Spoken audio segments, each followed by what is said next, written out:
Chapter 1048. After the morning court adjourned, the imperial entourage returned to Chongqing courtyard. Zhang Yizhi and Zhang Changzong ordered their servants to collect the 1,300 volumes of the Pearl of the Three Sects and led 100 eunuchs to deliver them back to the Fengchen courtyard. After locking them up, they went to Chongqing courtyard to see the emperor. The emperor did not immediately agree to confer them the title of Wang. The two Zhangs were very unhappy and wanted to strike while the iron was hot, urging the empress to grant this proposal. In truth, Wu Zetian had seen through Wu Sanxi, Crown Prince Li Xian, and Prince of Xiang Li Dan's real intention in electing the two Zhangs as Wang. However, it was clear that her own son and nephew were hostile to the two Zhangs, so Wu Zetian could not reveal this to the two Zhangs. As soon as the two Zhangs arrived, Wu Zetian understood their purpose. She smiled and said, "Wulong Lulang, just because you wrote a book, you want to be conferred the title of Wang. Are you not afraid of being criticized by the world? We have our own plans for this matter. There is no need for you to say anything. Now that you are at our side, although you do not have the title of Wang, you have the title of Qin Wang. Is this not enough?" Before the two Zhangs could speak, Wu Zetian blocked his mouth and could only stop talking about this matter. The two Zhangs accompanied Wu Zetian for a while. When Wu Zetian was sleepy and wanted to sleep, the two Zhangs left the Chongqing courtyard. On the way, Zhang Yizhi discussed with his brother and sent someone out of the palace to find Zhang Tongxiu. The two of them ordered their men to leave the palace and were about to return to the Fengchen prison when they happened to see Yang Fan leading two imperial guards walking toward them. As soon as he saw the two of them, Yang Fan cupped his fists and laughed heartily from afar. Wulong, congratulations, congratulations! I heard that the Crown Prince, Prince of Xiang, and Prince of Liang jointly elected you as Wang. I am so envious. Zhang Changzong angrily said, "The 8 characters haven't even been set in stone. What is there to be happy about?" Yang Fan was surprised. "Why do you say that?" he asked. "Wulong and Lulang have always been favored by the saints. This time, they have performed a great service and have been nominated by the Crown Prince, Prince of Xiang, and Prince of Liang. Who would be so ignorant as to oppose them?" Zhang Changzong smiled bitterly and said, "The person who opposes it is the current saint. What can I do?"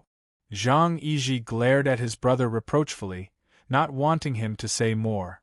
He turned to Yang Fan and said with a smile, "Conferring the title of king is not a small matter.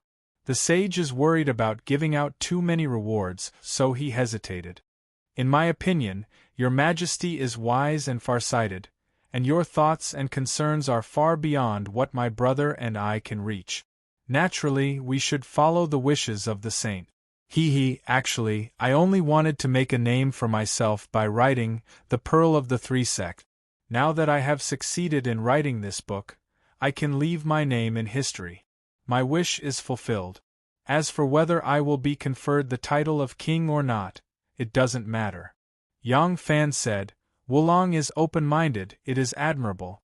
In this Yang's opinion, if you can be conferred the title of king due to your great contribution, it will be well deserved.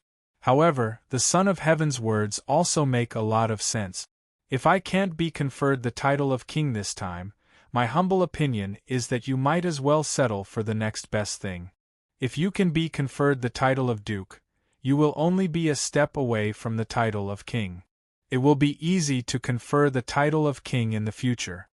Listening to this, Zhang Changzong's eyes lit up. The two of them laughed and chatted for a while before Yang Fan cupped his fists and took his leave. As soon as Yang Fan left, Zhang Changzong immediately turned to Zhang Yizhi and said, "Wulong, Yang Fan is right.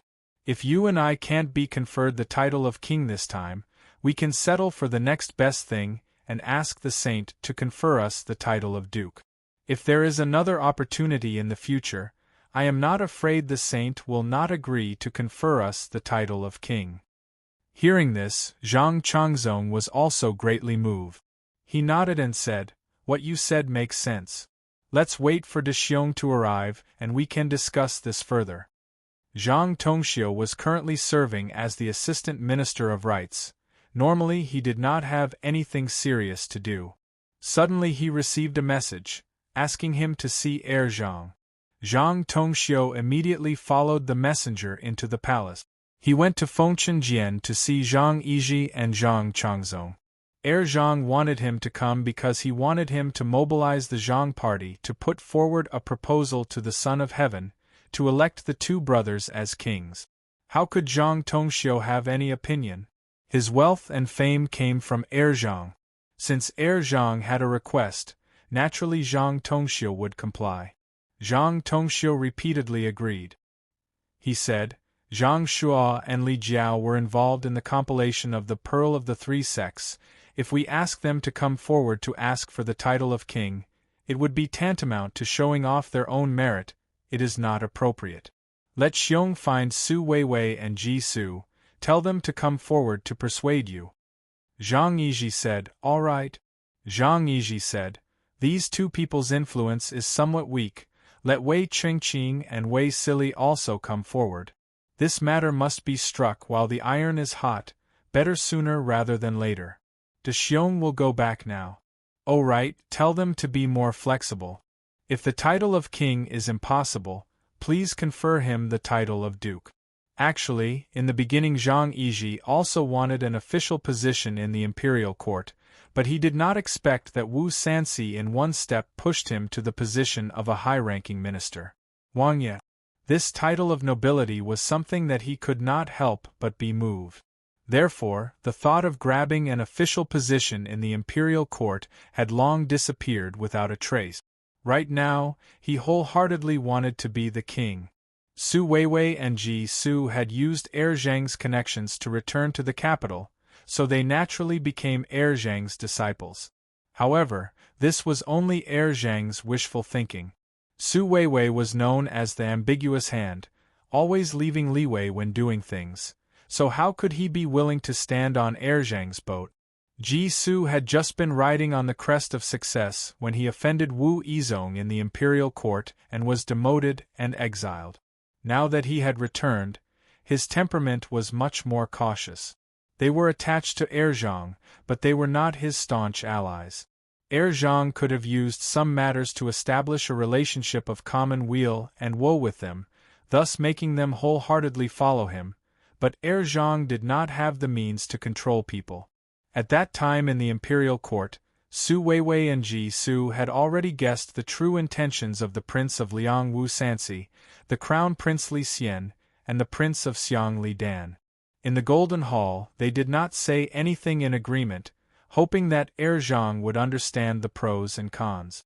Who could have expected that Heir Zhang would be blinded by greed? Not only had he not seen through the trap, he was actually extremely passionate about it.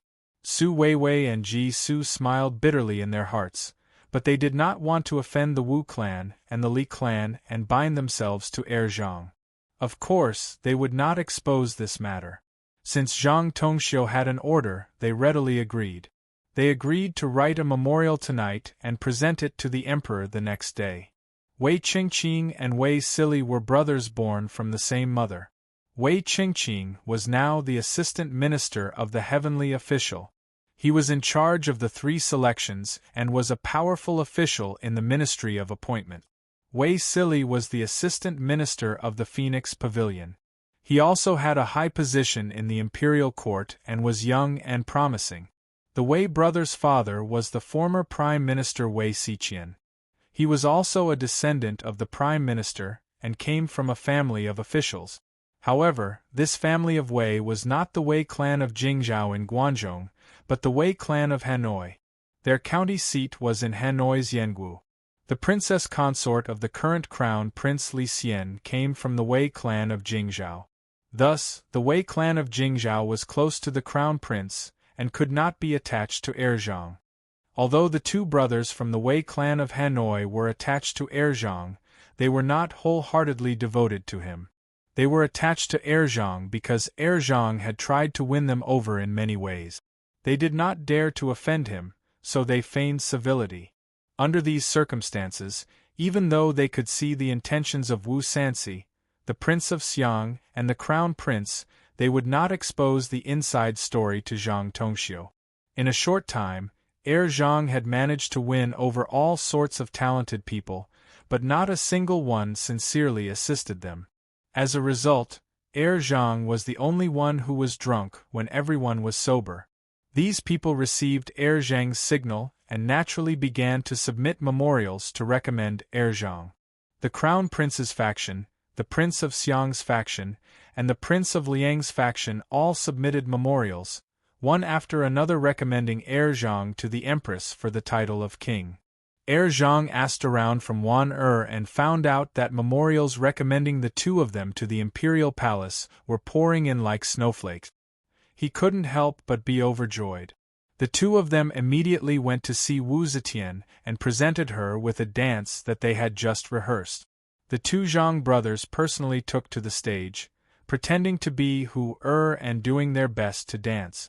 Although it was the 10th month of autumn, the two of them were sweating profusely from exhaustion. Wu Zetian understood why the two of them were trying to please her, and she couldn't help but sigh to herself. When the dance was over, Zhang, still dressed in Hu clothing, ran to Wu Zetian's side without changing. One of them massaged her legs, the other massaged her shoulders, attentively attentive to her needs. Wu Zetian was too old, and when she moved from Luoyang to Chang'an, she was weary from the long journey. Her body was exhausted beyond endurance, and the matter of bed had gradually faded away. She rarely called them over to make love. Most of the time, she only hugged and kissed them, enjoying the intimate caress of youthful and charming youths. Wu Zetian was very satisfied with Zhang's service. She narrowed her eyes and said, "Wulong Lulang, do you really want to be conferred the title of king?" Zhang Yiji said obediently, "Whether to be conferred the title of king or not, Yiji will follow the instructions of the sage. Yiji understands that in this world, anyone who doesn't treat us brothers well is not a sage. The sage cares for us brothers very much, and any decision of the sage must be for our own good." Wu Zetian laughed and poked his forehead. Your little mouth is always so sweet." Zhang Changzong, however, was a straightforward person and said, "Sage, I just think that if I can be conferred the title of king, how impressive it would be. Besides, the Wu family has so many nephews, a total of more than 20 people, and all of them have been conferred the title of king. What contribution did they make? Isn't it because they are close to the sage? I have made great contributions, why can't I be conferred the title of king? In fact, it is secondary whether I am conferred the title of king or not, I just feel wronged. In terms of closeness, I am not as close to the sage as they are." Wu Zetian shook her head and said, "Aren't you afraid of being roasted on fire?" Zhang Changzong said, "With the grace of the sage, who dares to roast us on fire?" Even a person like Wu Zetian couldn't help but blush when she heard the implied words. She said angrily, "You're asking for a beating. You really can't compare to your brother's intelligence. Haven't you heard of the saying that the tallest tree in the forest will be destroyed by the wind?" Zhang Changzong heard that her tone had softened, so he quickly pulled her hand and said coquettishly, "Sage, Changzong is relying on you, a towering tree. What wind can blow on Changzong?" Seeing that Wu Zetian was in a good mood, Zhang Changzong wanted to strike while the iron was hot. But the chief chamberlain, Shao Hai, suddenly reported that Princess Taiping wanted to see him. Ever since they arrived in Chang'an, Wu Zetian had not seen her daughter for a long time.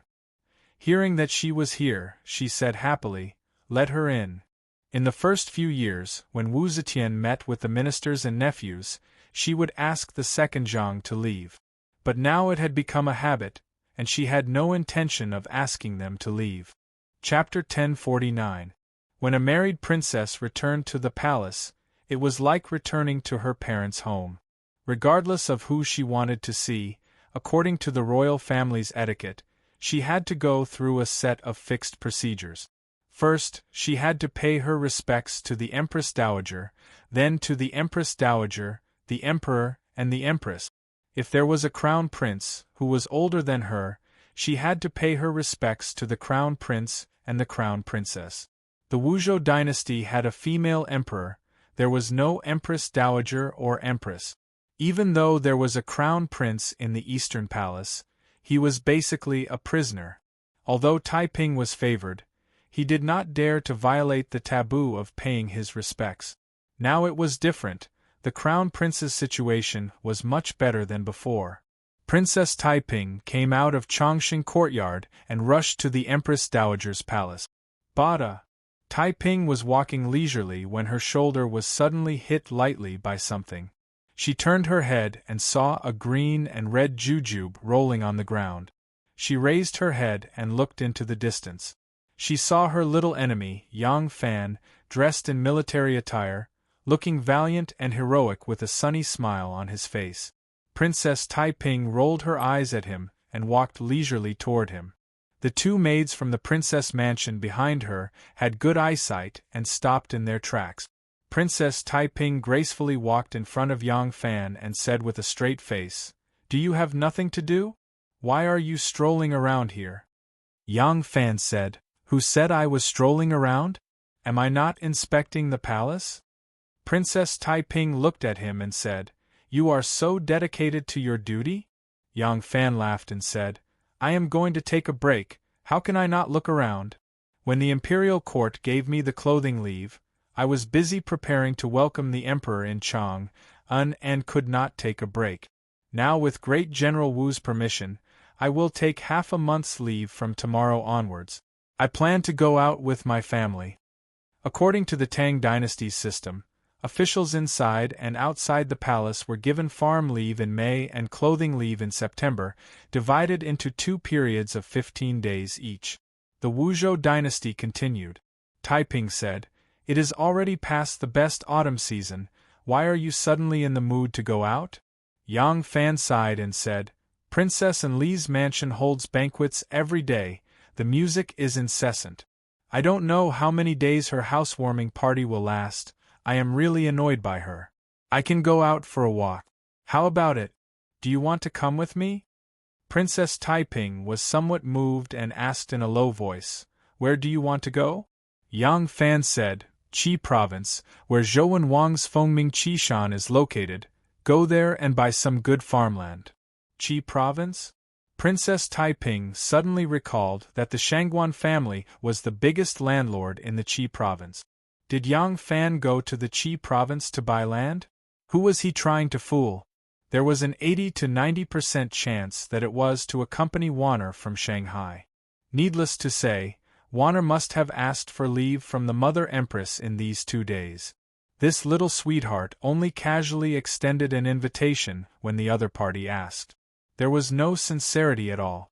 Princess Taiping's heart was sour, thereupon she said, "You two live together, why would I go and be an eyesore? I'm not going." Yang Fan chuckled dryly and did not extend the invitation again. Actually, Taiping had only guessed half of it correctly. It was true that Yang Fan wanted to accompany Warner, but he also wanted to give Warner and her mother a chance to be together. If he really invited Princess Taiping along, there would be many inconveniences. Taiping turned to leave, but suddenly stopped and said, "That's right, I just received news that someone from the censorate wants to harm the second Zhang. The mastermind behind this is actually the Du family of Fan Chuan." Yang Fan knew that Taiping had people in the censorate. Plotting to deal with the second Zhang was no small matter. There must have been many people involved, so it was impossible that there was no news at all. However, Taiping was able to say that the mastermind behind this matter was Du Jingting. It was evident that there were Taiping's eyes and ears among the imperial censors who participated in this matter. Yang Fan said, "The second Zhang is in the prime of his imperial favor. This is not the right time to deal with him." Taiping sighed and said, "Du Jingting has been blinded by the hatred of his dead son." Yang Fan thought, if Du Jingting knows that his son was killed by the Wu family because he seduced a girl from your Li family, I wonder if he will hate the Li family or the Wu family. Yang Fan said, "Du Jingting is furious, but the people in the censorate shouldn't be so irrational. Now that the second Zhang has just established the merit of writing a book and making a statement, it is even more inadvisable to make things difficult for them. Taiping said, the censorate has been planning this for some time, but they did not anticipate that the second Zhang would present his book at this time. Although they know that the time is not right, some things are already half done.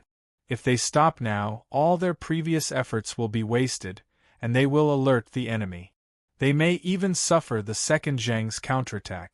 They can no longer stop. Yang Fan thought for a moment and said, I'm afraid the people in the censorate don't have the guts to do this. Prime Minister Wei has been in charge of the censorate for many years, and most of the censors are his former subordinates. Is this Prime Minister Wei's plan? Princess Taiping did not speak and only looked at Yang Fan. She knew that Yang Fan would not ask about this for no reason. There must be more to it. Yang Fan said, Prime Minister Wei is the Crown Prince's man. Taiping found it a little harsh and immediately emphasized, Prime Minister Wei is Li Tang's loyal subject. Yang Fan smiled and did not want to argue with her about the difference. He changed the subject and asked, Did you come to find the Crown Prince to ask the Crown Prince to step in and tell Prime Minister Wei to stop, or to make preparations to clean up the mess for them if they fail? Eunuch Taiping shook his head and said, Neither. The Crown Prince cannot be involved in these matters. This matter can no longer be resolved peacefully. In my opinion, although this isn't the best time, there's an advantage to it. Precisely because this isn't the best time to make things difficult for the second Zhang clan, the Queen Mother won't believe that this was a deliberate act. In this way, we can use this to test the waters and see how much the Empress protects the second Zhang.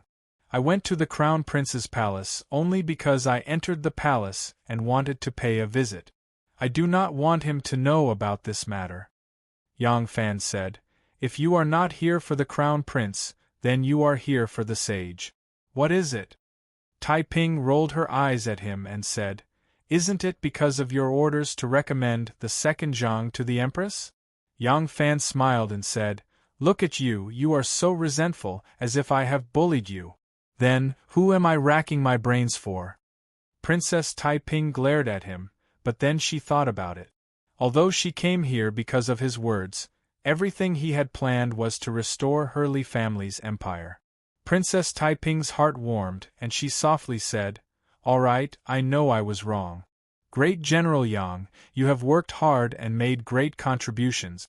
In the future, I will repay you even if I have to work like an ox or a horse. Yang Fan teased, Why wait for the future? As long as you are willing to work like an ox or a horse, I will definitely ride you. Princess Taiping blushed and spat at him.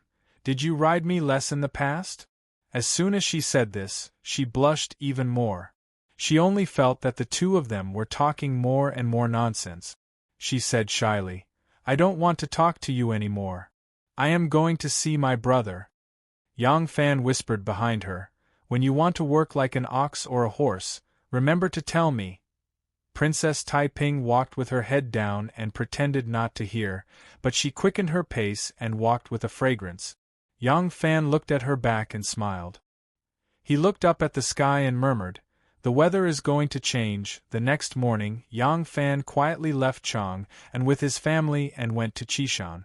On the same day, Shangguan Wan'er left Chang and with her mother Jing and went to Qizhou. There was not only a large amount of the Shangguan family's fertile land there, but also an old house. Wan'er went to accompany her mother to relax. These two things did not attract other people's attention.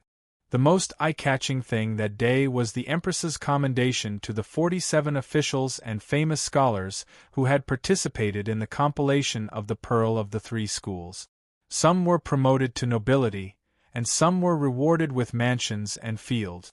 Zhang Yizhi and Zhang Changzong, who were in charge of the compilation, were conferred the titles of Duke Heng and Duke Yi respectively. Wu Zetian did not accept the request of Wu Sanxi, the Crown Prince, and the Prince of Xiang to make them kings, which greatly disappointed them.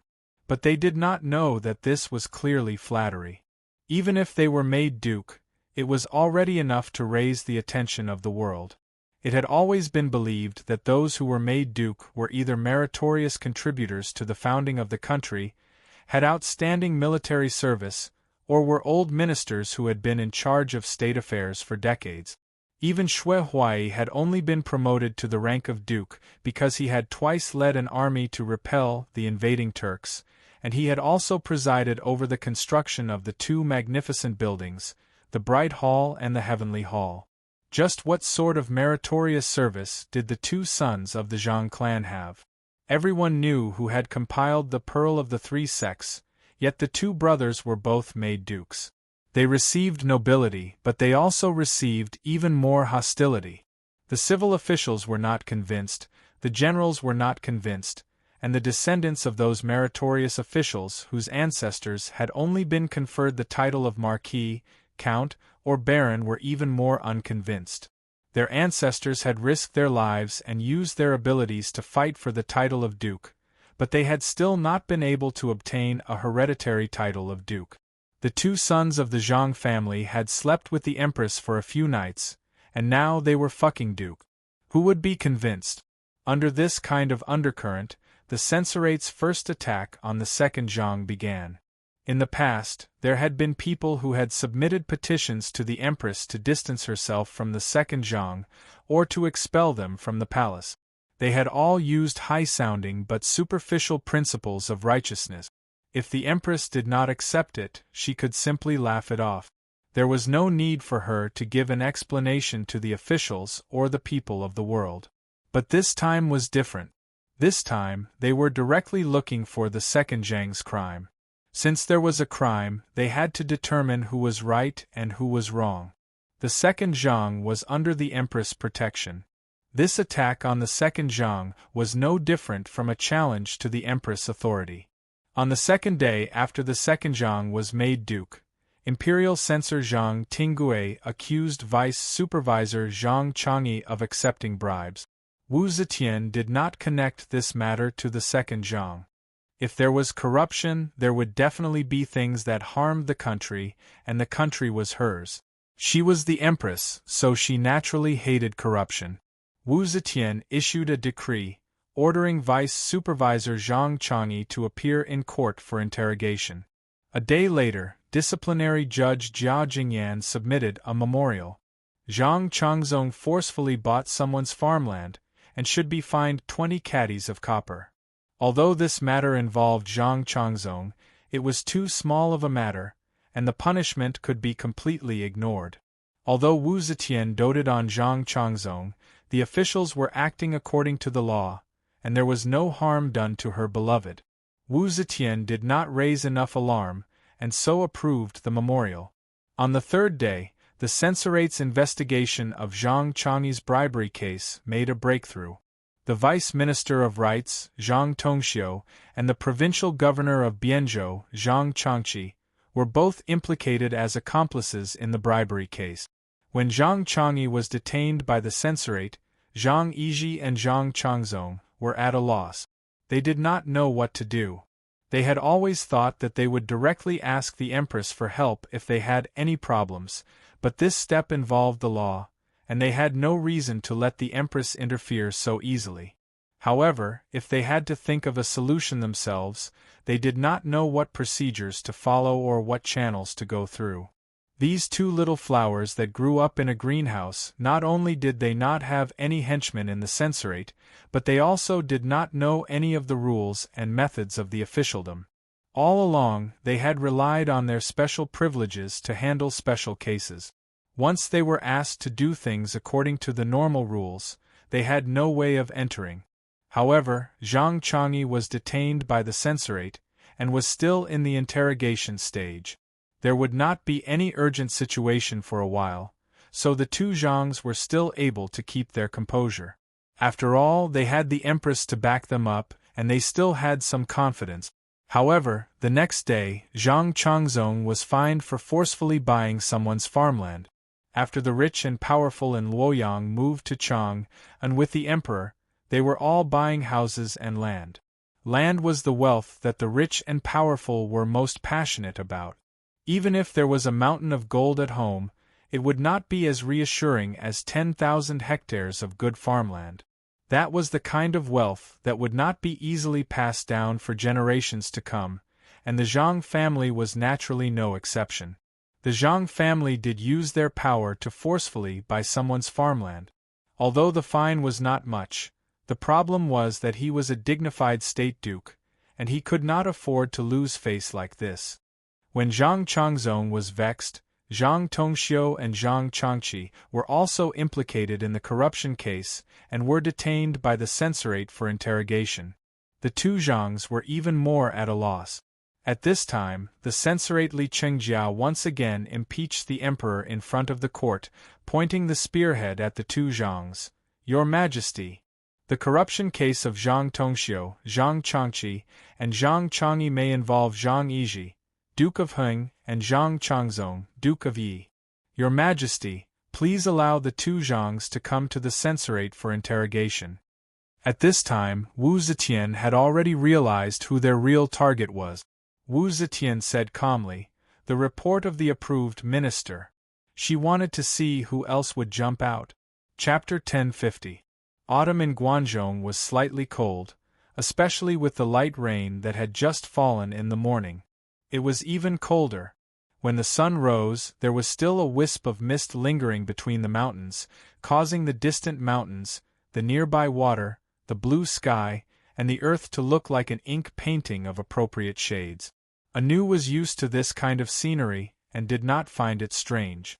She accompanied Gu Zhuting, who was pregnant, to sit in a light car covered with soft leather mattresses. The windows on both sides were only slightly open. The two of them didn't look at the scenery but just talked about pregnancy and childbirth in the car. This kind of Guangzhou autumn scenery was a rare sight for Shangguan Wan who had grown up in the palace. Qi province had hundreds of acres of fertile land of the Shangguan family, but she had never been there. For Wan it was just a line of numbers on an account book. But at this time, she had no time to enjoy the scenery because her beloved daughter was in the same carriage. The little girl had to drink milk, pee, and occasionally cry for her mother to play with her. Fortunately, there was Xiao Man to help. Wan Er's hands, which were used to playing with the four treasures of the study and only knew how to write poems, were clumsy when she served the child, but she could handle it. Yang Fan sat in the first carriage with Nian Zhu and Si Rong. The windows on both sides were tightly blocked by the two children. They leaned against the window and poked their heads out, excitedly looking at the scenery along the way, and occasionally shouting. Yang Fan sat in the carriage, and could only occasionally use their little butts as a hand drum to beat them to relieve his boredom. The vegetation on both sides of the mountain gradually became colorful, tinged with yellow and green, red and purple. The colors were distinct and varied like a painting. The autumn wind sent the reed flowers into the blue sky. A line of wild geese spread their wings and flew past. Yang Fan had a pair of small feet on each of his legs. He lazily leaned against the cushion of the seat. He could not see the scenery outside the carriage, but he could hear the calls of wild geese flying in the sky and the loud and clear Qin accent coming from the fields. Days like this were as free as immortals. Far away from the chaos of the court, with less scheming and scheming, Yang Fan's body and mind were at ease and unusually relaxed. This kind of life was what he truly wanted. Now that he could spend a few days with his family like this in a year, Yang Fan could not help but feel homesick. Entering Qi province, Wan and Yang Fan sat in the same carriage. Yang Fan was half paralyzed in the seat like an old man. Yang Dyer lay between his chest and abdomen and climbed up. She used all her strength but could only occasionally reach out a small hand and touch her father's cheek. Then she slid down. But Yang Fan used his belly to bounce her, stopping her of sliding and allowing her to continue. Daphne was very energetic. She never got tired of this seemingly boring little game. She would giggle happily whenever she touched her father's cheek. Wan sat to the side and smiled as she watched the intimate game between the father and daughter. Lang Jun, from here onwards, this is our family's land. Wan looked out of the window and said softly. Ever since Wan'er was favored by the Empress, she was given back her family's land. However, she had never been here before. She could only see the changes and harvest of the land in the account book every year. However, on this trip to Qi province, the steward who was in charge of the land in Qi province had accompanied her all the way. He had already introduced the situation here to her, so she was very clear about it. Yang Fan hugged his daughter and tilted his head to look outside. Dyer took the opportunity to grab his beard and jumped up and down excitedly. Yang Fan was already 28 years old. According to etiquette, he could grow a beard. His beard had just grown and was trimmed very neatly. Dyer grabbed her father's beard and laughed happily. Yang Fan held her little butt and lifted her up a little. He said to Wan'er, "Are all our lands in this area?" Wan'er said, "Not all of our lands are in the same area. Only those that are close to the water source are of the best quality. However, this is the most complete piece of land we have. There are more than 1,000 temples. Based on our current speed, it will take us until noon to finish walking from here." Yang Fan grabbed his daughter's naughty little hand and made an angry gesture at her. Unfortunately, the little girl was not afraid at all. Instead, she was amused by him. Yang Fan said, "Look at our precious daughter. She is so beautiful. In the future, she will have such a generous dowry. I wonder which family's son will benefit from it." Wan'er rolled her eyes at him and took her daughter from his hands. She said, "Our daughter will naturally have a generous dowry in the future. But how can we give our land to an outsider? Moreover, our daughter will marry a capable man. Are we going to find a useless man who depends on his father-in-law?" Yang Fan laughed. "That makes sense.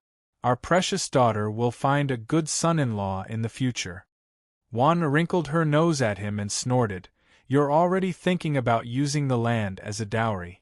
Do you not want people to have more children in the future?" Yang Fan smiled. "I was just speaking thoughtlessly. How could I have thought so much about it? Have children? Of course have children. Give me a few more sons and then a few more daughters. The sons will all be taught skills, and the daughters will all be married to capable son-in-law. Ha! At that time, if I, Old Man Yang, get into trouble with my neighbors, I'll lead a group of capable sons and capable son-in-law to fight and scare them to death." Wan'er giggled and pouted, You're not serious at all. In the open, you are the mighty general of loyal marshal. So young and already a fourth-grade official, your future is bright. In the dark, you are the sect master of the Xian clan and hold great power. Which neighbor dares to get into trouble with you?" Yang Fan grimaced and said, "Why wouldn't I dare? My neighbor on the left is the beloved daughter of the Prince of Liang and the current crown prince. My neighbor on the right is one of the 5 Junwang of the Prince of Xiang's estate. Tell me, which one of them is easy to provoke? I, the general of loyal marshal, am not enough in front of a bunch of princes and princesses. The power of the Xian clan is also not good to show, so I can only rely on my son and son-in-law to help me vent my anger." Wan'er couldn't help but laugh again. "Now that you say it, it really is like this. When you built your house, did you not choose a good day? Look at your neighbors, even if they aren't golden branches and jade leaves, they are still princes and marquises. Also, the two families will have to fight sooner or later. You are stuck in the middle, your feng shui is really good." Yang Fan sighed and said, "Forget it. If it's a blessing, it's not a curse. If it's a curse, it can't be avoided. Second Zhang lives in the palace and doesn't have any neighbors. Isn't he just inviting trouble to himself? That's why I say, if it's something that belongs to you, you can't avoid it even if you hide in Mount Zhongnan." Dyer lay comfortably in her mother's embrace, but her mother didn't play with her like her father did. She found it very boring, so she stretched out her little arms and leaned toward Yang Fan, wiggling her little butt for her father to hug her. Wan'er angrily said, "You little heartless thing. Mother doesn't even want to hug you for a while." Although she said this, she still handed her daughter to Yang Fan. As soon as Dyer was in Yang Fan's embrace, She beamed with joy and stroked the short mustache on his lips. Wan'er glanced at Yang Fan and teased. You didn't come out this time to escape the storm caused by Second Zhang, did you? Yang Fan said, What does Second Zhang's matter have to do with me? There's nothing to escape from. This time, I came out with you to relieve your boredom and let you, mother and daughter, get closer. As for the battle in the capital, there's really nothing to see, because victory and defeat have long been decided. The three brothers, Zhang Tongxiu, Zhang Changqi, and Zhang Changyi, were all arrested by the censorate. The censorate was very well prepared. Faced with a mountain of ironclad evidence, the three could not deny it and could only admit that they had taken bribes of more than 4,000 yuan. 1 yuan was equivalent to 10 strings of coins, which was a shocking 40,000 strings of coins. 40 million yuan. Zhang Tongxiu was the Assistant Minister of Rights, Zhang Changyi was the Assistant Minister of Shangfang, and Zhang Changqi was the Governor of Bianzhou. Among the three, only Zhang Changqi could be considered an official with real power. Not long after he took office, he was able to take bribes of 40 million yuan. What could they do for others? In reality, the people who bribed them were targeting Second Zhang in the palace. Most of the money fell into Second Zhang's hands. The censorate's ultimate goal in arresting them was to prove Second Zhang's corruption. But the three brothers were not stupid. They knew one thing. As long as Second Zhang did not fall, they would be fine. Other people's bribes were all sent to them. The only people who had direct contact with Second Zhang were the three brothers. The three brothers gritted their teeth and refused to admit that this matter had anything to do with Second Zhang. The censorate did not dare to torture them, so the case reached an impasse when it came to them. The crimes committed by Zhang Tongxiu and his brothers could not be directly linked to Second Zhang. The censorate could only think of another way. They really did find a way. Because according to the laws of the Great Zhou, with the crimes committed by Zhang Tongxiu and his brothers, Zhang Yizhi and Zhang Changzong, who recommended them to be officials, should be punished together. Thus, during the morning court session, Vice Minister Xi Yanfan reported the results of the corruption case to the emperor. Your Majesty, the corruption case of Zhang Tongxiu, Zhang Changqi, and Zhang Changyi has been concluded. The three of them took more than 4,000 yuan and should be punished severely according to the law. These three were recommended by Zhang Yizhi and Zhang Changzong. According to the punishment, they should be exempted from punishment.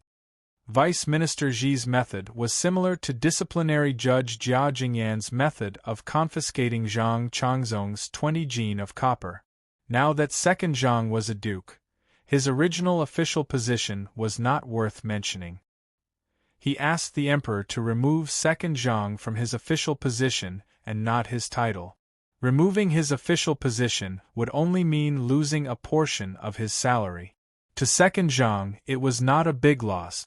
But if the emperor agreed, it meant that the censorate had won this confrontation. At the same time that Second Zhang's prestige was damaged, the censorate not only cut off 3 of their important henchmen, but also scared away some monkeys who were not very loyal to Second Zhang. It was not easy to destroy Second Zhang. It was like trying to topple a big tree. One needed to cut off its roots one by one. When all the roots and branches were cut off, all it would take was a slight breeze to make it fall to the ground. Wu Zetian said loudly, Zhang Tongxiu, Zhang Changqi, and Zhang Changyi have committed serious crimes. They will be removed from their official positions immediately. Wu Zetian's expression was stern. Fighting corruption was a basic national policy that she had been working hard to implement since she ascended to the throne. She would not slap herself in the face on this kind of matter. If she followed her personal interests, it would be her own prestige that would be shaken. The censorate had played a fatal move and forced her to fight within the rules. She could only sacrifice her pawns to protect her general. However, the censorate hoped to eliminate her general as well. Zhang Tongxiu and the other 2 were led out of the hall. When the 3 left, they were fearless and had arrogant expressions. As long as second Zhang was fine, they could make a comeback at any time. The censorate's methods only made them feel disdain. Vice Minister Ji took a step forward and said aggressively, "Your Majesty, Zhang Yizhi and Zhang Changzong have been punished by the law and should also be removed from their official positions." Wu Zetian glanced at him indifferently and said to Zhang Yizhi and Zhang Changzong, who were kneeling on the ground without their hats, "Did you hear what Vice Minister Huan said?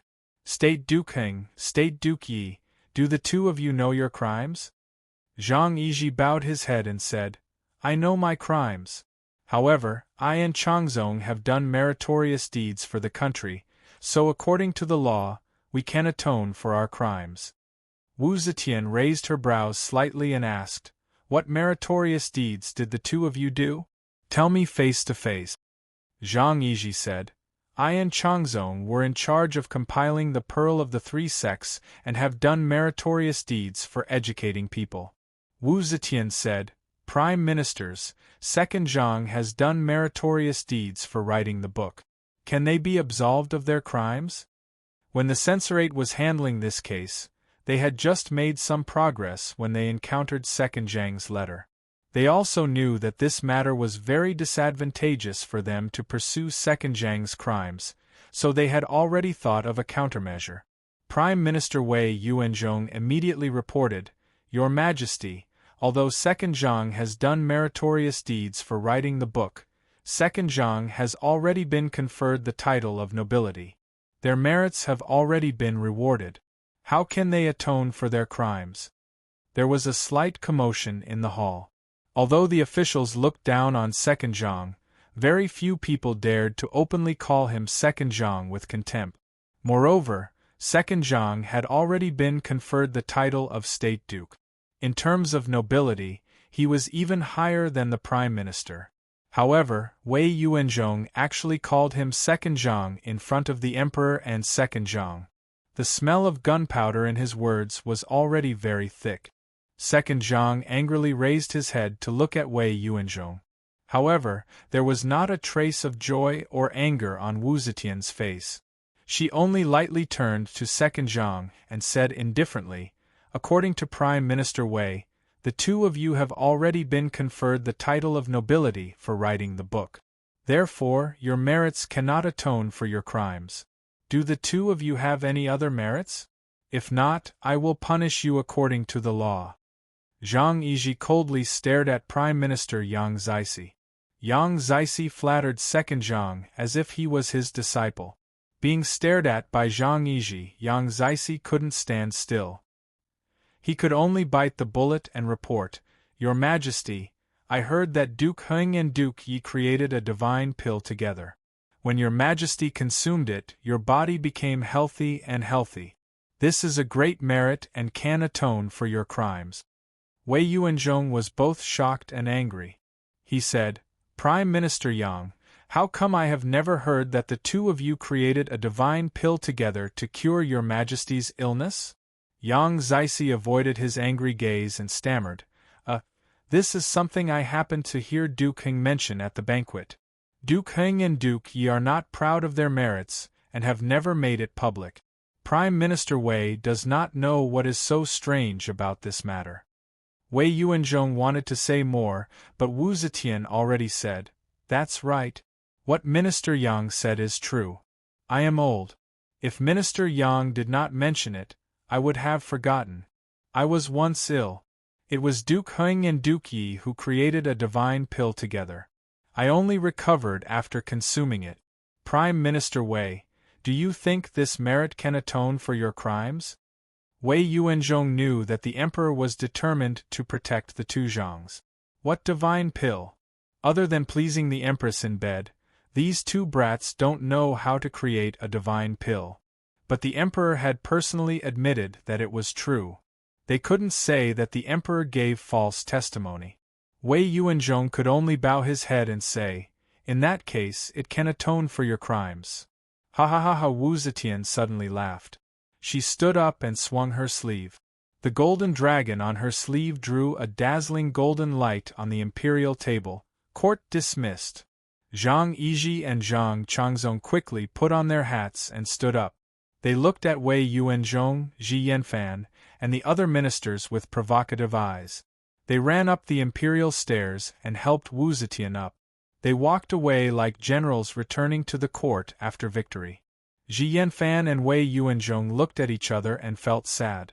When the court meeting was over, Princess Taiping heard about the details of the Zhang's crimes. She stood by the pond and threw a handful of fish food into the water. She watched the fish fighting for food in silence. Mr. Mo consoled him. In this attack, under the circumstances that the two Zhangs have made great contributions in writing the book, we were able to remove Zhang Tongxiu, 3 people, from their official positions, and also find Zhang Changzong. It can be considered we have achieved something. Taiping sighed. After so much effort, we finally solved this corruption case. In the end, the board was raised high and fell lightly. It still can't shake the two Zhangs. With the protection of the Empress, the two Zhangs have nothing to fear. After today's attack, they will definitely think of revenge in the future. From now on, the imperial court will have a lot of trouble. Mo Yuhan was silent for a moment and said leisurely, selling official positions, bribery, and bending the law harms the country. The emperor is the master of the country. If he still protects them like this, it can be seen that he cares for them. But if the two Zhangs usurp the country, will Her Majesty still protect them? Taiping was startled. He turned his head around and saw Mr. Mo was smiling as he watched the school of fish fighting for food. His expression was tranquil. Chapter 1051. According to Wan Er's orders, the steward of Qi province did not spread the news that the master of the main family had come to Qi province. Even when they moved into the Shangguan family's old residence, they only said that the main family had sent a relative to Qi province to check the accounts under the orders of the old madam. Wan Er and her mother only stayed in the old residence for a day before they went to Qi Shan County to meet up with Yang Fan and began their journey to Qi province. Old Madame Zheng only knew of Yang Fan's existence when her daughter was pregnant. It was not until this trip to Qi province that she met this shameful son-in-law for the first time. Madame Zheng disliked Yang Fan very much. Madame Zheng thought that her daughter could marry someone with a higher status than Yang Fan, and that she would be his legal wife.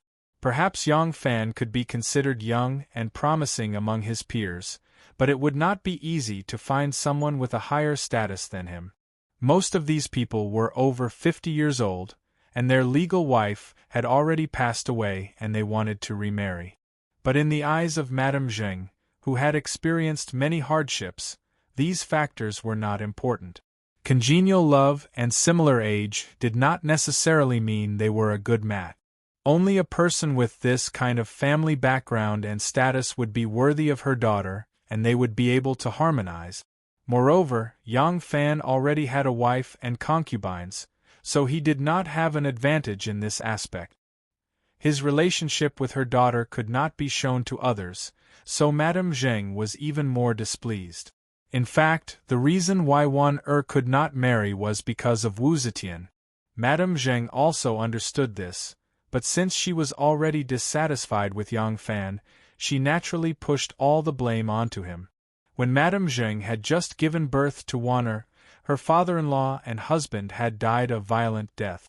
She, who was originally from a wealthy family, had brought her infant daughter to become a palace servant. She had endured hardships to raise her daughter, and even taught her a body of knowledge and skills.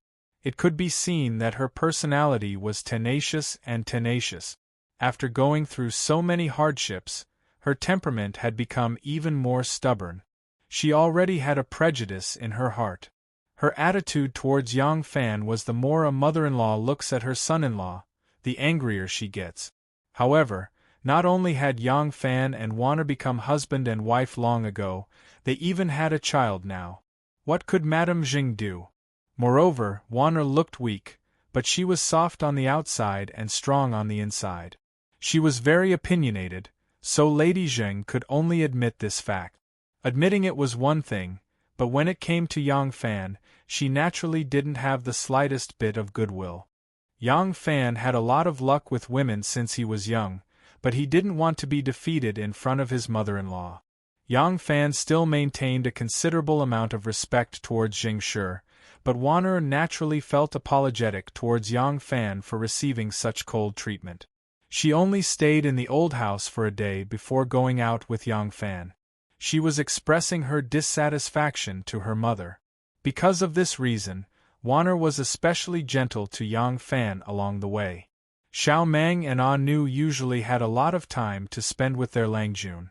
Wan'er rarely left the palace, so they gave way to Yang Fan so that they could spend more time together.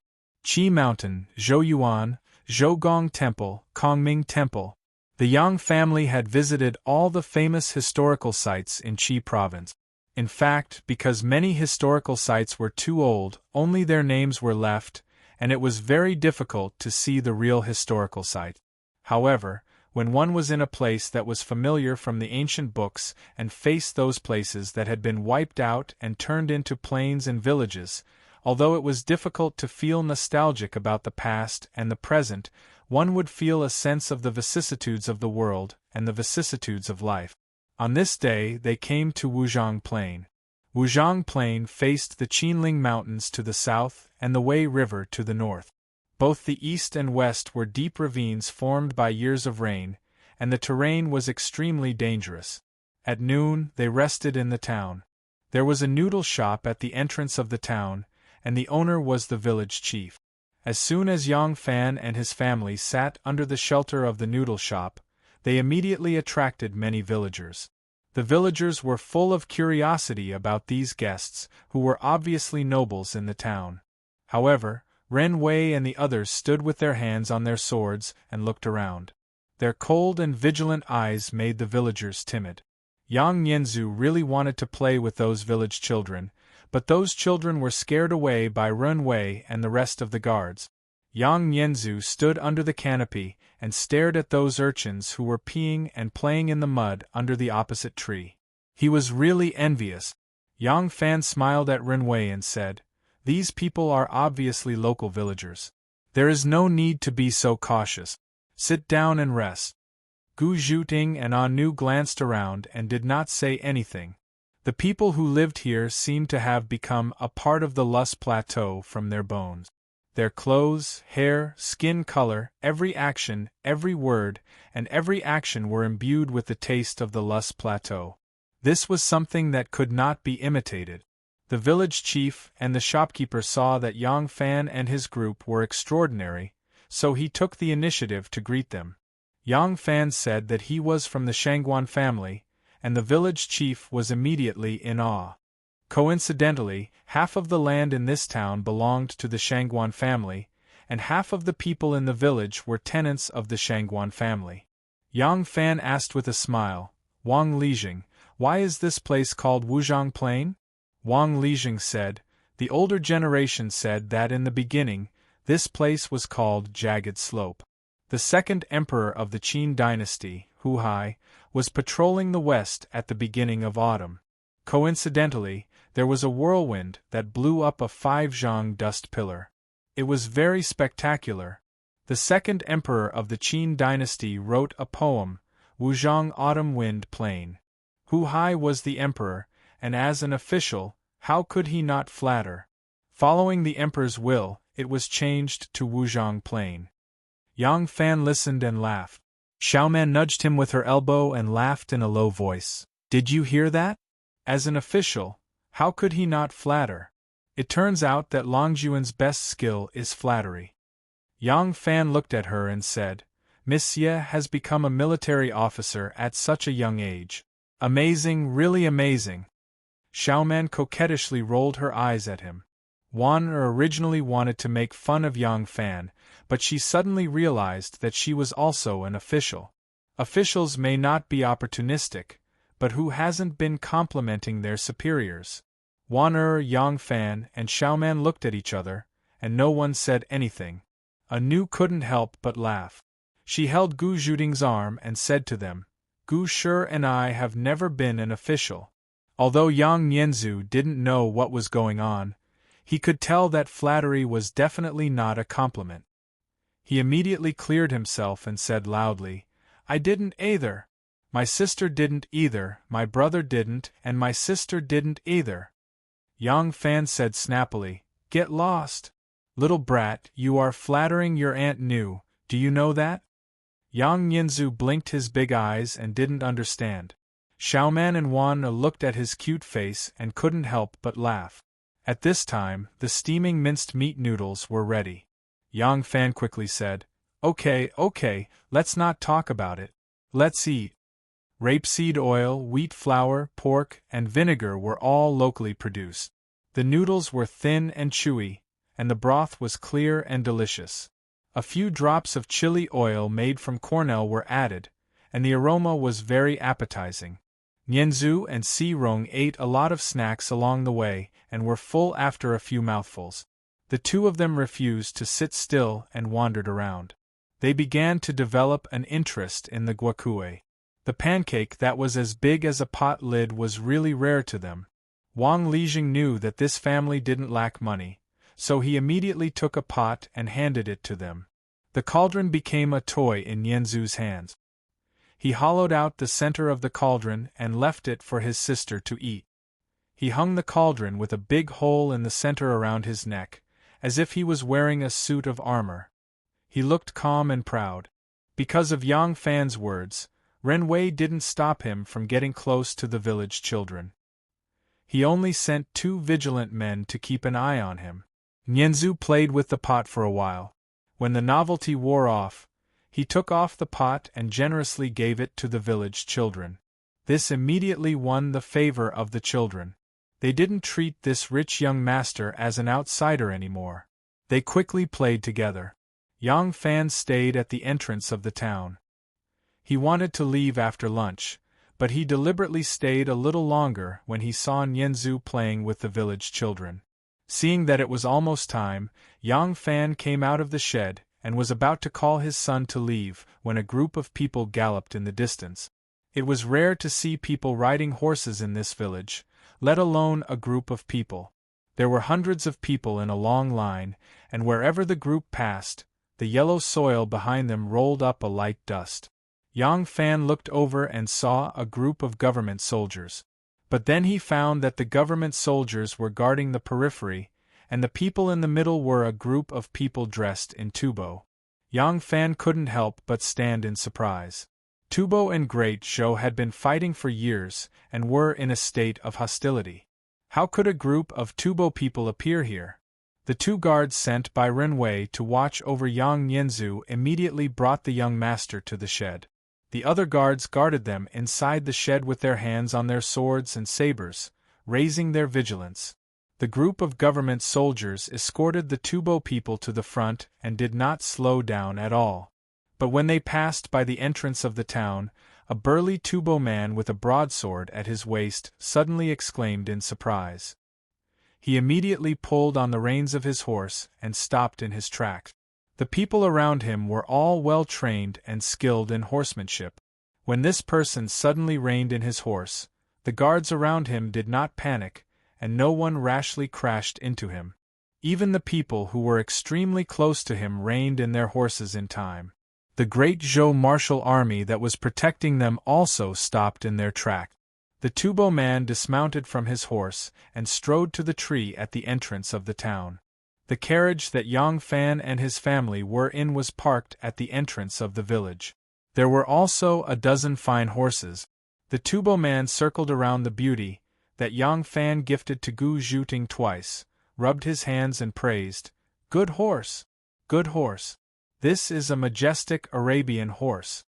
A rank 5 official of Datong dressed in a crimson robe and carrying a silver fish pouch dismounted as well. He walked to the tubo man's side and said, "Ambassador Lunmisha, let us hurry on our way." The tubo man who was addressed as Lunmisha pointed at the Arabian horse and said, "Whose horse is this? I want it." Yang Fan heard the conversation between the two of them and couldn't help but smile at the girls. Beauties like you who can bring disaster to a country and bring disaster to the people should all feel ashamed. The horse that Abdullah gave me is much more impressive than yours. He only took it out twice, and both times someone took a fancy to it. Gu Zhuting covered her mouth and laughed. This horse is called Beauty. It is worthy of its name. Yang Fan laughed and stood up to welcome them. He loudly said, "This is my horse." Lunmisha turned around and saw Yang Fan's face clearly. He could not help but exclaim, "Mousie! Why is it you?" Chapter 1052. Yang Fan did not expect the Tibetan envoy to recognize Ashinamusi. He was slightly startled, but his expression naturally changed into one of confusion. "What are you talking about? You know me?" Lunmisa said, "I am Lunmisa of Tubo. Don't you recognize me? Why are you from the Turks?"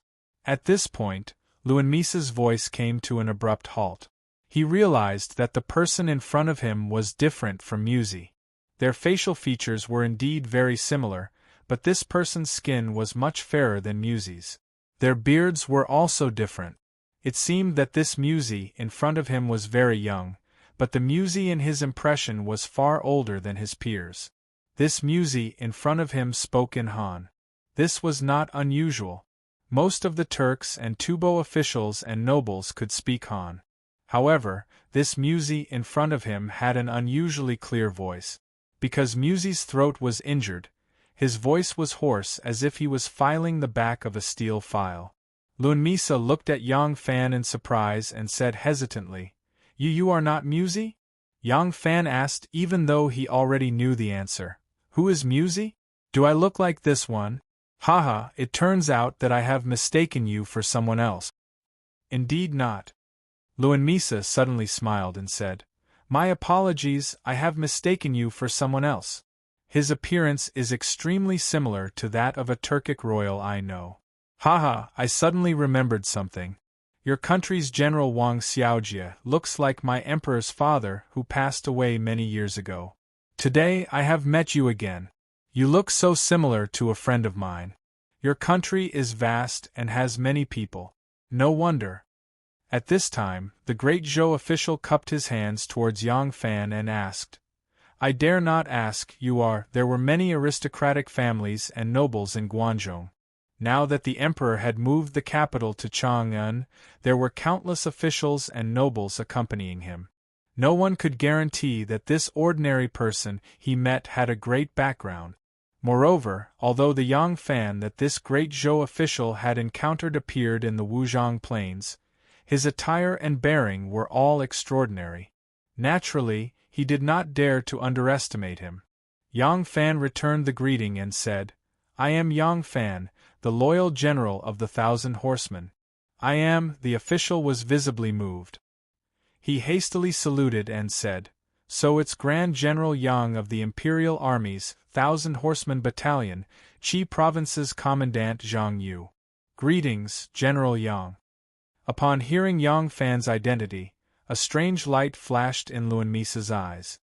He laughed and said, "General Yang, I'm Tubo's envoy Lunmisa. I was ordered by the king to come to your country. I really like this horse of yours. I wonder if you're willing to part with it?" Lunmisa took out a velvet pouch from her bosom and carefully held it in the hollow of her palm. She loosened the opening of the pouch. As soon as the sun shone on it, the colorful light inside the pouch rose up, dazzling everyone's eyes. Inside the pouch was a pouch of pearls. Each pearl was the size of a longan. They were lustrous and translucent. Moreover, they came in various colors: golden yellow, pink, white jade, pure black, dark blue, light green, lilac purple, rose red, and so on. There were more than 10 pearls of the same size. Moreover, all of them were of the same color. They were dazzling and priceless. Exchanging this pouch of pearls for a precious horse, it should be said that Yang Fan had made a profit. Most importantly, the value of a precious horse was reflected on the battlefield. Although Yang Fan was a general, he was a general of the Imperial Army. To him, a precious horse was far less useful than a pouch of precious pearls. Lunmisa thought that Yang Fan would definitely agree. Unexpectedly, Yang Fan shook his head and said with a smile, "Do you think that I'm short of money?" Lunmisa frowned and slowly said, This is not a matter of money. I really like this horse. And I believe that this pearl is worthy of the horse's value. To me. While speaking, Luan Misa glanced at the table where Yang Fan came from. He saw 4 beauties sitting at the table. They were graceful, each with their own unique beauty. It was not rare to see one of such stunning beauties. What was rare was that the 4 of them were dressed like his family's wives. Yet, each of them was exceptionally charming. If one looked carefully, it was obvious that each of them had their own advantages. Luan Misa thought, money will not move this man's heart. But it seems that he is extremely lustful. Luan Misa immediately changed his words and said, in that case, I will use beauties to exchange for it. How about it? Yang Fan raised his eyebrows and asked in a strange tone, Honorable Envoy has beauties with you? Luan Misa laughed and pointed to the carriage. He said, Look at the beauties in my carriage. They are 1 in 10,000 beauties. Perhaps they are slightly inferior to generals' wives and concubines, but women are like flowers. Each of them is enchanting. Who would complain about having too many flowers in the house? These women are frank and candid. They are good at singing and dancing. Each of them has the 64 virtues of a woman. Tubo's ideal requirements for women. You can choose whichever one you like. I will use that one to exchange with you. How about it? Yang Fan looked up and saw that there were 5 or 6 carriages in the procession, and in each carriage sat a few young women. The curtains of the carriages were lifted, and although they were still far away, he could vaguely see that the women in the carriages were all bright and beautiful, and their facial features were picturesque. At first glance, he felt an indescribable charm, like a gentle spring breeze caressing his heart. Anu whispered, Do you think Langjun will agree to exchange a horse for a beauty? Gu Zhuting smiled and did not say anything. Thinking of how Langjun did not hesitate to offend Princess Annel after giving her the horse, her heart felt like it had drunk honey. She could not care less about her identity and status in the Yang family, but she cared about her man did not care about her. Although she did not care if Yang Fan was forced by Princess Annel to hand over the horse, she was very happy that Yang Fan did not do so. Xiao Man and Wan Er also smiled and did not say anything. Xiao Man always had an indifferent attitude. She did not care if elder brother was willing to exchange a horse.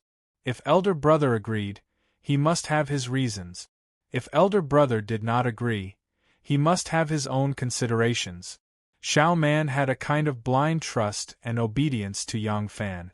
Wan Er was sure that Yang Fan would not agree, but the reason she thought of was different from Xiao Man's unconditional trust without any consideration. After she learned of the other party's identity, she knew that Yang Fan would not agree. She had confidence in Yang Fan's wisdom and steadiness. Sure enough, Yang Fan smiled and said calmly, As for Envoy Misa, if I am not wrong, your pearls and beauties should be used as a tribute by your country, right? Misa hurriedly said, It doesn't matter. We live on the grassland, and horses are our herdsmen's best friends. If I can exchange a basket of pearls and a few beauties for such a good horse, even Zampu will not blame me. Yang Fan said, Your country's Zampu does not blame you, but it does not mean that you have done this properly. When your country's Zampu puts you in an important position, he will not use this to find fault with you, but once you offend Zampu, he will use it against you. Besides, when there is officialdom, there will be strife. Just because Zampu does not blame you does not mean that others will not regard this as a major mistake on your part as an envoy. You are straightforward, a worthy friend. How could I let you leave behind a weakness that others can use against you and leave behind future troubles? Misa stared at Yang Fan, his bright eyes carrying a hint of deep thought. The two stared at each other for a long time, and then they both burst into laughter. Misa truly did like this horse and truly did want to buy it, but he did not have the courage to use the gifts that Zampu had given him as a tribute to the emperor and to communicate with the crown prince, the Prince of Xiang, and the Prince of Liang. Only when he heard of Yang Fan's identity did he do so. Yang Fan was an important commander of the imperial army. If the pearls originally intended for the Son of Heaven and the beauties for the Crown Prince, the Prince of Liang, and the Prince of Xiang were given to him, even if Misa had taken the initiative to barter, what would these people think? The Son of Heaven was wealthy, and perhaps he did not care about the rare but not unique 7-colored pearls. Perhaps Prince Liang, the Prince of Xiang, and the Crown Prince were used to seeing beautiful women and did not care about a few Tibetan beauties, but they would definitely care about Yang Fan's actions. If a general were to exchange the gifts that had been intended for them without permission, they would feel that this general did not respect them. This was a serious challenge to their dignity and power. If this matter caused them to develop a rift with this commander of the imperial army, no one could predict what would happen in the future. Unfortunately, Yang Fan had seen through his intentions. Yang Fan was using the political situation in Tibet as an analogy, but he was actually hinting at the situation that he would face if he accepted the other party's conditions. Misa had a boorish appearance and seemed straightforward, but he was actually a quick-witted person. Since his attempt to drive a wedge had been seen through, he naturally would not make things difficult for himself. Misa heartily laughed as he cupped his hands to Yang Fan and said, "Many thanks for your kind intentions. Since this is the case, this one will take his leave." Yang Fan smiled and cupped his hands. Misa mounted his horse, took one last reluctant look at the Arabian steed, kicked his stirrups, and prepared to leave. Yang Fan knew that ever since the internal strife between the Tubo king and prime minister resulted in the death of the war god Luan Trinling, although the Tubo king's ambitions were as high as the heavens, the strength of his country and army had been on a steady decline. Luan Trinling's death was no different from the Tubo king cutting off his own arm. The consequences were far more severe than Wu Zetian's execution of Blacktooth Changji and the other famous generals. From then on, when the Tubo and the Great Zhou went to war, the outcome of the war could not be compared to the past. The Tubo Empire was like a dog-skin plaster that could not be removed.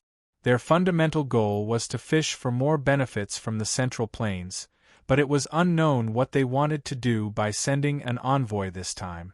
Yang Fan could not help but raise his voice and ask, "May I know what mission esteemed envoy has come to the east this time?" Misa turned his head to look at him, smiled and said, "Our Tubo king wishes to be on good terms with the Great Zhou and form a father-in-law and son-in-law relationship. Thus, he has sent me here to request a marriage of peace and marry the princess of your country." Yang Fan's eyes flashed and he cupped his hands without saying a word. Misa nodded his head and urged his horse to leave. Wanner had also heard Misa's words. Her eyes narrowed and her expression gradually turned solemn. She stood up and walked towards Yang Fan. Her gait was as graceful as a peony swaying in the wind. She walked slowly to Yang Fan's side and looked at the Tubo Empire's entourage with him. Anu came over and teased, "What are you looking at so reluctantly? If you are reluctant to part with that Tubo beauty, our Arabian horse can travel 1,000 miles in a day. Why don't you ride on it and catch up with them? It's not too late if you want to change now." Yang Fan laughed and said, "Pack up, it's time for us to leave." Xiao Man asked softly, "Lang Jun, where are we going next?" Yang Fan said, "Back to Chang'an." Xiao Man was slightly startled. They had agreed to stay for another 3 days before leaving. Why did they suddenly? Yang Fan said, "Let's get ready to leave." He then turned around and walked towards Yang Nianzu, who was playing happily. This child was very playful. If Yang Fan did not personally appear, he would not be willing to leave. Anu said curiously, "The Tubo Empire is here to marry the princess. Why are you so anxious?" Xiao Man, Anu and Gu Zhuting looked at each other and suddenly felt guilty. Could it be that the unmarried princess and our Lang Jun? Cough. This is not impossible. Our man has a criminal record. Among the ladies, only Wanner nodded her head lightly. She had obviously seen what Yang Fan saw under the appearance of marriage. Chapter 1053. Xiao Man, Anu, and Gu Zhuting were not inferior to Wan'er when it came to intelligence and craftiness. However, they were not in positions and did not participate in politics. They did not have Wan'er's experience of serving the emperor since she was 14 years old and immersed in politics. Therefore, they were not used to analyzing weddings and funerals from the perspective of political changes and power struggles. Wan'er was different from them, so she immediately thought of the various effects of the Tubo peace marriage on the political situation of the Great Zhou. The Turks once refused their daughter's marriage on the grounds that the prince consort who went to the Turks was surnamed Wu and not Li. As a result, Wu Yanxiu was still herding horses on the prairie. The Tubo princess could only be a member of the Li family. Now that the emperor had decided to return power to the Li family, this was known to all. So it was even more impossible for the Tubo princess to be a member of the Wu family. But how many princesses of marriageable age were there in Li Tang's royal family? Crown Prince Li Dan had 6 daughters who were not very old. But after Li Xian returned to the court, in order to consolidate his position, he used marriage to win over the aristocratic families and make friends with the Wu family. All 6 of his daughters were quickly married to the sons of the aristocratic families and the Wu family. If the Tubo wanted to make peace with the Great Zhou, the only choice was the daughter of Li Dan, the Prince of Xiang. Li Dan had a few more children than his 7th brother, Li Xian. He had 5 sons and 11 daughters, the eldest of whom was not even 20 and the youngest was only 7. There were a few who were unmarried and of marriageable age. So the question arose, what was the real purpose of the Tubo peace marriage? For peace? Absolutely impossible. In history, there had never been a peace marriage that really played such a role. It was always proposed as a dignified way to end a conflict when one side could no longer fight and the other side would lose more than the gains. Sometimes, after the peace marriage, the 2 countries would calm down for a few years, a dozen years, or even a few decades. It was not because a daughter was married, but because neither side had the ability to continue fighting, or they did not think that continuing to fight at this stage would bring them more benefits. So the Tubo peace marriage was because the Prime Minister and the Emperor wanted to stop fighting and recharge after exhausting the country's power? If so, the Great Zhou might agree to the peace marriage. You need to conserve your strength, and I also need to conserve my strength. After a few decades, who will be stronger and who will be weaker will depend on who recuperates better in these few decades. However, right now, the object of the Tubo peace marriage could only be the Prince of Xiang's daughter, and Li Xian was a crown prince whose authority had fallen to the Wu clan. Once he ascended to the throne, he was destined to become a weak crown prince. After the Tubo and the Prince of Xiang became in-laws, would they instigate the Prince of Xiang to ascend to the throne and interfere with the internal affairs of the Great Zhou? The Crown Prince, Li Xian, and the Prince of Xiang, Li Dan, had originally been emperor and minister, but these 2 brothers had both been crown princes and emperors. If a foreign power tried to stir up trouble, would the imperial court stir up another storm, making the future political situation of the Great Zhou even more complicated and confusing? Ever since the Tubo eradicated their war god, Luan Qinling, their military strength had been greatly weakened, and they began to lose more than they won against the Great Zhou. After Wu Zetian moved the capital to Chang'an, she strengthened the defenses of the Guangzhou region, increasing the pressure on the Tubo. This was probably an important reason why they chose the peace marriage. But just like how Luan Misa had casually dug a hole for Yang Fan to jump into, the Tubo peace marriage could not have any good intentions. As long as they were given a chance, they would not give up on splitting the Great Zhou and weakening the Central Plains. In addition, from the perspective of the Great Zhou Empire, would the Tubo marriage with the Prince of Xiang arouse the suspicion of the Crown Prince? To the Wu clan, Li Tang was one. If the Tubo marriage with the Prince of Xiang strengthened the power of the Li clan, how would the Wu clan react? In the last few years, Wu Zetian had been making preparations for her death. Would the political balance she had worked so hard to create be broken by the peace marriage? How would she choose? All these unknown choices could have far-reaching effects on the politics of the Great Zhou in the future.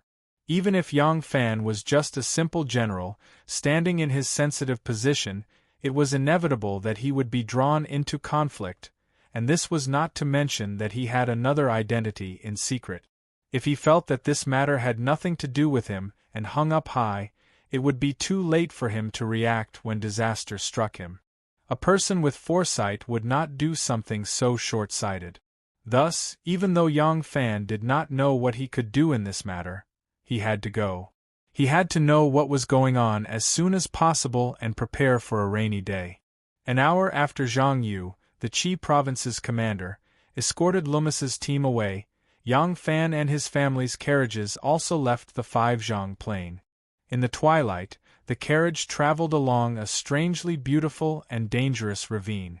This was a ravine that had been carved out by a river over tens of thousands of years. The mighty forces of nature had carved desolate and solemn marks into the yellow cliffs and river. Wanner and Yang Fan stood side by side on the yellow cliffs, looking at the strange and dangerous ravine. The night wind blew through Wan Er's hair. The setting sun added a layer of gold to her hair and face, making her look like a beautiful statue. Years ago, Zhuge Liang set out from Hanzhong, took the Baoxia road, crossed the Qinling Mountains, and entered Wuzhong Plain. Here, he was locked in a stalemate with the Wei General Sima Yi. He used a trick to lure the Wei soldiers into the gourd ravine and set fire to the entrance of the ravine. Unexpectedly, a heavy rain saved the Wei army from danger. Zhuge Liang was a great talent, but he could only sigh and say, "Man proposes, God disposes." Yang Fan rode to the top of the cliff. Listening to Wanner's soft voice, it was as if he could see the golden spears, iron horses, and banners in the sky. It was as if he could hear the sound of horns and the rumbling of drums. Yang Fan sighed and said, "It is not only Zhuge Liang who feels this way. No one can do as they please, even if they are the high and mighty emperor. Don't worry, I just want to plan, not go against heaven." The censorate's first attack on Zhang succeeded in removing the three brothers, Zhang Tongxiu, Zhang Changyi and Zhang Changqi, from their official positions, and fined Zhang Changzong 20 caddies of copper. It could be considered a small gain, but Zhang's vitality was not damaged. A few days later, at the request of the Zhang brothers, Zhang Tongxiu and his brothers became officials again. Wu Zetian issued an edict, appointing Zhang Tongxiu as the Fang Prefecture Magistrate, Zhang Changyi as the Baoang Prefecture Magistrate, and Zhang Changqi as the Qi Prefecture Magistrate. All three were demoted to a county magistrate. This was the first assistant of a county official. Compared to their original positions in the capital, it was a demotion, but in terms of real power, it was a demotion. With the Zhang brothers supporting them in the capital, a county magistrate was enough to suppress a county magistrate and become the real head of a county. Although the three were demoted, they did not leave the Guanzhong area. They were all local officials in the Guanzhong area, and the capital was in the Guanzhong area. Moreover, the three originally had no real power, but now they had real power in their hands. This was a strong counterattack by the Zhang brothers, and also a strong counterattack by Wu Zetian. The Zhang brothers proved that the emperor loved them, and Wu Zetian showed that power was still in her hands. Although the imperial censorate could use the rules of the law to make things difficult for the Zhang brothers, she could also use the rules of power to turn the tide.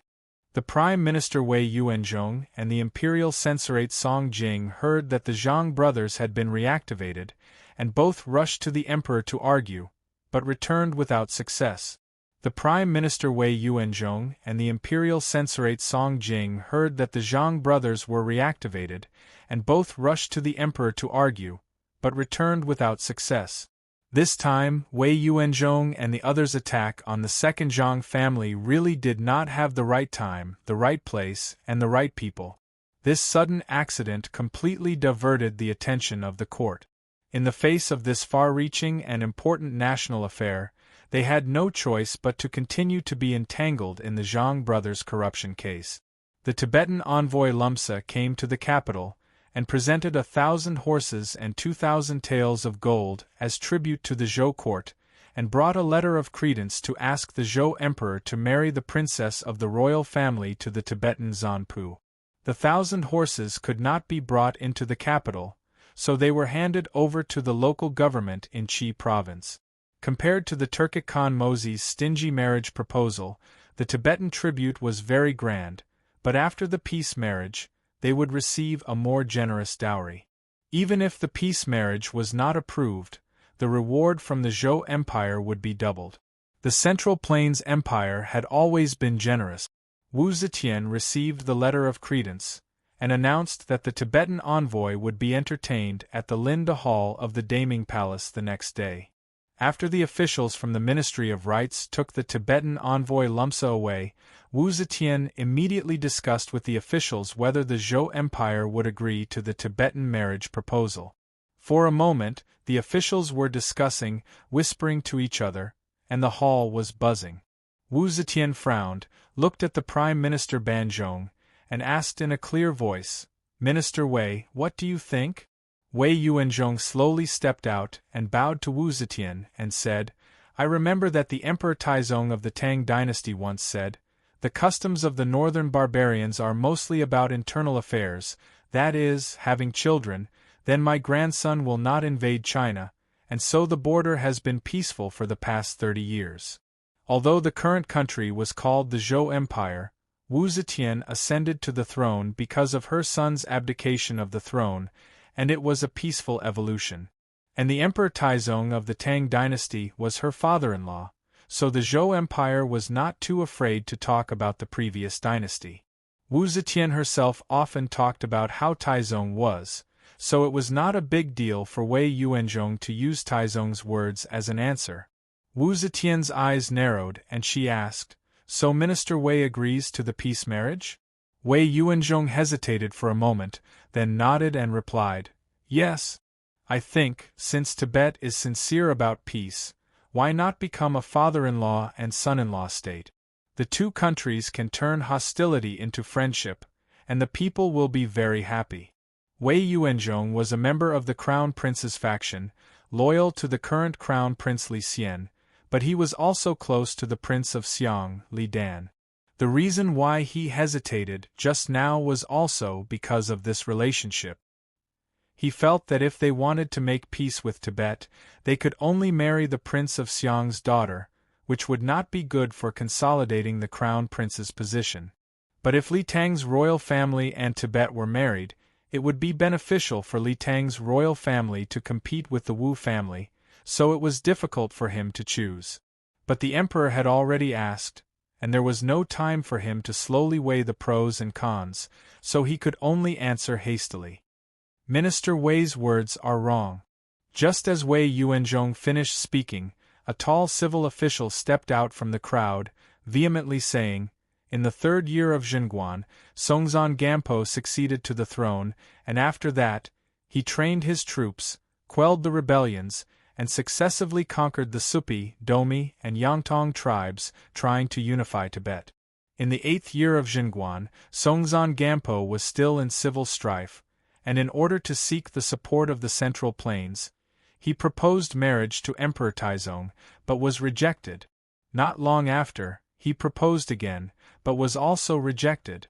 Songzan Gampo resorted to military force, and sent troops to Songzhou, but was defeated by Emperor Taizong of the Tang dynasty, and the marriage proposal was no longer mentioned. In the 14th year of Zhenguan, Songzan Gampo used military force to unify Tibet, and after the chaos, he urgently needed to govern.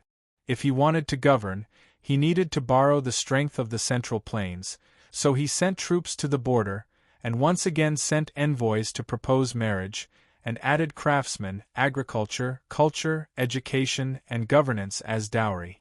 At that time, the Tang dynasty was on an expedition to Korea, and because of the civil strife of the Eastern and Western Turks, the Tang dynasty took this opportunity to send troops to suppress them, and did not have the strength to wage war on 3 sides, and also to fight with the newly unified Tibet, so they had no choice but to agree to the marriage proposal.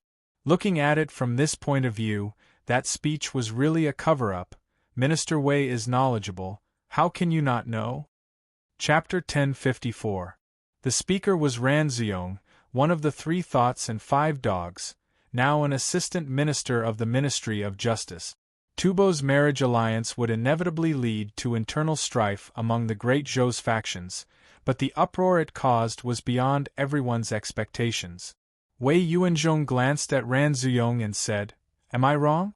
Ever since Princess Wenqing made peace with Tubo, although the 2 countries have not had 30 years of peace, there has been no war for 22 years. Ran Ziyong looked up to the sky and laughed, saying coldly, "What Prime Minister Wei said is true, but did you think that 22 years of peace came because of a woman?" Ran Ziyong flicked his sleeve and faced the officials, saying with fervor and assurance, Songzan Gampo had more than one concubine. He also married the princess of Xiangxiong, and his sister married the king of Xiangxiong. What was the result? In the 18th year of Zhenguan, Songzan Gampo destroyed Xiangxiong and killed the king. Wei Yuanzhong said, "So what?" "He did not invade the Tang dynasty." Ran Ziyong said, "Wrong. He only did not directly invade the Tang dynasty, not that he did not invade the Tang dynasty." Wei Yuanzhong frowned, saying, "What does Minister Ran mean?" Ran Ziyong rolled his eyes and said with a cold smile, "Prime Minister Wei, do you dare to tell the world that invading the Tang dynasty's vassal states is not an invasion of the Tang dynasty?" Wei Yuanzhong suddenly remembered something and his voice became stifled. Ran Ziyong said, "After the marriage alliance, Songzan Gampo did not fight with the Tang dynasty because Ho Junji happened to destroy Gaochang at this time. The Tang dynasty set up the Anxi Protectorate at Jiaohe and set up their army in coordination with Tuyuhun. Would Tubo dare to start a war with the Tang dynasty? But what did Songzan Gampo do in these 22 years? He suppressed rebellions, formulated laws, rewarded meritorious officials, created a written language. Through marriage, he obtained a large number of craftsmen and agricultural books from our Central Earth, reformed the political and military system, and conquered the eastern Kong and An regions. It was during this period that the more than 20 vassal states of the Tang dynasty in the Kong and An regions were swallowed up by the Tubo. Tubo has been working hard for more than 20 years. As soon as the internal affairs are stable and the national strength is strong, they sent troops to destroy the last barrier between our Tang dynasty and Tubo, Tuyuhun. Tuyuhun is also a vassal state of our Tang dynasty. 7 years later, the Tubo Empire invaded 18 prefectures of the western regions, attacked Kucha City, defeated Shui Rengue, and invaded Jianan. Another 6 years later, they raided the 5 prefectures of Qi, Kuo, He, Fang, and Dai. The following year, the Tufan invaded our Fuzhou's Linhe town and captured the town's general Du Shaosheng. In the 9th month of the same year, they defeated Li Jingshuan's 180,000-strong army and captured the Minister of Works Left Guard Great General Lu Shenli. With all these kinds of things, how could there be peace? To seek peace from the princess and the Tufan is no different from asking for fish from a tree, it is pure wishful thinking. Song Jing reported, "Your Majesty, the 2 states are related by marriage. If the daughter of a big country is married off to her father's country and the son-in-law is married off to her son's country, there is no need to doubt this principle. If the 2 states are related by marriage, at the very least, it will protect the people and not harm the harmony between the 2 states. At the very least, it will avoid war and not harm the foundation of the country. Using one woman to defeat 1,000 soldiers, why not? If not for this marriage, the Tang and Tubo might not have had 22 years of peace." Zhou Yi reported, "Although our heavenly empire intends to win over people with virtue, the barbarians have the ambition of wolves. Without a strong military force to rely on, it is difficult for us to seek peace. If not for the marriage, the Tubo might not have dared to fight. If the Tubo dared to fight, based on their situation at that time, they would have suffered great losses, and the 20 or so western vassal states of the Central Plains would not have been swallowed by them one by one, resulting in the Tubos' vast territory today. The two sides argued, each quoting from the classics, refuting each other, not giving an inch. The magnificent hall suddenly became a place for both sides to show off their tongues. More and more people joined the fray, but no one could convince the other side. Seeing that it was noon, Wu Zetian was tired from sitting in the court for a long time. Impatiently, she ordered, "This matter will be discussed later." Court dismissed. The clamor in the hall immediately died down. All the officials bowed to the minister and respectfully sent Wu Zetian off. Wu Zetian unhappily left the hall. The current palace guard, Ji Su, accompanied her. Sitting on the carriage, Wu Zetian shook her head and sighed to Ji Su, who was accompanying her. She said, "The court is full of officials, each with their own schemes, yet they are still dignified and full of righteousness. When will they be able to put aside their selfishness and wholeheartedly serve the country?" Although Ji Su had been demoted once, he still had a bold personality. Hearing Wu Zetian's lamentation, Ji Su straightforwardly replied, "I think that the situation of the court today is really your Majesty's fault." Wu Zetian waved her hand and stopped the carriage. She looked strangely at Ji Su and asked, "What do you mean by this?" Ji Su bowed and said, "Your Majesty, if water and earth are mixed into a lump of mud, will the mud fight?" Wu Zetian said, "The two have already merged into one, naturally there will be no fight." Ji Su said, "If the mud is divided into two, one half is sculpted into Buddha, the other is sculpted into Tianzuan, will there be a fight between them?" Wu Zetian said, "One Buddha, one Tianzuan, each seeking incense, naturally there will be a fight." Ji Su said, "Exactly. If the royal family, Li family, and the relatives, Wu family, each abide by their duties, the world will be at peace. Now that the crown prince has been appointed and the relatives still call themselves kings, this is your Majesty creating a situation where they will have to fight in the future. I fear that they will not be at peace." Wu Zetian was silent for a long time. She sighed and said, "I also know, but things have come to this, there is nothing I can do." The estates of the Prince of Xiang's 5 sons had not yet been completed, so the 5 princes were still living in their father's estate. Today was not the grand court conference, so the Prince of Xiang and his 3 sons did not need to go to the palace to see the ruler. However, the news of the Tufan peace marriage still quickly spread through their channels to the Prince of Xiang's estate. Upon hearing the news, Li Dan immediately summoned his 3 sons.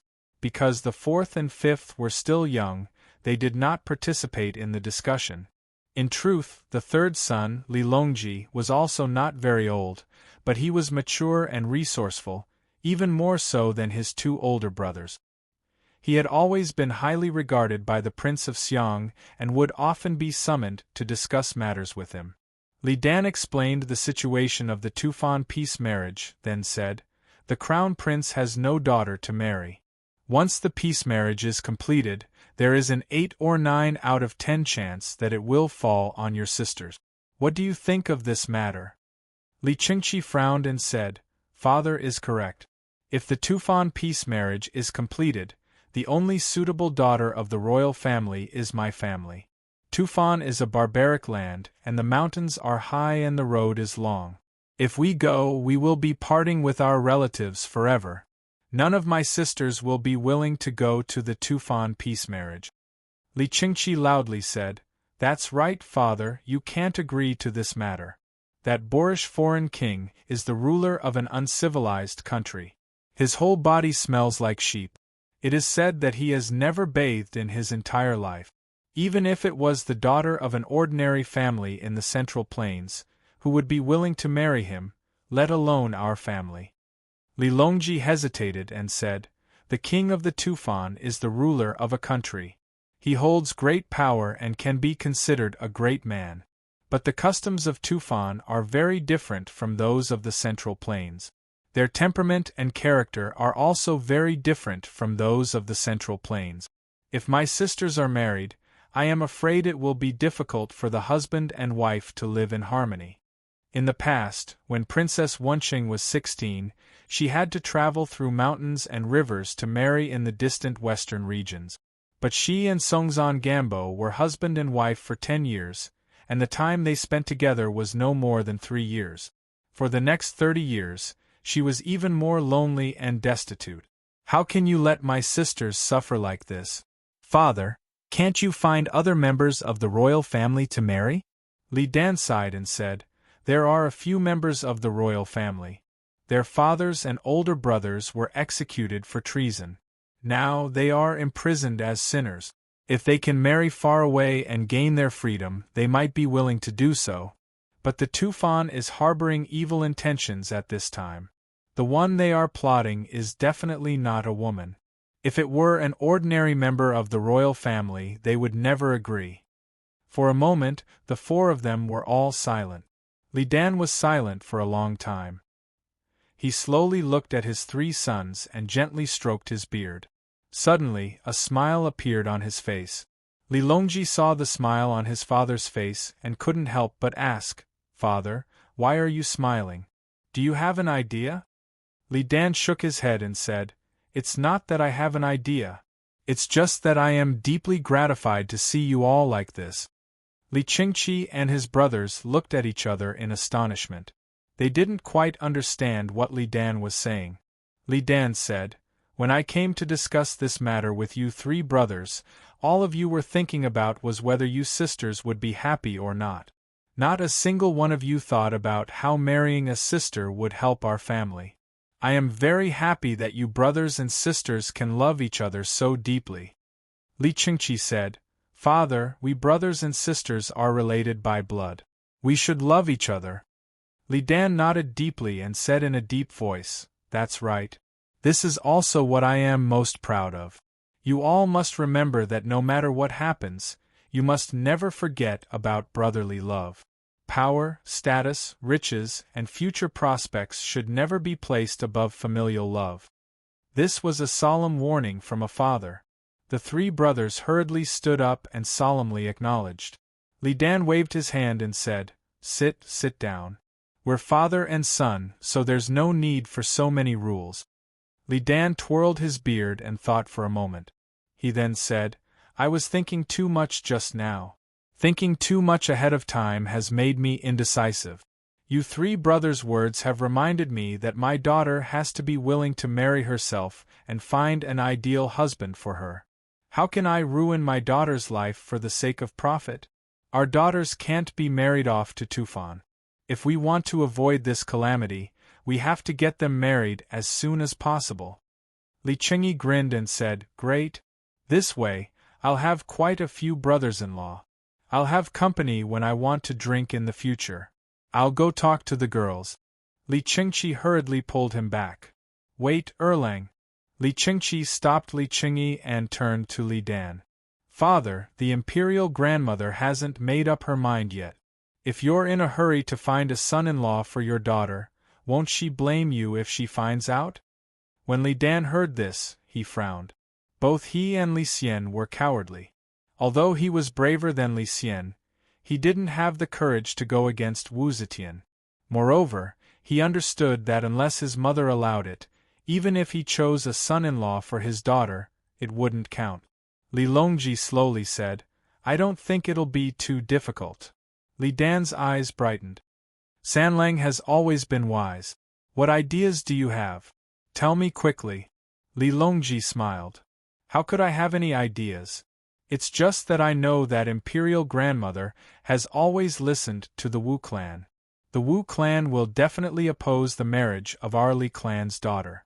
Thus, although the court has yet to come to a decision, Imperial Grandmother has probably already made a decision.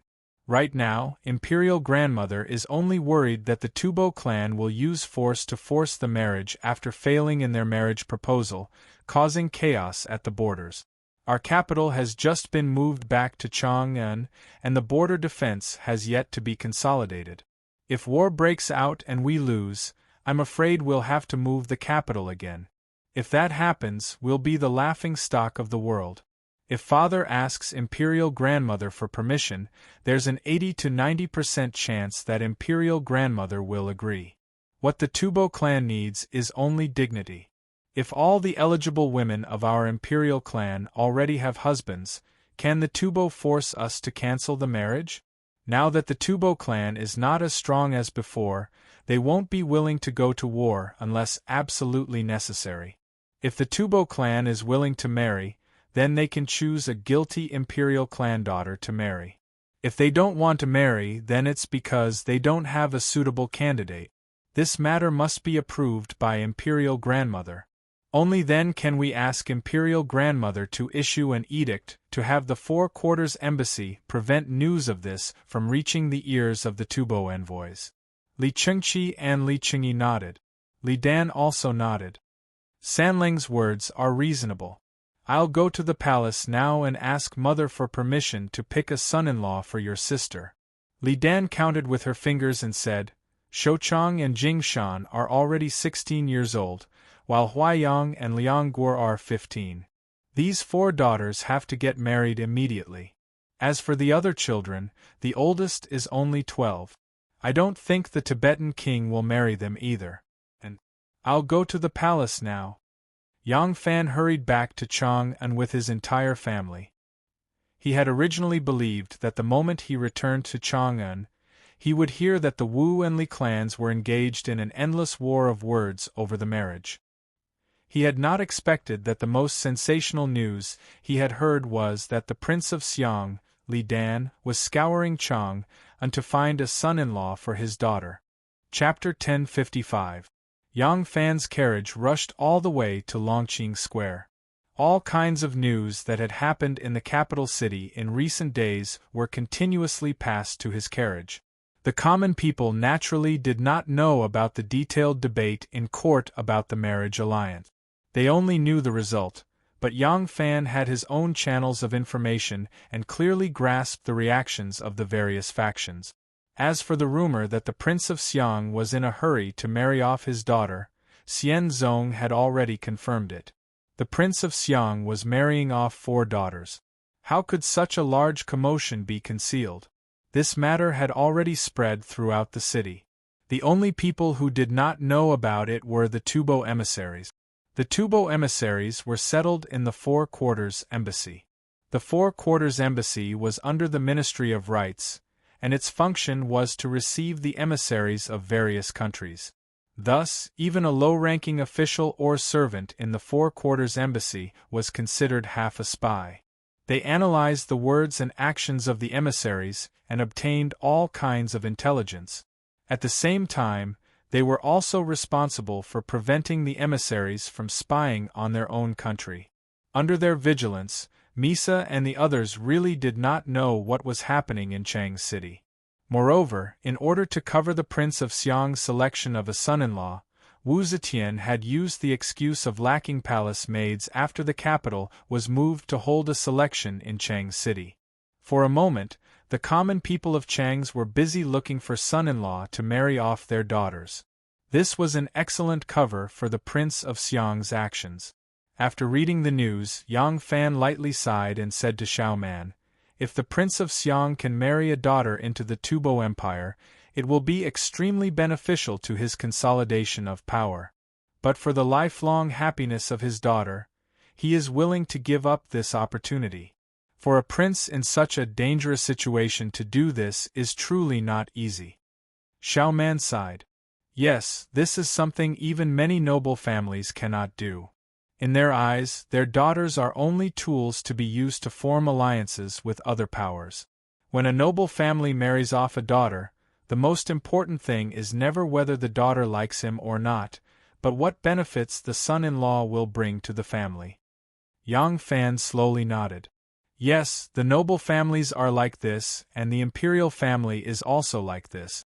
The current crown prince, the current emperor Yang Fan suddenly thought of how Crown Prince Li Xian had hastily married off his daughter after returning from Fangzhou. Compared to his brother Li Dan, Li Xian's decision to marry off his daughter was too obvious. Even the current empress, Wu Zetian, had forced Princess Taiping to marry Wu Yuji out of political motives. Although Wu Zetian had compensated her daughter and rewarded her generously, raising her salary to the rank of a prince and bestowing her with fields and houses, could all of this heal the emotional damage she had suffered? It was truly rare for the Prince of Xiang to resolutely abandon this opportunity that could greatly increase the influence and status of the Prince of Xiang's estate and improve his political environment. On the long street, Shanghai Wan'er's motorcade was slowly leaving. As soon as they entered the city, Wan Er's entourage separated from his. She accompanied her mother, Lady Zheng, and turned towards the Shangguan family's old house. Yang Fan looked out the window at Wan Er's entourage, which was gradually moving further and further away. He thought of how he and she could not stay together because there were too many interests at stake. He could not help but sigh sadly. The next day, Wu Zetian invited the envoy of Tufan, Luanmisa, to a banquet in the Linda Hall of the Palace of Great Clarity. After all, this was the first important envoy from a foreign country that the emperor had welcomed after moving the capital. It was accompanied by all the civil and military officials and members of the imperial family.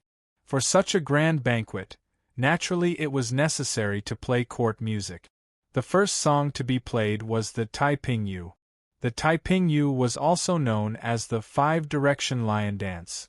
It consisted of 2 people wearing flowery embroidered robes, 5 colored silk cloths, cloud crowns, and black leather boot. They held ropes and brushed them as they teased the male lions. There were also 10 people dressed as 5 male lions, each standing on one side and dancing to the music. There were also 140 people singing the Taiping Yu at the same time, clapping their hands and stomping their feet to match the beat. As soon as Luanmisa saw this grand and powerful dance, he could not help but dance with joy. He hurriedly asked Wu Zetian, "Your Majesty, I was born in the wilderness and do not know Chinese music. Now that I am sitting at the bottom of the stairs, I cannot see the details of the dance. I beg your Majesty to allow me to leave the banquet and come closer to take a look." Wu Zetian smiled and nodded her head. Luanmisa and Tufan's assistant envoy left their seats and rushed to the side of the song and dance performers. They leaned against the dragon pillar and whispered to each other, praising them incessantly. The civil and military officials in the hall saw them like this. They could not help but show contempt on their faces. Some people even whispered and laughed in low voices. But Luanmisa and the deputy envoy stood there with a look of surprise and admiration. They seemed to be completely unaware of the people's barely concealed mockery. Yang Fan held his sword and stood at the side of the hall, watching his performance with cold eyes. He gradually became vigilant. He had a confrontation with Luanmisa on the Wuzhang plain, so he knew that this man's appearance was rough, but his mind was actually very cunning. Perhaps Luanmisa had never seen this kind of grand, well-dressed, uniform, and dignified palace music. But as an envoy sent by the Tubo king, his self-restraint should not be this low. Now that he was pretending to be rough, he must have some ulterior motive. When the song of peace and prosperity was over, Luanmisa and the deputy envoy returned to their seats. They sighed in admiration and thanked Wu Zetian, saying, "Ever since I entered the holy court, I have received your Majesty's preferential treatment. Now that I have seen this wonderful music, my life has not been in vain. Although I am lowly, I really do not know how to repay heaven's kindness. I only wish your Majesty to live long, long, long live." Luanmisa humbled himself. Even though she knew that he was speaking words of flattery, Wu Zetian could not help but be pleased. She, who rarely drank in recent years, unexpectedly also picked up her cup and took a big sip. Luanmisa continued, "Tufan is located in a remote and desolate area. We have always admired the culture of the Central Plains. Today, I have been sent by my king to come to your country. I sincerely beg the Holy Emperor to allow the marriage of the imperial princess to my king.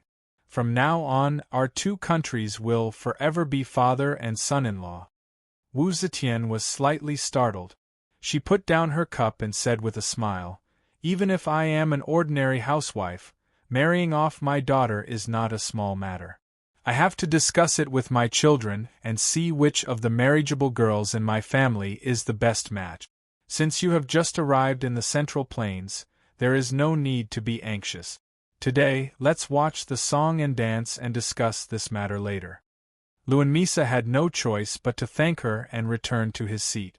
Following that, the hall began to play four-way music. Luanmisa sat upright and watched while his assistant looked left and right. Suddenly, he saw someone and was startled. He whispered a few words to Luanmisa. Luanmisa looked over and was also slightly startled. Then the two of them whispered to each other and peeked at each other from time to time. Wu Zetian saw that the two of them were acting suspiciously. She could not help but ask, "What are you looking at?" Luanmisa quickly bowed and said, "Your Majesty, may I ask if the general at the opposite table is surnamed Tang?" Wu Zetian looked at the person he was pointing at. He was indeed wearing a general's uniform. He looked vaguely familiar, but she could not remember his name. She signaled him to come forward. That person was Liangzhou's governor Tang Xiujing.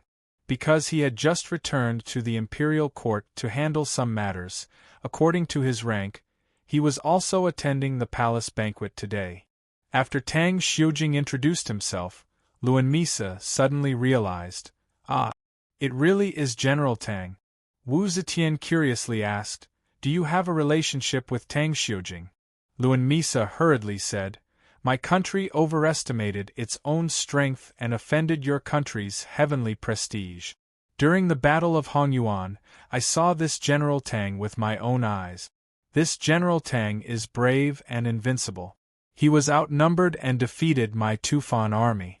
Because I have seen him with my own eyes, I have a deep memory of him." Wu Zetian was very happy to hear this. She turned to Shangguanwaner, who was accompanying her, and said in a low voice, "This man is a brave general. Remember his name, I want to put him in an important position." Yang Fan did not believe that as an envoy, Luanmisa did not have this kind of profound bearing at the banquet. Even the old and clumsy Wu Zetian was able to notice his strange behavior. He was afraid that seeing Tang Xiujing and exposing the scandal of his defeat at the hands of the Zhou army were all intentional. This Luanmisa was so servile that he did not hesitate to expose his own disgrace. First, he portrayed himself as a country bumpkin who had never seen the world. Now, he shamelessly exposed the scandal of their defeat at the hands of Tang Xiujing. Was all this just to curry favor with the emperor and ask for a marriage alliance? When a bird is about to strike, it will fly and fold its wings. When a fierce beast fights, it will bow down. Yang Fan suddenly thought of these words and couldn't help but tremble.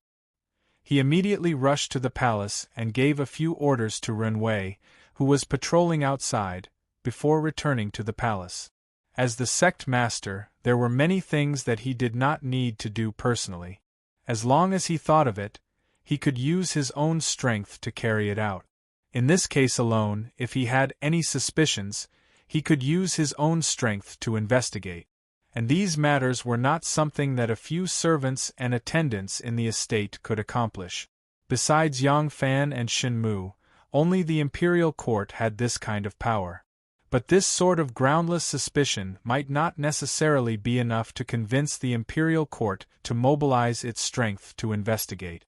Moreover, the efficiency of using official channels was too slow. By the time the truth was discovered, it might already be too late. Yang Fan's rush in and out of the palace attracted Luanmisa's attention. When Luanmisa saw Yang Fan, he couldn't help but laugh and whisper a few more words to the deputy envoy. After entering the court, Luanmisa had already paid a visit to the crown prince, the Prince of Xiang, and King Liang with lavish gifts, so he was rather familiar with them. Seeing him laugh, Crown Prince Li Xian followed his gaze and asked, "Could it be that esteemed envoy is also an old acquaintance of General Yang?" Luanmisa smiled. "Indeed. This envoy came from Tibet and passed through the Wuzhong plains. I once met this general. General Yang has an Arabian horse. This envoy wanted to buy it with a large sum of money, but General Yang is also a horse lover and firmly refused. This envoy wanted to exchange a Tibetan beauty for a horse, but General Yang still refused. What a pity!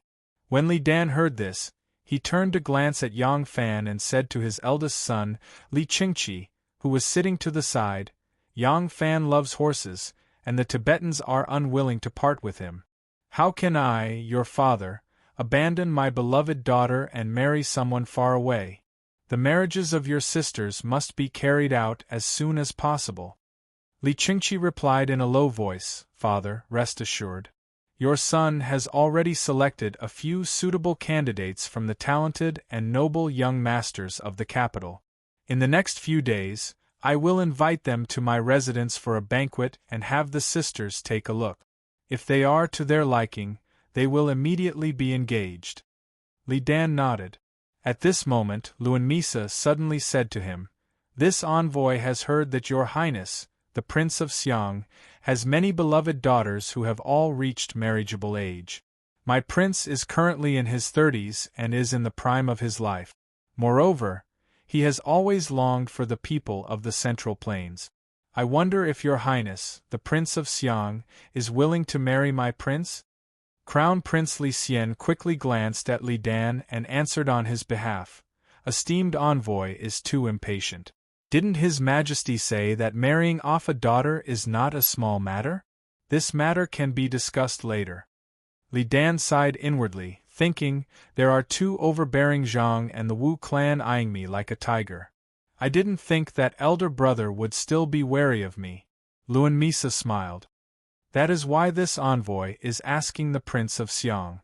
If your highness, the Prince of Xiang, agrees, I believe that Her Majesty, the Empress, will also graciously approve. Li Dan said, Esteemed envoy's information network is not very well informed. To tell you the truth, although this prince has several daughters who are suitable for marriage, they have long since found husbands. The betrothal gifts have already been sent out. My eldest and second daughters will be married this year, and my third and fourth daughters have already been engaged. Luan Misa immediately asked, Your Highness, the Prince of Xiang, has more than 4 daughters, right? Have the other imperial daughters been married? Li Dan replied, This prince has 7 daughters, but the eldest of these 7 is only 12. How can we talk about marriage? Luan Misa clapped his hands and laughed. The Prince of Xiang's words are incorrect. According to the customs of our Tubo, what harm is there in getting married at the age of 6 or 7? Since your highness, the Prince of Xiang, has 7 beloved daughters, I believe that for the sake of the friendship between the great Zhou and the Tubo, your highness, the Prince of Xiang, will not refuse to marry one of your 7 beloved daughters? Chapter 1056. Li Dan was dumbstruck, momentarily speechless at Trinling's words. He suddenly remembered, in the 3rd year of Xianqing, when Tubo proposed marriage to the Tang dynasty, Tubo King Mongsong Mangzhen was only 8 years old. In the 4th year of Yifeng, when Tubo proposed marriage to the Tang dynasty, Tubo King Chittasong was only 4 years old. In a political marriage, the decisive factor was the political benefits attached to the marriage. Age was definitely not an issue. In fact, in the history of the Tang dynasty, Tubo had asked for a marriage with the Tang several times, including the 3rd year of the Divine Dragon. Tubo had asked for a peace marriage with the Tang. At that time, the Tubo king, Inda Zuzan, was only 3 years old. 3 years later, the peace marriage was successful. The 6-year-old groom married the 12-year-old princess of Jincheng. It was not that Li Dan did not know about the Tubo's marriage proposal to the Tang several times in the past. The problem was that the Tubo king was still a child when the Tubo king married the little princess. At worst, the husband and wife would grow up together. But now the Tubo king was already over 30 years old. How could a man over 30 marry a 12-year-old little princess? So Li Dan completely ignored this point. It was only when Misa nonchalantly said that a 7 or 8-year-old princess would be fine that Li Dan suddenly understood. A political marriage could not be judged with common sense. Not to mention his 12-year-old daughter, even if his daughter was only 3 years old, as long as it was in line with political interests, she could still become the Tufan king's wife, even if the Tufan king was already 80 years old. Luanmisa stared at Li Dan with bright eyes. His expression did not have the initial feigned awe and ignorance. He believed that Li Dan was willing to marry his daughter to Tubo. Tubo had investigated the current situation of Great Zhou. They believed that a peaceful marriage would help to consolidate Li Dan's position. He would definitely be willing. His current refusal should be because he was afraid of arousing the fear of the crown prince and the Wu clan. Li Dan hesitated for a moment before saying reluctantly, "A 12-year-old girl who is young and inexperienced, how can she become a qualified consort and wife? Our imperial family has other imperial daughters." Luanmisa interrupted him.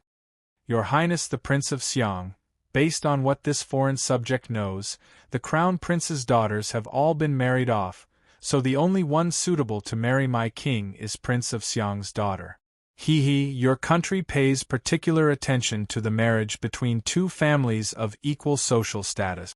Isn't it the same in Tubo? As your daughter, even if she is young, I believe that she is well educated, gentle, and virtuous. As for the fact that she is still young, that is not a problem. After my Wang marries Wang Fei, we can wait until she is a bit older before consummating the marriage." Li Dan couldn't take it anymore. He couldn't possibly say that his 11 or 12-year-old daughters were also engaged, right? Even if he could change his words now, what about his 6 or 7-year-old daughter? Could it be that they were already engaged? But he did not even want to marry his grown-up daughter to Tubo. How could he be willing to marry an innocent 12-year-old girl to Tubo to suffer? Li Dan could only brace himself and say, My daughter is still young. In this prince's opinion, it's not appropriate for her to get married so early. How about this? Let this prince discuss this matter with the empress first. Today, we are only hosting a banquet for the esteemed envoy. Let's not talk about this matter for the time being. Come, let's have a drink." Li Dan could only use the delaying tactic against the Tubo proposal, but he didn't know how long he could delay it. Luanmisa would go to the imperial palace every other day to seek an audience with the Son of Heaven, urging him to agree to the marriage. From time to time, he would also visit the crown prince, the Prince of Xiang, and Prince Liang, using both the carrot and the stick. Wu Zetian had also tried to marry a sinner daughter to Tufan as a princess, but she was flatly rejected by Luanmisa. Luanmisa's reason was that Tufan Zanpu was, after all, the ruler of a country and could not be matched with a sinner daughter of the great Zhou dynasty. Only the blood of the empress was worthy of the ruler of Tufan. The only children who had continued Empress Wu Zetian's bloodline were Li Xian and Li Dan's branch. Li Xian's 6 daughters were all married off, so only Li Dan's daughter could be married off.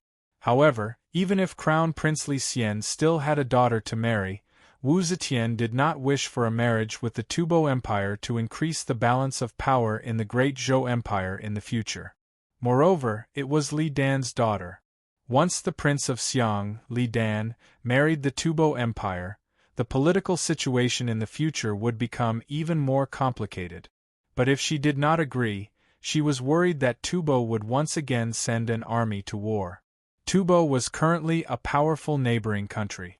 Although the Great Zhou had gradually gained the upper hand in military power after the death of the Tubo's military god, Luan Trinling, it was still not strong enough to completely suppress the other side. To kill 1,000 enemies, one would suffer 800 casualties. Wu Zetian, who had just moved the capital to Chang'an, did not dare to lightly start a war. In the past, it was not that Wu Zetian did not have this confidence, but ever since the Little Khitan rebelled and lost Wang Xiaojie and several other great generals, sent troops to Hebei, and dealt a blow to the Great Zhou, Wu Zetian suddenly realized that although the Great Zhou still looked like a colossus, it was no longer as powerful as it was in the days of Taizong and Gaozong. The court did not delay for more than half a month. Luanmisa's attitude gradually hardened, and he came to the palace every day to pester them. Even Wu Zetian found it difficult to deal with him. At this time, the Turkic Khagan, Mok, suddenly sent troops to harass the entire Wuzhou territory. Traces of the enemy appeared in Yan Province, Xia Province, Bing Province, Daizhou, and Xinzhou. After receiving the report, Wu Zetian didn't dare to send those nephews of the Wu family to mess things up. She first appointed Xue Jichang, the chief scholar of Yong Province, as the defense ambassador of Shandong Province, in charge of the troops in Hebei Province, Tsang, Ing, Yu, Yi, Heng, and Ding provinces. She also appointed Zhang Renyuan, the provincial governor of Yu Province, to be in charge of the defense of Yu, Ping, Gui, and Tan provinces. Together with Xue Jichang, they worked together to repel the Turk. Shortly after, Wu Zetian appointed Prince of Xiang, Li Dan, as the Northern Protector General of Anbei and the Grand Marshal of the Path of Heavenly Soldiers, commanding the troops of Yan, Zhao, Qin, Long, and Yen against the Turks. However, she still used the same trick, appointing Li Dan as the Grand Marshal but not letting him lead the troops. It was just a title for Li Dan, but in reality, Prime Minister Wei Yuanzhong was the Grand Marshal to deal with the Turks. At this time, Wu Zetian had a good reason to evade Lunmisa. Since the Great Zhou was at war with foreign enemies, it wasn't appropriate for them to discuss the marriage. When Lunmisa learned that the Great Zhou was at war with the Turks, he didn't go to the royal palace to urge them. Instead, he settled down in the Four Quarters Embassy. It seemed like he could stop urging them for the time being, but he wouldn't let the marriage go just like that. He wouldn't leave until the marriage was settled. Thick clouds covered the sky, and a cold wind howled. The snowflakes were swept up by the fierce winds, making it difficult for the passers-by to open their eyes. The snow fell more frequently this winter, and the earth seemed to be covered with a thick blanket. The farmers were overjoyed. This year was destined to be a bumper harvest. On the other hand, the shepherds couldn't help but pray to the heavens to give them a break. They couldn't do without snow, but if the snow was too heavy, it could easily turn into a white calamity, freezing all of their cattle and sheep to death. That would be their nightmare. It was currently the midwinter season, and with the end of the year approaching, the mountains and villages were all empty. Humans and animals alike were beginning to hide for the winter. The roads were blocked by the heavy snow, and there shouldn't be any humans in the world of ice and snow beyond the Great Wall. But in this weather, on the outskirts of Maozhou, present-day Maowenchang Autonomous County, Sichuan, several figures were arduously traversing through the snowy plains. The snow was a foot deep, knee-deep, and coupled with the abominable weather, there shouldn't be any humans in the wilderness. Yet, these figures were clearly humans. They were leading their mounts and hurrying through the heavy snow. As the snow was too deep, it was impossible for the horses to gallop. As such, the four of them could only lead their mounts on foot. The horses were wrapped in warm wrappings, and a blanket was draped over their backs. The four of them were dressed in thick sheepskin jackets, and their pants were sewn from wolf pelt. The legs of the pants were tucked into high felt boots made of cowhide, and their legs were bound with leather leggings to prevent the snow from seeping in. The four of them wore dog skin hoods on their heads, and they used towels to cover their mouths and noses, leaving only their eyes exposed. Their breaths emitted hot air from the towels, and a thick layer of frost covered their mouths and the corners of their eyes. It seemed that they were working very hard. The four of them walked forward with uneven step. None of them expected that as they advanced, 6 figures would suddenly appear in the snow around them. All 6 of them were dressed in white, the same color as the snow. In the wind and snow, if they hadn't suddenly appeared and brandished their knives, no one would have noticed them. The snow was knee-deep, and it was difficult to move forward. But the 6 of them were unusually agile. As soon as they appeared, they pounced on the 4 walkers like a pack of hungry beasts. Kill! With a cold shout, the 6 of them transformed into 6 gusts of wind, filling the sky with snow as they pounced on the 4 walkers. The 4 walkers had walked a long distance in the snow, and they were exhausted. Moreover, they covered their mouths too tightly, and their vision and hearing were affected. By the time they discovered the danger, it was already a beat too late. Moreover, the 6 attackers had suddenly launched an attack. Their movements were swift and agile. As the shadows intertwined, blood splashed everywhere. Amidst the screams, one of the walkers broke out of the encirclement, turned around, and madly ran. While running for his life, this person suddenly had a divine strength, and he was able to run knee-deep in the snow as if he was flying.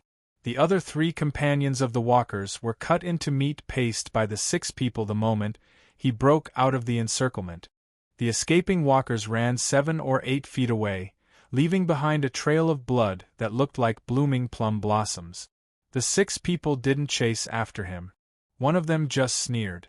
He used one of his feet to pick up a knife from the ground, and used the tip of his foot to kick the handle of the knife. The knife suddenly whizzed out like a windmill, and spun in between the right leg of the escaping walkers. As the knife spun, the walker's right leg, which had just been raised, was cut off from the ankle. The walkers let out a miserable scream, and fell diagonally into the snow, wailing mournfully as he rolled on the ground. A white-robed assassin slowly chased after him, and with a palm strike, he struck the walker's neck and knocked him out. Then, he grabbed the walker's collar, and dragged him back like a dead dog, leaving a horrifying trail of blood wherever he passed. This person was left alive, but they didn't try to bandage his wound. In the cold of the 12th lunar month, a drop of water would turn into ice. Soon, this person's wound would freeze into ice, and he wouldn't die from excessive blood loss. The 6 people suddenly killed 3 people, and chopped off another person's leg, but they looked as if they had just slaughtered 3 wild dogs. Their expressions were terrifyingly calm. They carefully searched the 3 corpses, and put everything they found into their own pockets. A moment later, the 6 people led the 4 horses and carried the half-dead walkers, and disappeared into the endless wind and snow. The wind and snow would quickly bury the blood on the ground, the scattered corpses, and the weapons. If the beasts with a keen sense of smell couldn't dig them out from under the snow and wrap them up, they would have to wait until spring before they could be discovered. These 6 people were just one of the hundreds of small teams that Xianzong had sent out after Yang Fan gave the order. They had luckily found the people they were looking for in their mission. After completing the mission, they turned in the things they had found and the people they had captured alive. As for why and who they had killed, they didn't care at all. They were originally horse bandits who killed without blinking, and only cared about getting paid. After the things they had seized and the people they had captured changed hands 5 times, they were taken over by Yang Fan's people. Before this, the 5 layers of relationships did not know that they were working for the Succession Hall, and did not even know that the Succession Hall existed in the world. The people who were alive were interrogated by Yang Fan's people. As long as they were still alive, they had a way to make them talk. Very quickly, the information they had obtained was carried by a dog-pulled sledge, and like an arrow, it passed through the snowy Guangzhong plains into Chang'an. At this time, Yang Fan was on duty in the 1,000 Horsemen camp, and the information was passed to Ren Wei. When Yang Fan read the secret letter, he couldn't help but be shocked. Unfortunately, he was right. The Tubo really had other plans. Chapter 1057. As the end of the year approached, the defense of the palace was strengthened.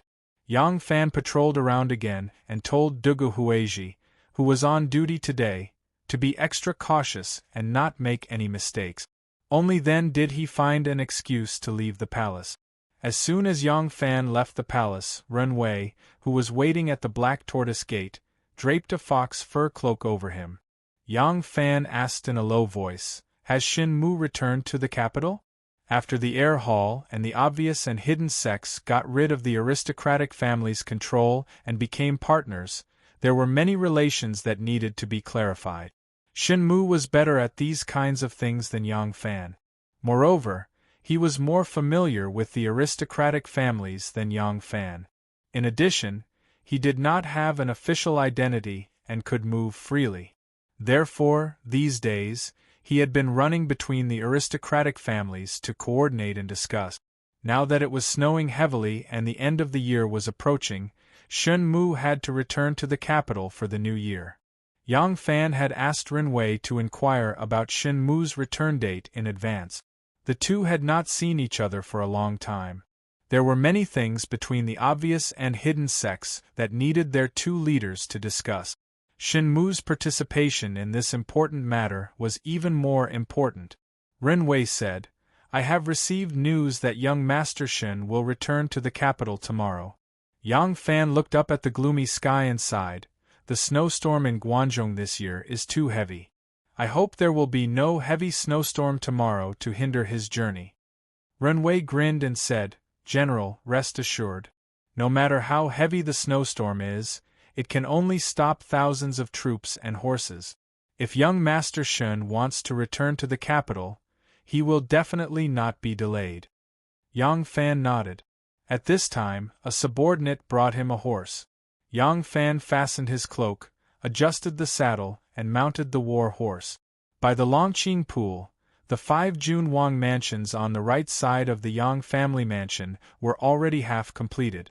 Li Qingqi's and Li Qingyi's mansions had already been officially completed, and Li Longji's mansion only had one last place left that needed to be completed. Due to the cold weather, they had temporarily stopped work. The completion of Li Qingqi and Li Qingyi's new residence naturally necessitated a celebration, and the banquet was held today at Li Qingqi's estate. Compared to Princess Annel's housewarming banquet, which had lasted for several days and invited all the nobles of the capital, the Prince of Xiang's 5 sons were much more low-key. Besides their own siblings, they had only invited a few members of the imperial family. The 4 young ladies of Shouchang, Jing Shan, Huaiyang, and Liang were already engaged, and their future husbands were also invited today. The 4 young ladies could only accompany the noble ladies of the imperial family in the rear residence. It was not good for them to walk around, lest they bumped into their fiancés and embarrassed them. The other 7 young ladies were still young and were not treated as women. They were all treated as naughty children. The girls were lively and extremely active, so it was uncomfortable for them to stay in the rear residence, but it was not good for them to go to the front residence and mingle with the male guests. As a result, the 7 of them walked around the Junwang residence and soon arrived at the secluded left gable. Of these 7 girls, the oldest was only 12 and the youngest was only 6. Each of them wore a coat made of snow fox fur, and 2 or 3 of the older ones even wore a coat made of marten fur. All of them were beautiful, some clean and elegant, some gentle and tranquil, and some bright and beautiful. Although not all of them were exceptionally beautiful, their clothes and elegance made them look the most beautiful. The 12-year-old Shouguang County Magistrate, Li Huawan, had a gentle and delicate appearance. She had been fond of calligraphy and musical instruments since childhood, so she was the most gentle and virtuous of the 7 sisters. The 7 sisters stopped under a large tree with withered leaves. Li Huawan rubbed her hands, which were red from the cold, and said to her sisters, "I heard that the Tibetan envoy still refuses to leave the 4 Quarters embassy. Every day, he comes to the palace to pester imperial grandmother, insisting on choosing one of us sisters to marry to the Tibetans." The Qingyang County Magistrate was the same age as her, but her birthday was slightly younger. Qingyang's looks were slightly mediocre, but her skin was extremely fair and tender. Hearing her sister's words, Qingyang timidly said, "I don't want to marry to the Tibetans. I heard that it's very hard there. They use carpet as their rooms and the ground as their beds. Moreover, the highlands are closer to the sky, the sun is blazing, and the wind is strong. It won't be long before I become charcoal black." The Xiqing County Magistrate, who was also 12 years old, said, "You only know how to cherish your skin. This small matter is nothing. I heard that for those who marry there, if their husband dies, they will have to marry their son, and if their son dies, they will have to marry their grandson. Back then, when Princess Yicheng of the Great Sui married to the Tibetans, she married 4 times in her lifetime. Heavens! This is too scary. This kind of thing that goes against the moral principles. Even if you beat me to death, I won't do it. That's right, I also heard that the people there don't take many baths in their lifetime. Their bodies are so smelly. A few young girls covered their mouths and noses at the same time, their delicate eyebrows also wrinkled, as if they had already seen a very smelly, very dirty, very, very smelly man. The 9-year-old Chongcheng County Magistrate, Li Qiang, was the most outstanding beauty among her sisters. She had a pair of big and bright eyes, red lips, white teeth, and delicate facial features. Although she was still young, the special bright and beautiful temperament of a beautiful girl could not be concealed. Li Qiang angrily said, "I really don't understand, why does Imperial Grandmother have to be so tolerant to the Tibetans? Could it be that she is willing to let her own granddaughter marry to the Tibetans and suffer?" Thinking about how powerful our Tang dynasty was under the rule of Emperor Taizong, didn't Wen Qing receive a cold reception when he entered Tibet? The attendants she brought with her didn't even have anyone to take care of their meals. After she got married, she lived in a simple small room, with only a bed and a cupboard in the room, not even enough room for a few people to stand.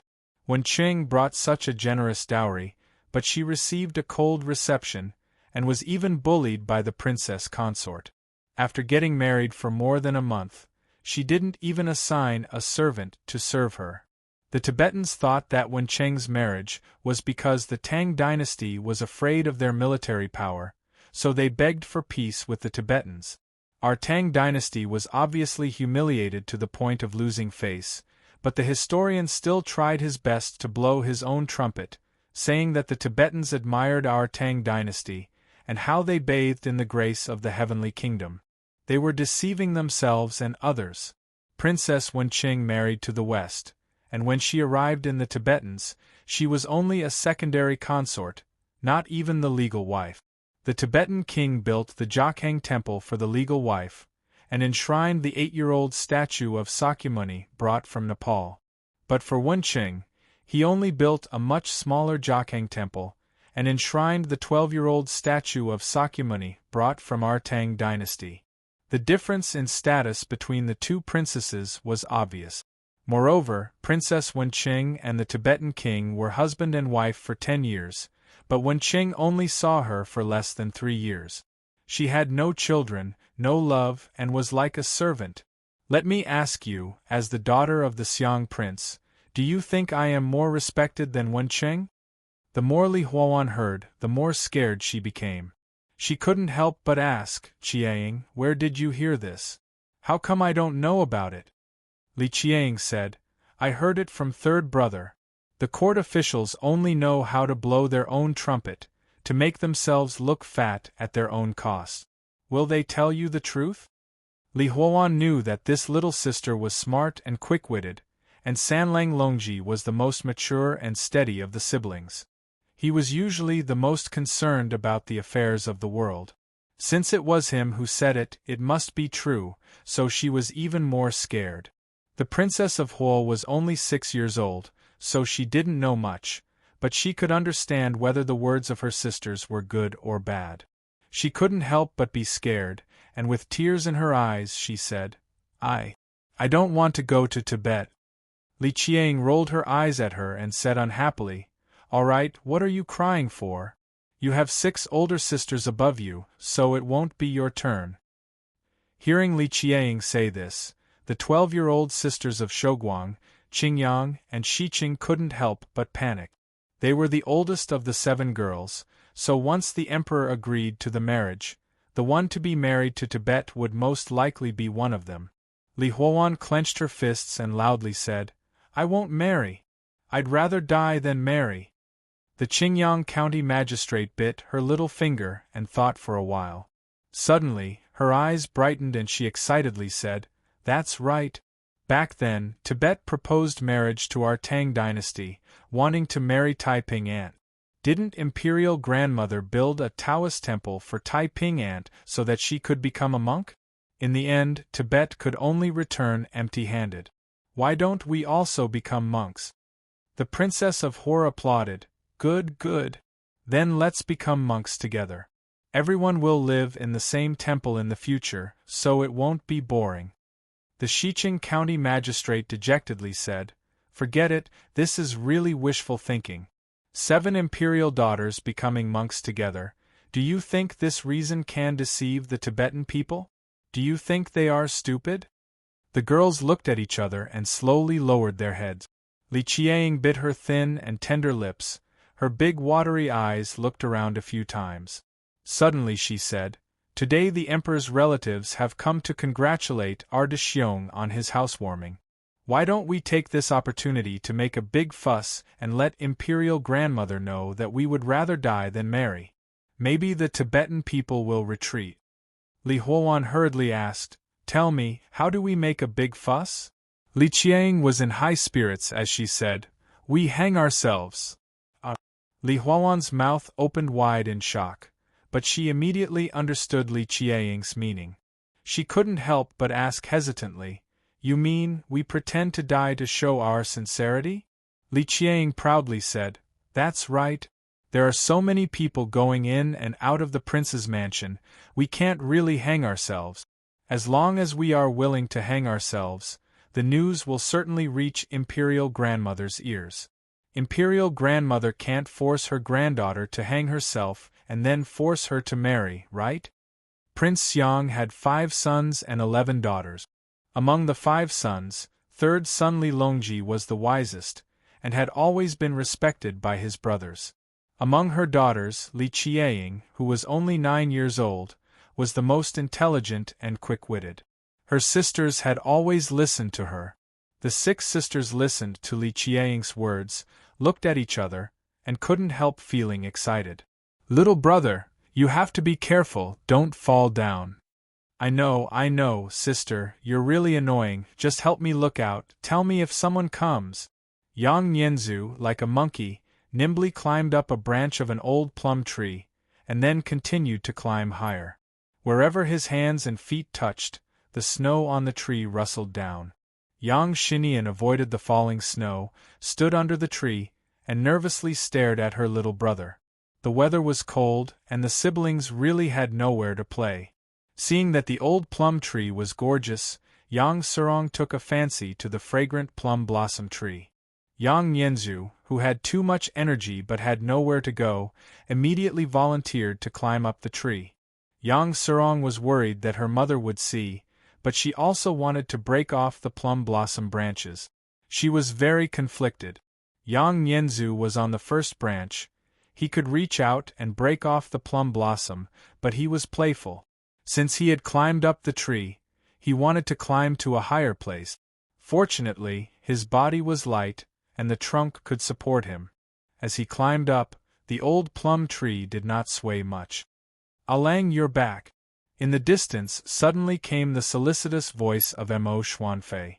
Yang Serong hurriedly shouted, "Oh no, father is back, Nianzu, come down quickly." "Sister, don't be noisy. I'm afraid father doesn't know I'm here. How can I go down so quickly?"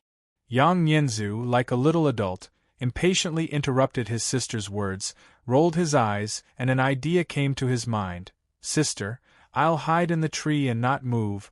Father will pass under the tree, he won't look up."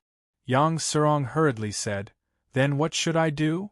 Yang Nianzu said, "Sister, you're so stupid. You hide behind the tree. Wait for father to pass, then we'll come out." Oh. Yang Serong happily agreed and tiptoed to the back of the tree.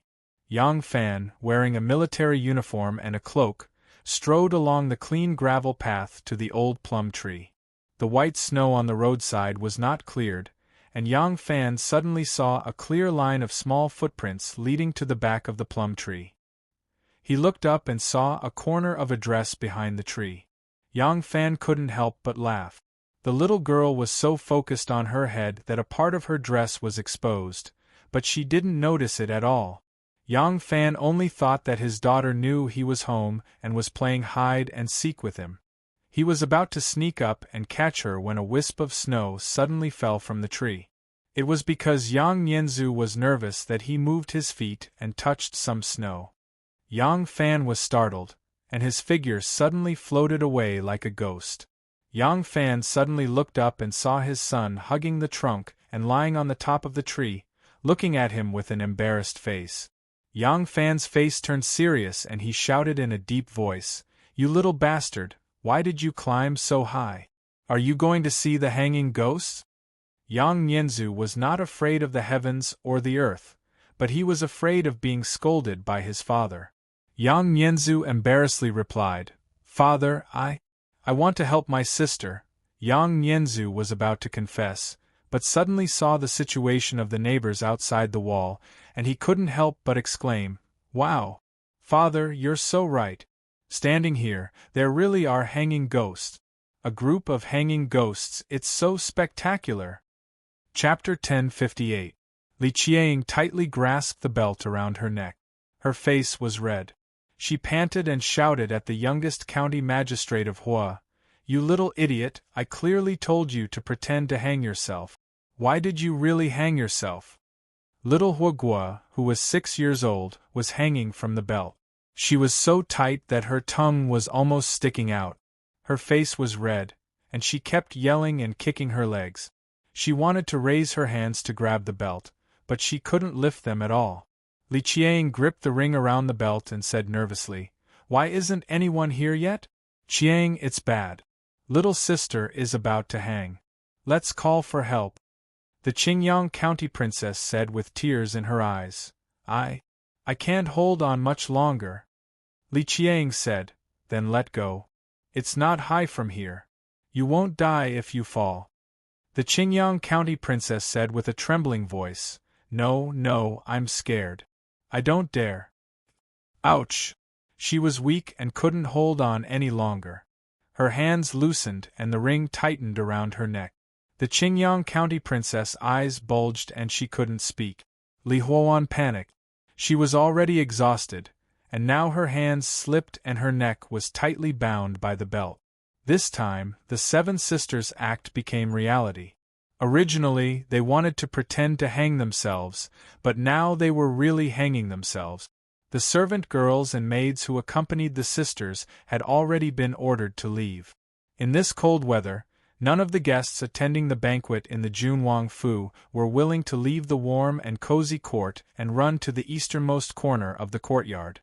Li Qiang was so scared that tears rolled down her cheeks. She didn't dare to let go and fall.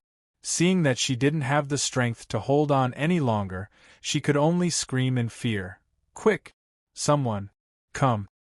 On the other side of the wall, Yang Fan heard his son talking nonsense in the tree. He couldn't help but feel angry and amused. He scolded him, "Little brat, you've learned to bluff your father? Get down here right now." Yang Nianzu was so anxious that he jumped on the tree. "No, father, there really are people hanging over there. It's a large group of people hanging and they're all very beautiful girls." A group of people hanging themselves? And it's a group of beautiful girls? How could Yang Fan believe such nonsense? His face darkened as he scolded, "Are you coming down or not? If you don't come down, I'll spank your butt." Yang Nianzu didn't dare to disobey his father's command and quickly slid down the tree trunk. Halfway down, Yang Fan grabbed his back and placed him on the ground. He lightly kicked his butt and scolded, "You little brat, why are you even more mischievous than your father when he was young?" Just as he said this, he heard a faint voice coming from the wind, "Help!" Yang Fan was startled. Suddenly, he jumped 10 feet high and stood on the trunk of the plum tree. He looked out of the wall. His son did not lie. There were people hanging themselves over there, and it was a group of girls dressed in luxurious clothes.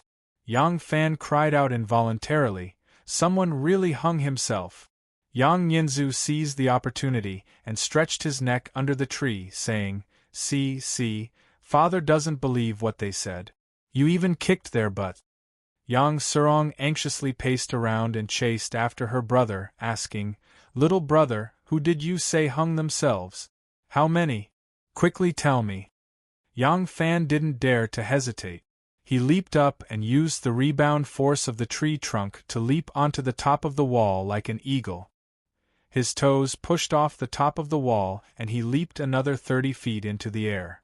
Li Qiang was panicking and afraid, but it was too late for regrets. She saw a strong and vigorous figure suddenly sweep across the sky. In midair, there was a chong-chong-lang sound of a saber, and a dazzling stream of light whistled through the air. The two belts hanging from the tree branches were cut, and the two sisters, Shou Guang and Hua Guo, fell to the ground. The figure clearly hadn't stopped moving forward, but he straightened his waist and forcefully sank down, landing on the ground before the two sisters. One by one, he steadily caught them. Li Qiang's big eyes were still blurred with tears. She suddenly opened them wide and exclaimed, "Amazing!" On the other side of the wall, Yang Serong had just asked her brother when her father, Yang Fan, stomped his feet on the tree. The thick snow on the tree rustled and fell down. Yang Nianzu and Yang Serong were hit by the pouring snow. The two little ones cried out in pain and ran away like rats. For a moment, they couldn't care less about the girls hanging themselves. Yang Fan didn't stop to think. He grabbed the two little girls and pushed Hua Guo, who was coughing violently, into Shou Guang's arms.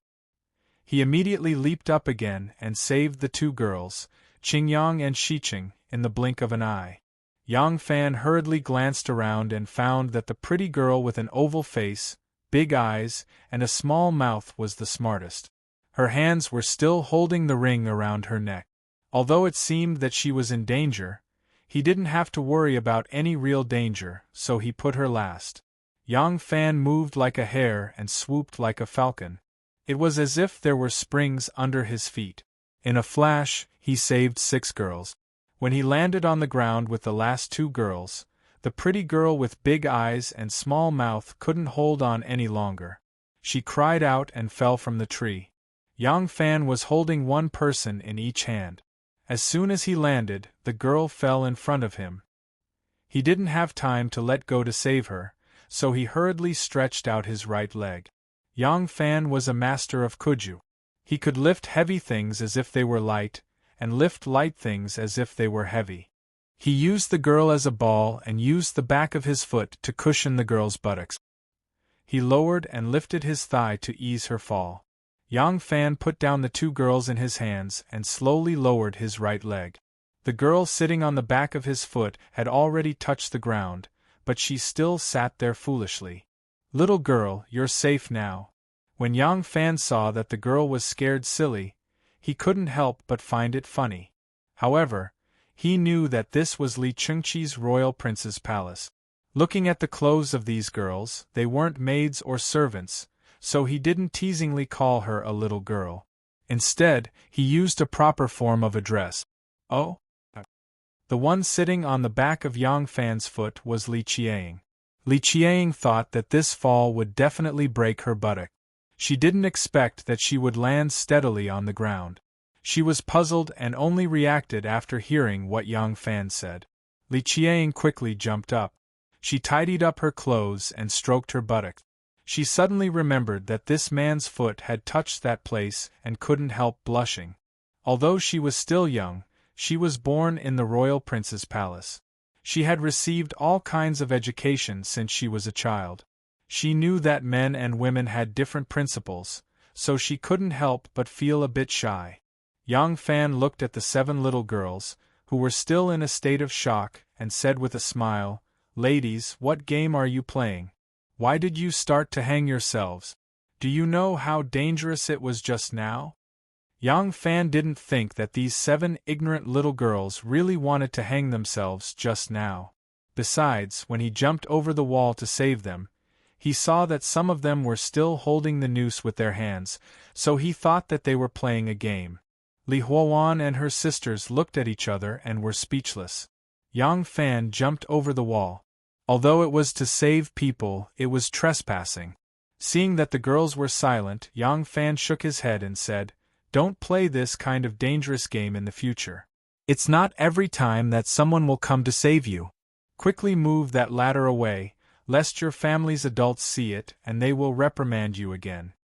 With that, Yang Fan was about to jump over the wall. Li Huowan reacted and hurriedly went forward to thank him. "Thank you for saving our lives. May I ask for Longjuan's honorable name?" Yang Fan waved his hand and said, "It's nothing, there's no need to thank me. This lowly one's surname is Yang and my given name is Fan. We can be considered neighbors." The blush on Li Qiuan's face faded slightly. Hearing his name, her eyes lit up and she blurted out, looking at Lang Juan's clothes, "You must be a general of the imperial army." Lang Jun is also surnamed Yang and given name Fan. Could it be that Lang Jun is the loyal great general who brought the crown prince safely back to Luoyang? Yang Fan glanced at her in astonishment, his heart secretly on guard. Only after he brought Li Xian back did the imperial court publicly send someone to Fangzhou to pick up Li Xian. Of course, this was only under the guise of picking up Li Xian. In reality, they were picking up the princess of Luling, Lady Wei, and Li Xian's children. The people who knew that he had brought Li Xian back from Fangzhou were all influential figures in the court. Not only did the common people not know, even many of the officials in the court did not know that the Prince of Luling, Li Xian, had long since been brought back to the capital. Moreover, so many dangerous and bizarre things had happened on the road back to the capital, but this little girl actually knew. Yang Fan slowly replied, "This lowly one is indeed the loyal great general. As for bringing the crown prince back to the capital, there's actually no such thing. I don't know where you heard this from, but you must not easily believe such rumors." Li Qiang pursed her lips and said, "General Yang is a great hero who is open and aboveboard. There's no need to hide what you've done. I've heard third brother talk more than once about how General used a series of clever schemes to rescue my seventh uncle and bring him back to Luoyang. That's why my third brother would spread rumors to deceive his own younger sister. Li Dan has 11 daughters. Among them, there are only 2 younger sisters who share the same mother as Li Longji. One of them is Li Qiqiong, the lord of Western District, and the other is Li Qiang, the lord of Chongchang District. Therefore, Li Qiang is the closest to her third brother, Li Longji. From Li Longji, she has learned many secrets that others are unaware of." When Yang Fan heard her addressing Crown Prince Li Xian as seventh uncle, he vaguely understood their identities. Hesitantly, Yang Fan asked, "Your third brother is?" Li Qiang answered, "My third brother is the Prince of Lin Zi." Looking at these 7 ladies, Yang Fan was enlightened. "So you are the 7 noble ladies from the Prince of Xiang's residence. Forgive me for my lack of manners." Li Qiang replied, "General Yang is the benefactor of us 7 sisters. There's no need to be rude. However, does General know that even though you have saved our lives today, if we are unable to solve a difficult problem, we will still seek our own deaths?" As Li Qiang spoke, she circled to the front of Yang Fan, blocking his path. Yang Fan frowned, feeling that he has brought trouble upon himself. Bracing himself, he answered, "All the noble ladies are descendants of the emperor. Their identities are respected and their status is extraordinary. What kind of trouble can there be?" Li Qiang inquired, "Has General heard of the Tubo King's proposal for a peace marriage?" Yang Fan nodded. "I have heard a little about it." At this point, Yang Fan finally understood the situation. These 7 princesses were not hanging themselves earlier but because the Tubo King is unwilling to marry them. Judging from their earlier actions, they may not be hanging themselves but they are intentionally creating a ruckus to exert pressure on the Empress and force her to reject the peace marriage. Li Qiang took a step forward and slightly lifted her chin, looking at Yang Fan. The radiant sunlight is shining on her face and on her lips. There is a thin layer of virgin hair. Under the sunlight, it is as if her delicate skin is covered with a layer of pearl powder. On her sharp chin, there is a small cinnabar mole, giving her a mischievous look. Yang Fan cautiously took a step back, unsure of what this witty lass is up to. Suddenly, Li Qiang bent her knees and prostrated in front of Yang Fan, sobbing, "I beg General to show mercy and save our sisters' lives." Yang Fan turned pale with fright. If this was seen by others, Yang Fan quickly dodged and exclaimed, "Princess, please get up. What are you doing?" However, Li Qiang did not get up. She moved her knees and continued to kowtow to Yang Fan. She sobbed and said, "I don't want to marry Tubo, and I don't want my sisters to suffer in Tubo. But Tubo is aggressive and Imperial Grandmother is likely to agree to Tubo's request. I beg General Yang to help my sisters." Yang Fan can't hide, but he can't just jump over the wall and escape. He was so anxious that he was sweating. He hurriedly looked back. Fortunately, this place is relatively remote and no one came. Yang Fan quickly stepped forward and said, "Princess, please get up. The peace marriage is a national event. My words carry little weight. How can I make the decision?" Originally, there was a difference between men and women, so Yang Fan shouldn't help her up. But at this time, he couldn't care too much. No matter what, he had to pull this troublesome little girl up first. If this was seen by others, it would be improper. But he didn't expect that as soon as Yang Fan reached out, Li Qiang would grab his sleeve tightly and not let go. Li Qiang turned her head and said to the 6 sisters who were in a daze, when 7th uncle returned to the capital, the treacherous officials had set up layers of traps to intercept and kill him. It was thanks to General Yang's clever plan that 7th uncle returned to the capital safely.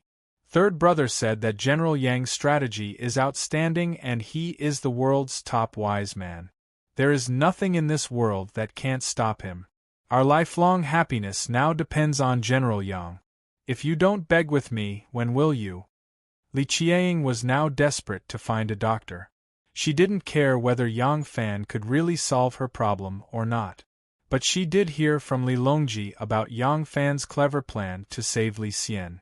After hearing it, Li Qiang worshipped Yang Fan like a god. Li Longji's evaluation just now was indeed from Li Longji. As Li Longji grew older, he was no longer as naive and childish as he was in the past. He already understood that sometimes good and evil, distant and close, were not always the same on the outside.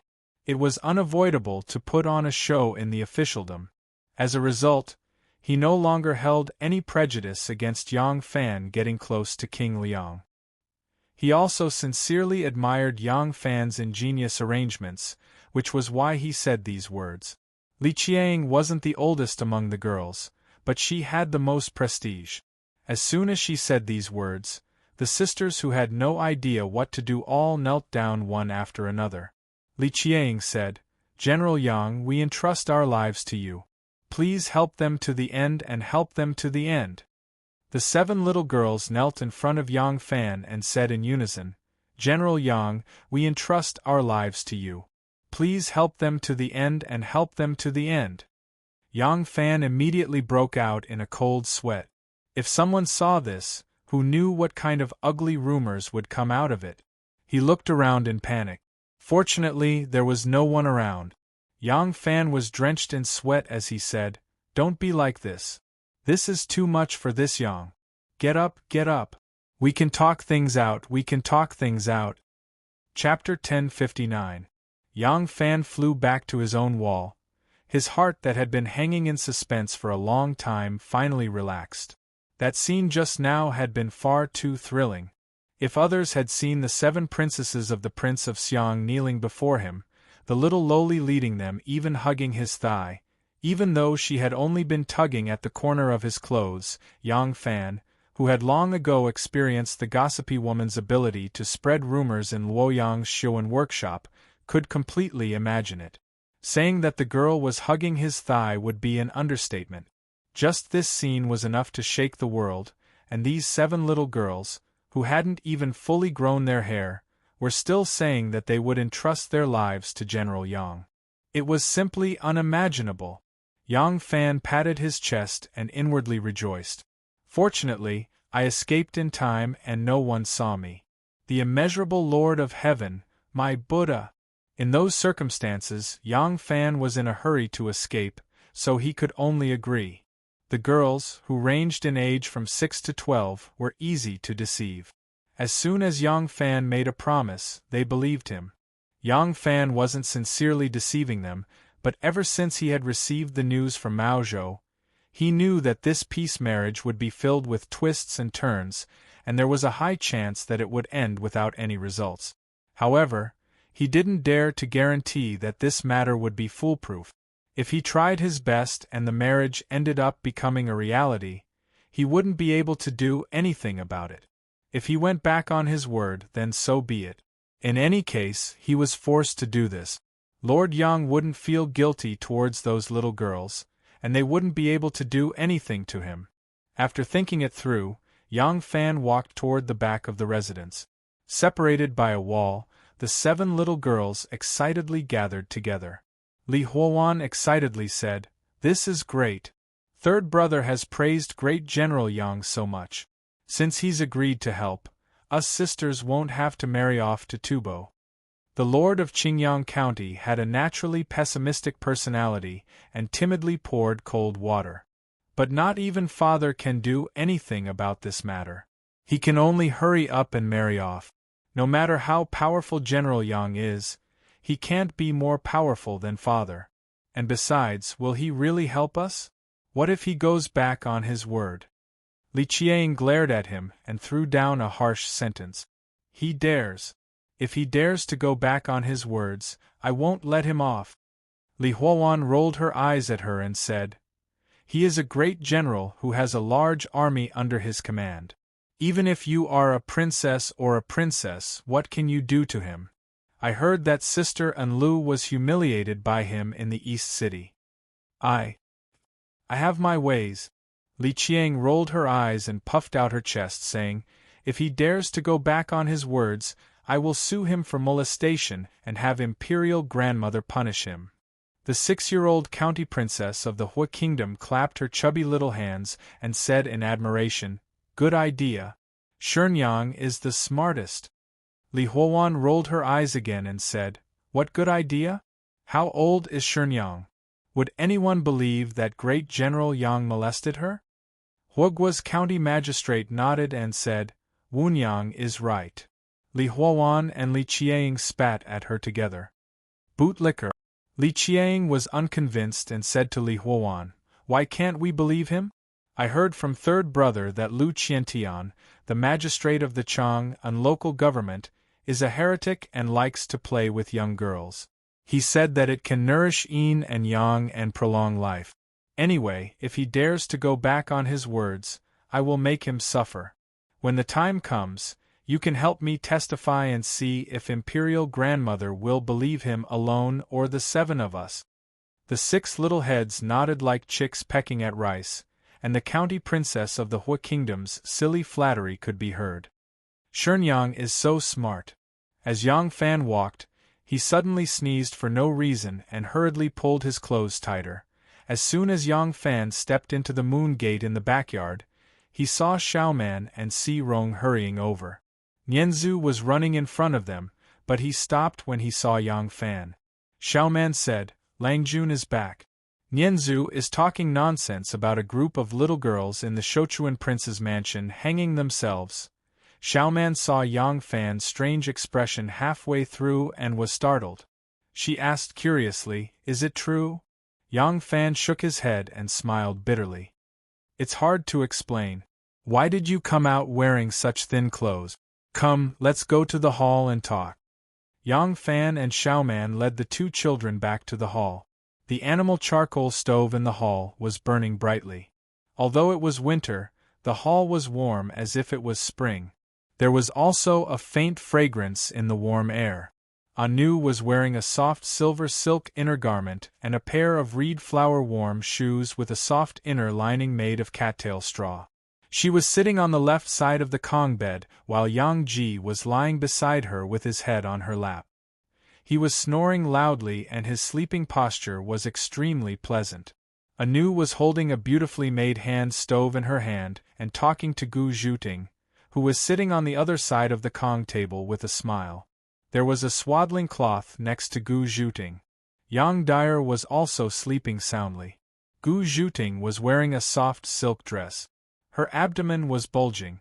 She was going to give birth in 3 months. At this moment, she was supporting herself with her hands on the edge of the bed. Her slender feet, wearing snow-white socks, were stepping on a rolling footstool. This rolling footstool was made of bamboo. It was 2 feet long and 6 inches wide. It had a roller cylinder inside. When one stepped on it and rolled the bamboo cylinder, it could massage the soles of one's feet. Now that Gu Zhuting was pregnant, it was not suitable for her to exercise. It was also not suitable for her to take a walk in the courtyard in the middle of winter. Therefore, she used this rolling footstool to activate her blood vessels so as not to affect the fetus in her belly. Seeing Yang Fan coming in, the two hurriedly stood up. Yang Fan quickly gestured for them to sit down. He and Xiaoman sat on the side chair. Yang Yanzu couldn't wait to ask, "Father, are the sisters next door dead?"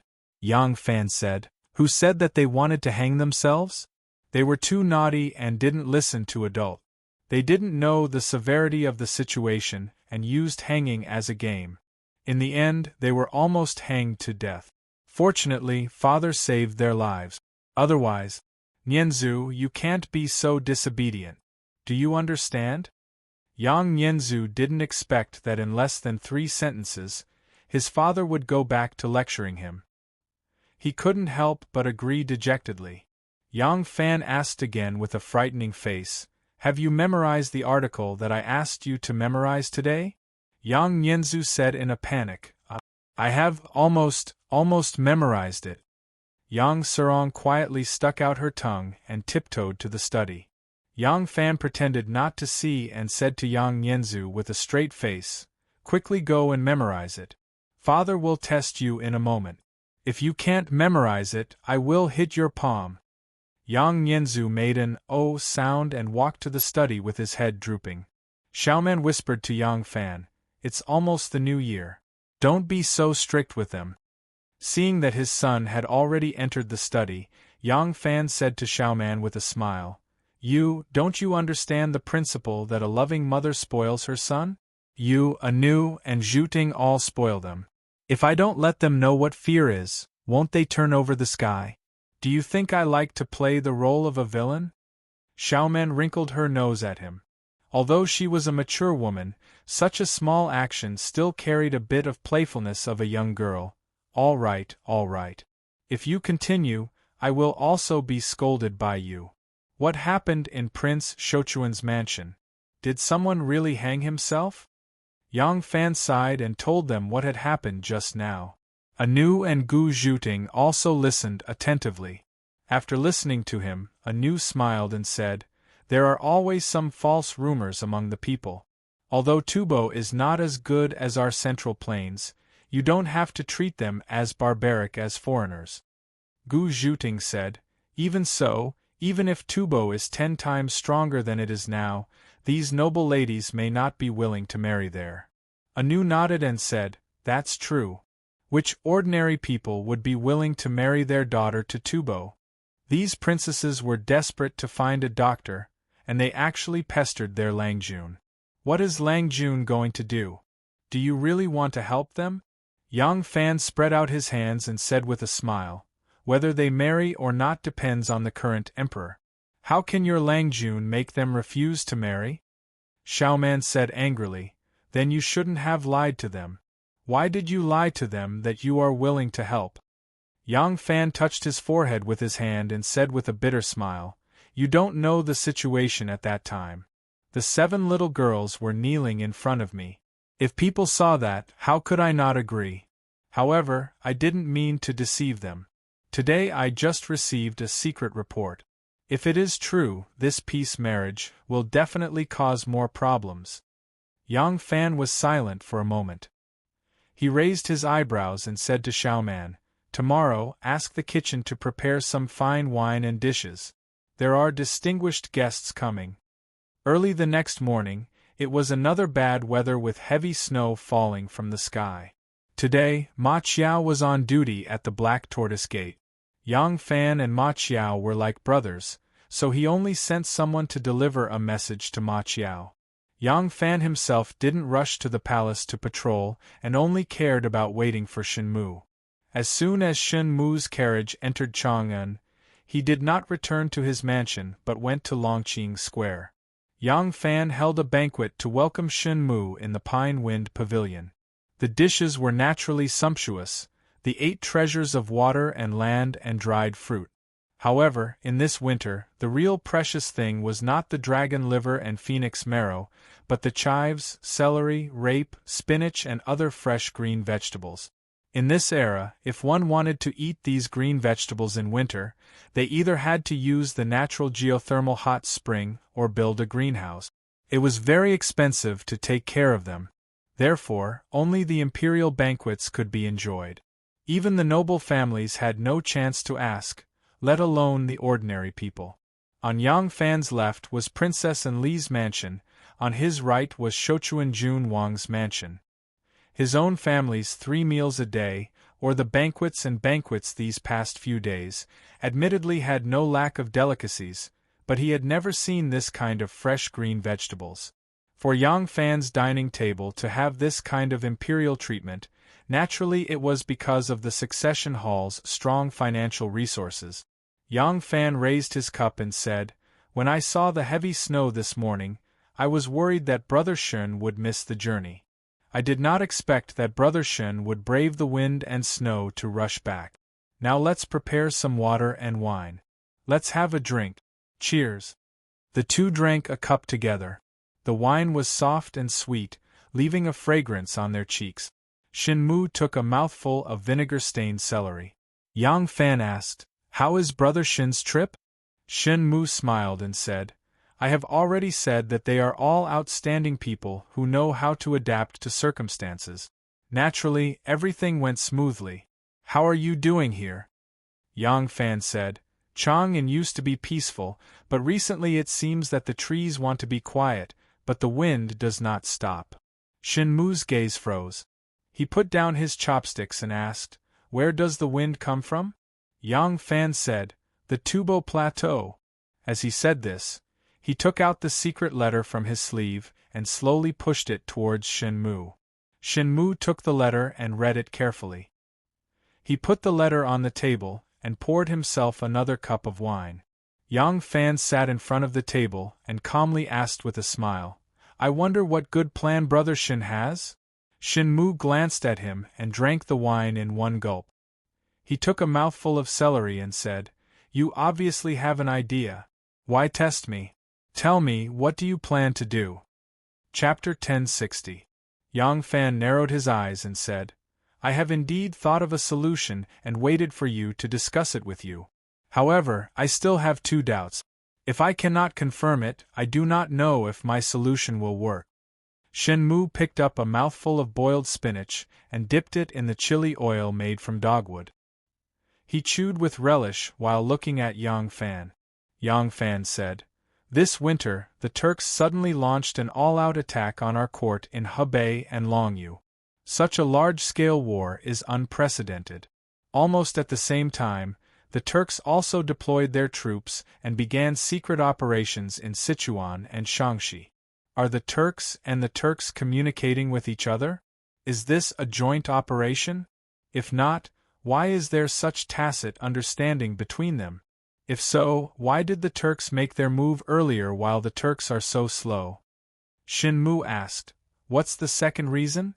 Yang Fan said, "If the Turks intend to ally with the Turks and take advantage of the fact that our capital has just moved to the west and has yet to gain a firm foothold, why would the Turks send an envoy to our court to request for a peace marriage? That Tubo envoy is still staying in the Four Quarters Embassy and refuses to leave. Every day he pesters us, showing his sincerity.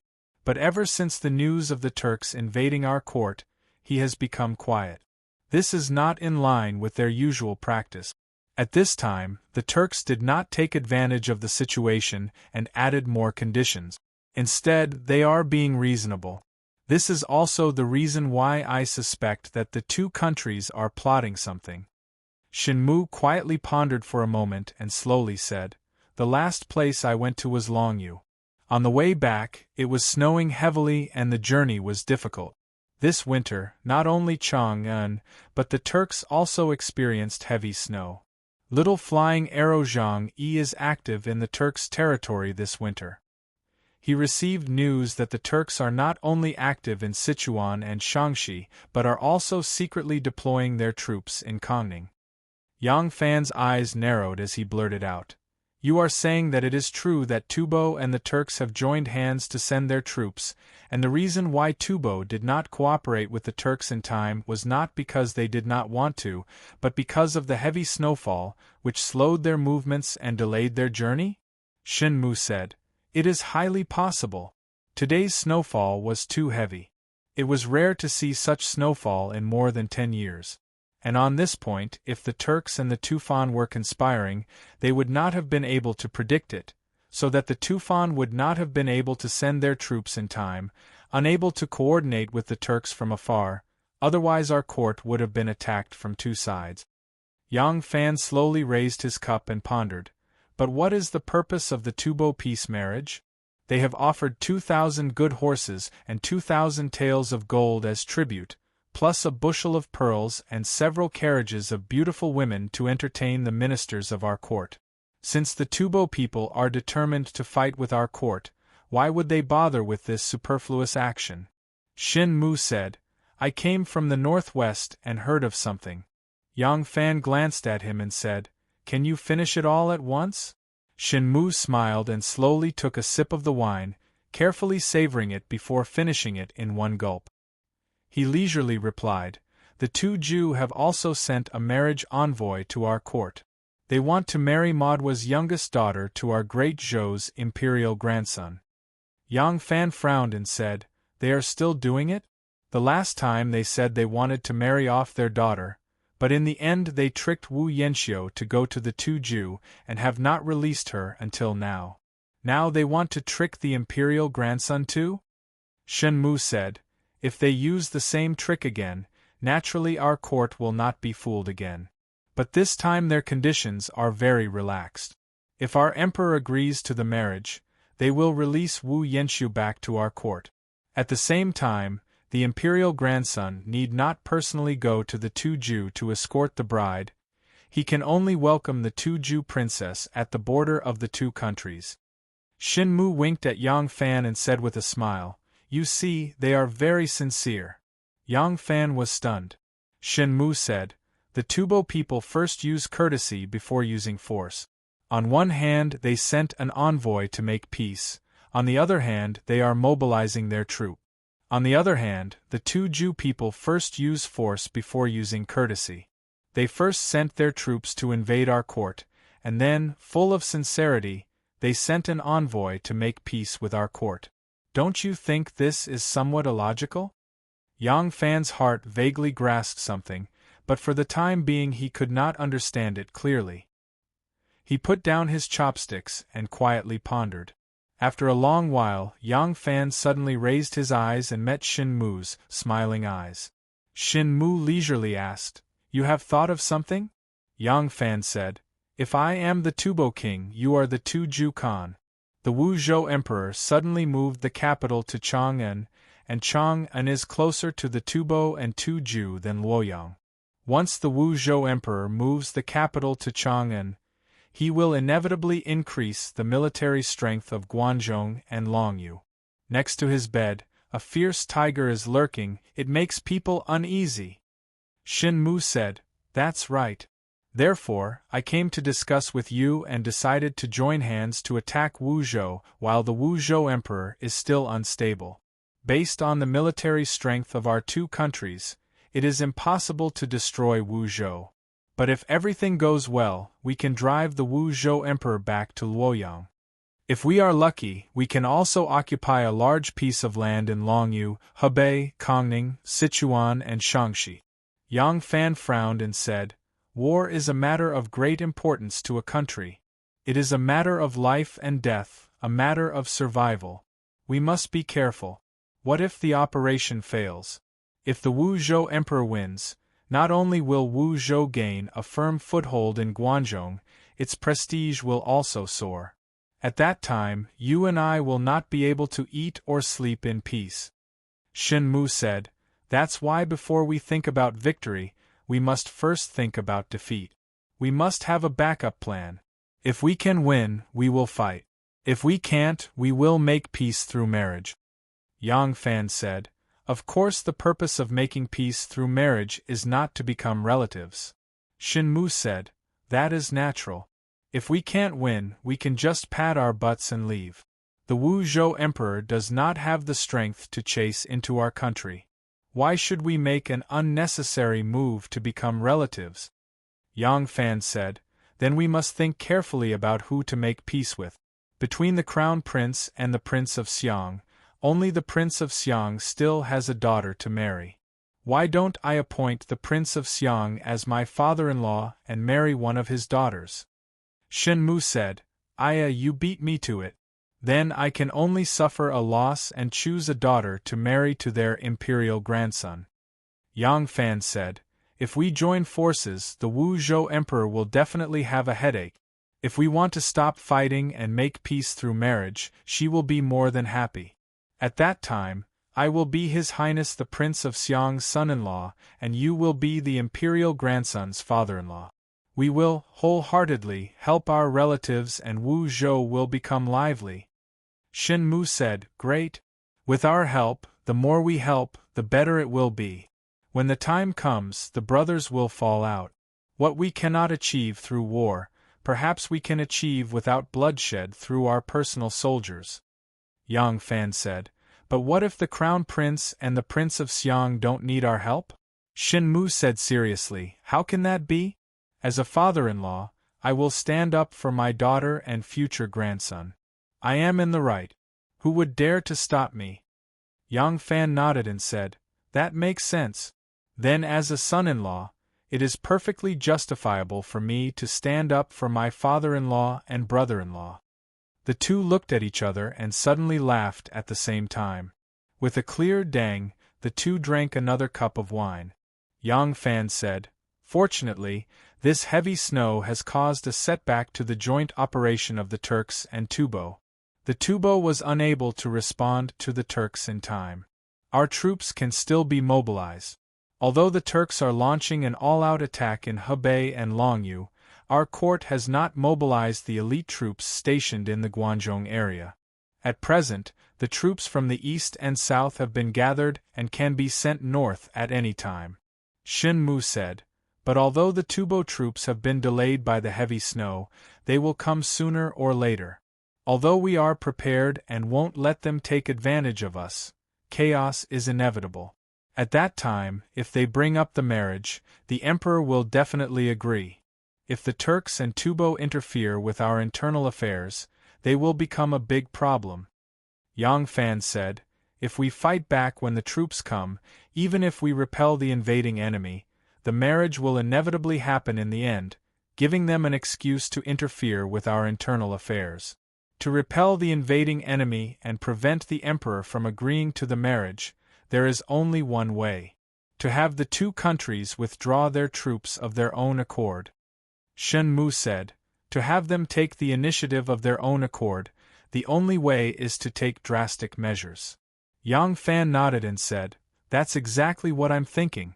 With your support, the chief of the Tukishi tribe, Wuzheil, has already replaced Huziro as the Khagan of the 10 tribes of the Western Turks. If you can have him stab a knife into the heart of the Turks, do you think the Turks will retreat? Shen Mu thought for a few moments before slowly replying, although I can influence Wuzheil to a certain extent, mobilizing the soldiers of the 10 tribes to attack the Eastern Turks is a huge matter.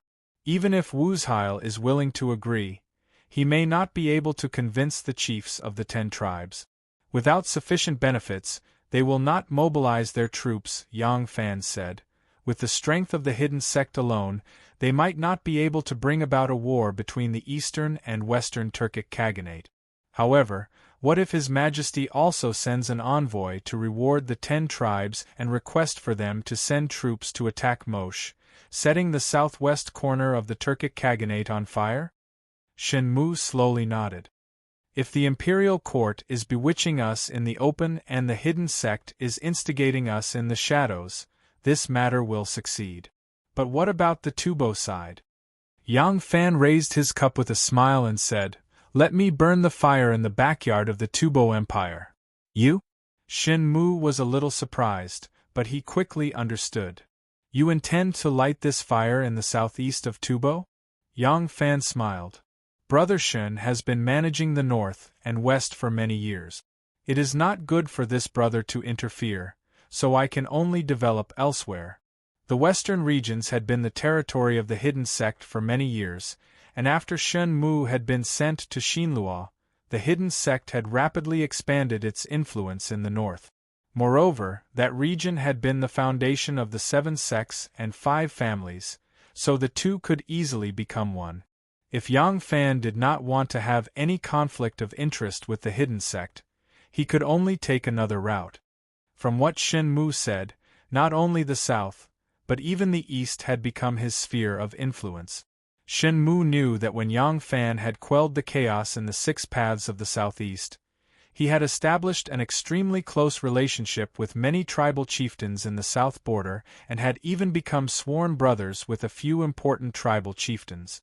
With such a foundation, in addition to the formidable strength of the hidden sect, it was easy to infiltrate his influence into the south border. However, other than Japan, the east was a vast ocean. Shen Mu had no idea how the hidden sect established themselves in the east and how they expanded their strength. Other than admiration, he couldn't help but be curious about Yang Fan's methods. However, he also knew that this was related to the hidden sect's secrets, and Yang Fan would not reveal the whole story to him. Shen Mu raised his cup and said, "Since that is the case, let's light these 2 fires and see who can burn more vigorously." Chapter 1061. The saber spun like a wheel, and the spear moved like lightning. The 2 burly men, one saber and one spear, one long and one short, cooperated very well, attacking and defending like tigers and tigers. There was only one person facing off against the 2 of them. This person wielded a spiked mace. The entire spiked mace was made of black iron, and it was powerful and heavy. The spiked mace in his hand was extremely domineering, and the 2 people wielding the saber and spear couldn't get close to him at all. This kind of fierce and unyielding martial arts couldn't be performed without divine power. However, once one had divine power, it was enough to cause headaches for many martial artists. This was because no matter how exquisite one's moves were, it would be difficult to injure them until they were exhausted. It was currently the bitterly cold weather, but the 3 people fighting were all bare-chested, and their bulging muscles emitted steaming hot air. Among the 3 people, the one wielding the spiked mace was especially sturdy. He was at least 3 meters tall, had a shaved head, and his bronze skin was covered in scars. His chest and shoulders were as sturdy as rocks, and his manly and wild aura made him seem like a giant beast from the primordial era. His muscles and bones, which had been forged from years of exercise, were as strong and solid as cast iron. From his movements it could be seen that he was not only born with divine power, but was also skilled in martial arts. His strong, flexible, and well-proportioned muscles contained a turbulent violence, and all of this was reflected in the unstoppable spiked mace he wielded with ease. Suddenly, the spiked mace in the burly man's hand whistled as it spun in a circle, and the steel saber in the hand of his opponent barely touched it. With a loud clang, the steel saber flew out of the man's hand. The surrounding soldiers quickly scattered, allowing the saber to fly far away and stab into the snow at an angle. I'm done. I can't hold back any longer." The 3-meter-tall burly man slammed the spiked mace on the ground, panting heavily as he spat out clouds of white mist. He chuckled at the man who had lost his saber and said, "Commander Luo, I'm sorry, I've ruined another good saber of yours." Luo Sima laughed. "You can't be blamed. You, Governor Chen, are nicknamed the Mighty Bear King, and your martial arts are renowned throughout the army.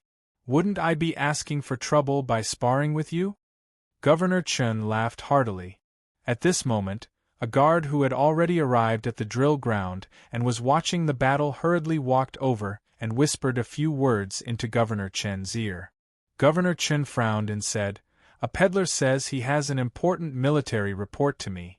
Damn it, what important military report does a peddler have? Luo Sima's eyes flashed and he said, Governor, why don't we go take a look? If there's something important, we won't miss it. Governor Chen grunted. Someone took his leather robe and hat. Governor Chen put on the leather robe and hat and put it on his head. This leather robe and hat were actually made of white bear skin. This Governor Chen was the military governor of Maozhou of Jianan Path, Chen Desai. His name was very refined, but this Governor Chen had the back of a tiger and the waist of a bear. He was 2 meters tall and looked like a black diamond. Not only did he not have a kind and benevolent appearance, he did not look like a benevolent and compassionate scholar. Instead, he was a brave and skillful general who killed people like flies. Chen Desai led a few generals back to the commander's tent, where he saw 2 burly men with tall noses, deep eyes, dark red faces, and sharp facial features. Their hair was braided into braids, and they were tall and burly. They were dressed in khaki robes, and Chen Desai could tell from their facial features that they were Chong people. The Maozhou region was inhabited by many different tribes, but most of them were the Chong people. Chen Desai had led troops here for a long time and naturally recognized them. Chen Desai looked at them and asked loudly, What are your names? Since you're merchants, what urgent military matters do you have to report to me? The 2 Chong people were serious people. Although they knew that he was the governor of Maozhou and bowed respectfully to him when they saw him surrounded by a large group of generals, they did not have the habit of smiling like ordinary merchants. Chen Desai knew that these Chong people were straightforward and serious people. Although they were merchants, they did not change their nature, so he was not surprised. The older man said, Governor, my name is Ri Wabuji, and this is my brother Ri Gudeji. The 2 of us have been traveling the world, doing small businesses to make a living. A few days ago, we were going to Yi City from Jiaoyang province. In order to save trouble, we took a shortcut and passed through a Tubo area. Chen Desai had been guarding the border for many years and was an old enemy of the Tubo people. As soon as he heard the word Tubo, his eyes widened and he stared at Ri Wabuji. Ri Wabuji said, We discovered that there are several thousand Tubo soldiers secretly stationed nearby, and there are more coming from all over the country. My brother was frightened and hastily broke camp and left. On the way, we happened to meet a Tubo rider who was chasing an injured gazelle. We were afraid that he would attract the Tubo soldiers, so we had no choice but to capture him. After asking around, we found out that they were gathering a large number of soldiers to attack Maozhou. We are from Maozhou and were afraid that our hometown would be in danger, so we rushed here to report to you. Chen Desai did not interrupt. After listening to his story, he asked, Where is the Tubo soldier you captured? Ri Wabuji said, He tried to escape and was killed by us in a panic. But we still have his body with us. Chen Desai went outside the tent and saw someone untie a stiff body from the back of a horse. The body was covered with cuts and bruises, and his right foot had been chopped off at the ankle.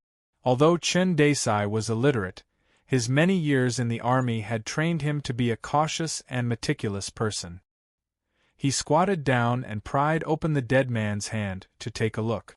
Then he looked at his teeth, hair, skin color, face. Some things on the surface can be disguised, but some things are very difficult to disguise. For example, the calluses between the thumb and index finger of a saber, or the red and rough skin caused by living on the plateau for a long time. Even different eating habits and hygiene habits can cause different changes in the color of skin and the wear and tear of teeth. Chen Desai examined the corpse carefully. He also asked Wabuji for the things he found on the man's body. After a careful examination, he was convinced that it was the body of a Tufan soldier. With a wholehearted smile, Chen Desai said, Your information is very important. This supervisor will send someone to verify it. You can stay in the army for the time being. Once it is verified, I will report to the imperial court on your behalf. Ri Wabuji said with difficulty, General, we brothers still have a batch of goods to transport before the end of the year. Chen Desai laughed and said, You have made such a great contribution, why do you still care about a small profit? Go, rest for the time being. Once the information is verified, the Imperial Court will reward you handsomely. Don't worry, even if the Imperial Court does not reward you, I will not treat you unfairly. Chen Desai ordered his men to bring the two brothers away. Immediately he turned to Luo Sima and said, The dead man is definitely a Tubo, but I don't know if the information these two brothers gave is true or false. You have seen their residence just now. Immediately check with the local magistrate to verify these two men's identity. Luo Sima nodded and walked out in quick step. Chen Desai turned to a high-ranking military officer and said, Quickly send out scouts to investigate if there are any Tubo troops hiding around Maozhou. Chen Desai used his finger to draw on the map. Although he did not recognize many characters, he knew every mountain and every river in Maozhou by heart. With one look he knew what was going on. Chen Desai's carrot-like thick finger pointed on the map and said, These two merchants said that on their way from Jialiangzhou to Yeqing, they took a shortcut and encountered Tubo troops and horses along the way. In that case, the Tubo troops and horses should be hiding here. See Lai Ping. Focus on this place. The high-ranking military officer cupped his fists to receive the order and left in a hurry. Chen Desai squinted his eyes and stared at the map, lost in thought for half a day. Then he turned around and walked out. He casually said, Keep a close eye on those two merchants, don't let them slip away. A shrill sound, like a ghost crying in the night, suddenly swept across the wilderness. Although the sound was not very loud, it lingered on for a long time. A hunter was excitedly taking a trapped rabbit out of a snow hole. Suddenly hearing the sound, he could not help but raise his head in astonishment. But the shrill voice was gone in a flash, and the huntsman shook his head, thinking that he had misheard. He knocked the hare to death, slung it over his shoulder, and hurried on to the next trap, 1 foot deep and 1 foot shallow. The whistling sound was actually a whistling arrow. It was the warning sent back by the mounted scouts of Maozhou, who had traveled hundreds of li into the depths of the Tufan territory. Every arrow's distance there would be several mounted scouts. With this kind of relay, news from hundreds of li away could be delivered to Maozhou in the blink of an eye. Chen Desai quickly received the news from the scouts. The 3 armies in Maozhou were immediately mobilized. Immediately report this news to the chief of Jianan Dao's troops and horses, and to the Ministry of War in Chang'an. Send a copy to the garrisons in Tuazhou, Gongzhou, Yazhou, Weizhou, and Pengzhou. Chen Desai grabbed the commander's seal and stamped a bright red seal on the urgent military intelligence report with a bang. He threw it to a courier and then strode to the map. The few generals who were surrounding the map and arguing with each other hurriedly made way for him. Luo Sima said, Governor, I think we should send troops to Min Mountain. We should use Min Mountain's geographical advantage to repel the enemy. We should not trap ourselves in the camp and wait for the enemy to attack. Chen Desai stared at the map and slightly bent his back like a giant bear ready to pounce. He said loudly, Taking the initiative to send troops is the right thing to do, but waiting for the enemy to attack by relying on Min Mountain is very inappropriate. Although this place is dangerous, it is only suitable for defense. Now that we know what those sneaky bastards want to do, why are we still waiting for them at Min Mountain? What a joke! Luo Sima and the generals looked at each other and asked, Then how does Governor plan to fight? Chen Desai stretched out his bare paw and slapped it on the map. Wenchuan. We will fight at Wenchuan. Gather the troops and immediately rush to Wenchuan. We will hide our troops at Qianglai Mountain and catch them off guard by the Min River. Motherf *Ker, were they the only ones allowed to play dirty? I know how to do it too. Tubo had sent troops to attack Maozhou. There was no court meeting today. When Wu Zetian heard the news from the back palace, she could not help but turn pale with fright. She immediately went to the main hall of the Courtyard of Longevity and ordered people to summon the prime ministers of the Political Affairs Hall, the Minister of War, the Assistant Minister and other officials to see her. After the eunuch who delivered the edict left the hall, Wu Zetian anxiously paced with the help of her dragon-headed crutch. I have just moved the capital to Chang and Mozu has already started a full-scale war with the Great Zhou. Now Tubo has ruthlessly stabbed me in the heart. The country is in a difficult situation. If the military situation is unfavorable. Wu Zetian worriedly looked out of the hall and muttered to herself, "Why did Tubo send troops? Is it to force me to marry my granddaughter to their monarch? Fighting on two sides, one careless move and we will lose the whole game. Tubo is taking advantage of the situation. If I give up my daughter and stop the war, it is not impossible." Today, Yang Fan was on duty in the palace. He had just met with Shanghai Wanner. Wanner heard that her tone was a little hesitant.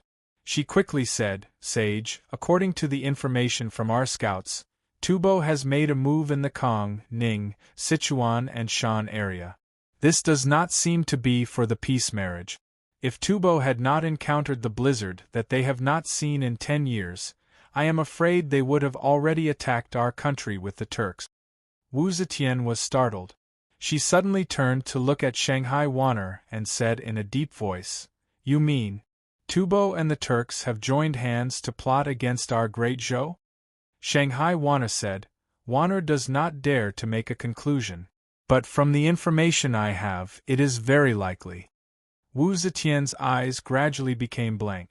She muttered, "If so, even if I agree to the peace marriage, this war cannot be avoided." Shanghai Wanner's eyes flashed. She suddenly said, Wanner suddenly remembered something. When the Tubo envoy went to the Linda Hall for the state banquet, didn't he see a general who defeated the Tubo army? That general has been leading troops in the western region. He is familiar with the Tubo situation. Why not let him participate in the military strategy? Maybe he will have a solution. Wu Zetian said, "Yes, yes, yes. What is that person's name again? I want you to remember his name. It seems to be the governor of Liangzhou." Wu Zetian gently knocked her head. She frowned and thought. Wanner said, "That general is called Tang Xiujing." Wu Zetian said, "Yes. It is him. Quickly send an edict to summon him to the palace to discuss the military strategy." Wanner complied and quickly walked out of the hall to announce the edict. Yang Fan was standing in the courtyard holding his sword. He walked back and forth in the sparse snowflakes. His shoulders were covered with snow. Wanner called over a servant and hurriedly said a few words. The servant ran away like a wisp of smoke. Wanner turned around to return to the palace. Yang Fan happened to walk to the front of the stairs. When Wanner came to his side, she quickly gave him a charming look and said in a low voice, "It's settled." Yang Fan smiled and nodded without leaving a trace. He walked out of Chongqing Courtyard. At the Prince of Shochuan's mansion, the 5 brothers were leisurely eating and drinking. An imperial bodyguard suddenly came to Li Longji's side. He whispered a few words in his ear and handed over a ball of paper. Li Longji did not avoid his brothers and directly opened the ball of paper. It was a secret letter from Gao Lishur, informing him of what had just happened in the palace. Li Longji frowned after reading it. He rolled up the letter and threw it into the copper charcoal stove. Li Chengqi asked, "What is troubling third brother?" Li Longji waved his hand to dismiss the serving maids in front of the hall. He said to Li Chengqi, "Eldest brother, Tufan has sent troops to attack our court. I'm afraid our little sister will not be able to escape the fate of marrying to Tufan." Hearing this, Li Chengqi and his brothers looked at each other, stunned and speechless. Behind the screen, Li Qiang tiptoed away. After a while, the 7 sisters gathered again under the big locust tree by the eastern wall. Li Qiang's little face was flushed red as she said loudly, "He didn't keep his word. He promised to help us think of a way, but he broke his promise." Li Huowan said helplessly, "Now that Tufan has sent troops to fight, I'm afraid even Imperial Grandmother is at her wit's end. He is only an Imperial Guard General, what can he do? Qin Yang and Shi Cheng's little faces drooped. They were dizzy. If one of them had to marry to Tufan, it would most likely be one of the three of them. Li Qiang angrily waved her hand and said, I don't care. Who told him to promise us? I'll go find him. Shenyang. Li Huawan did not manage to pull her back. Li Qiang had already puffed out her chest and angrily walked away. Chapter 1062. Yang Fan exited the Black Tortoise Gate and mounted his warhorse. Once he was out of the Black Tortoise Gate and around a wall, he suddenly reined in his horse's reins in surprise. This was still within the boundaries of the Imperial Palace. There was another wall on the outside of the Imperial Palace, and in the middle was a long path that was specially used for people coming and going from the back gate of the Imperial Palace. It was simply impossible for ordinary people to come here, so the path was very deserted. Not even the snow had been swept away. The snow on both sides of the path was gentle, rippling in the wind. The center of the path was covered in messy footprints of carriages and hooves, making it seem rather filthy. On this path stood a petite girl, a snow-white fox fur coat wrapped around her cute and petite figure. On her head was a furry beard hat, and two snow-white fox tails draped over her chest, making her small face seem as delicate as a budding wintersweet. She wore a snow-white fox fur coat that reached her knees, revealing a lake-green skirt. Underneath the skirt was a thread of light yellow silk. Following that, she wore a pair of white satin high-heeled boots that wrapped tightly around her slender calves. For an unaccompanied girl to appear in this sort of place was a little too strange. As a result, Yang Fan immediately recognized her as the girl who had tugged at his clothes in the Prince of Shochuan's estate and forcefully thrown a massive problem onto his shoulders. She was naturally the Prince of Xiang's daughter. As for what rank this girl had amongst the Prince of Xiang's daughters and what her name was, Yang Fan had no idea. He had not asked that day, and even if he had, how could he possibly remember the ranks and names of the 7 girls? Li Qiang seemed to have been standing there for a long time. Her snow-white face was red from the cold, and her straight and exquisite nose was also red from the cold. She curled up her hands and breathed in, stamping her boots as she strove to keep warm. When she suddenly saw Yang Fan appear, she immediately straightened her back and clenched her hands into fists. She had the imposing and tyrannical air of a debt collector, but before she could speak, 2 crystalline teardrops slowly condensed and hung on her long eyelashes. Ren Wei and the others stopped their horses and looked at Yang Fan. It was common for beauties to block the way a few years ago, but it was very rare in recent years. But today, not only was there a beauty blocking the way, it was also a little beauty. No matter how one looked at it, she looked to be around 10 years old. Ren Wei and the others did not suspect that this little girl would have any feelings for the sect leader. Although the sect master was dissolute and was very popular with women, no one had ever heard of him having strange fetishes like young girls. No matter how beautiful these young girls were, how amorous could they be? The sect master would not have any emotional disputes with her. However, although it was impossible for this little lass to be the sovereign's lover, it was hard to say if she was the seed of some of his romantic debts. In this era, most people got married early. Although men from rich families got married later, they didn't spend too much time with women. At the age of 12 or 13, there were many rich young masters who went to brothels to seek pleasure. There was also no lack of people who secretly tasted the forbidden fruit with their lovers. The sect master was now 28 years old, and this girl looked to be around 10 years old. Speaking of which, she was younger than the sect master by 18 years.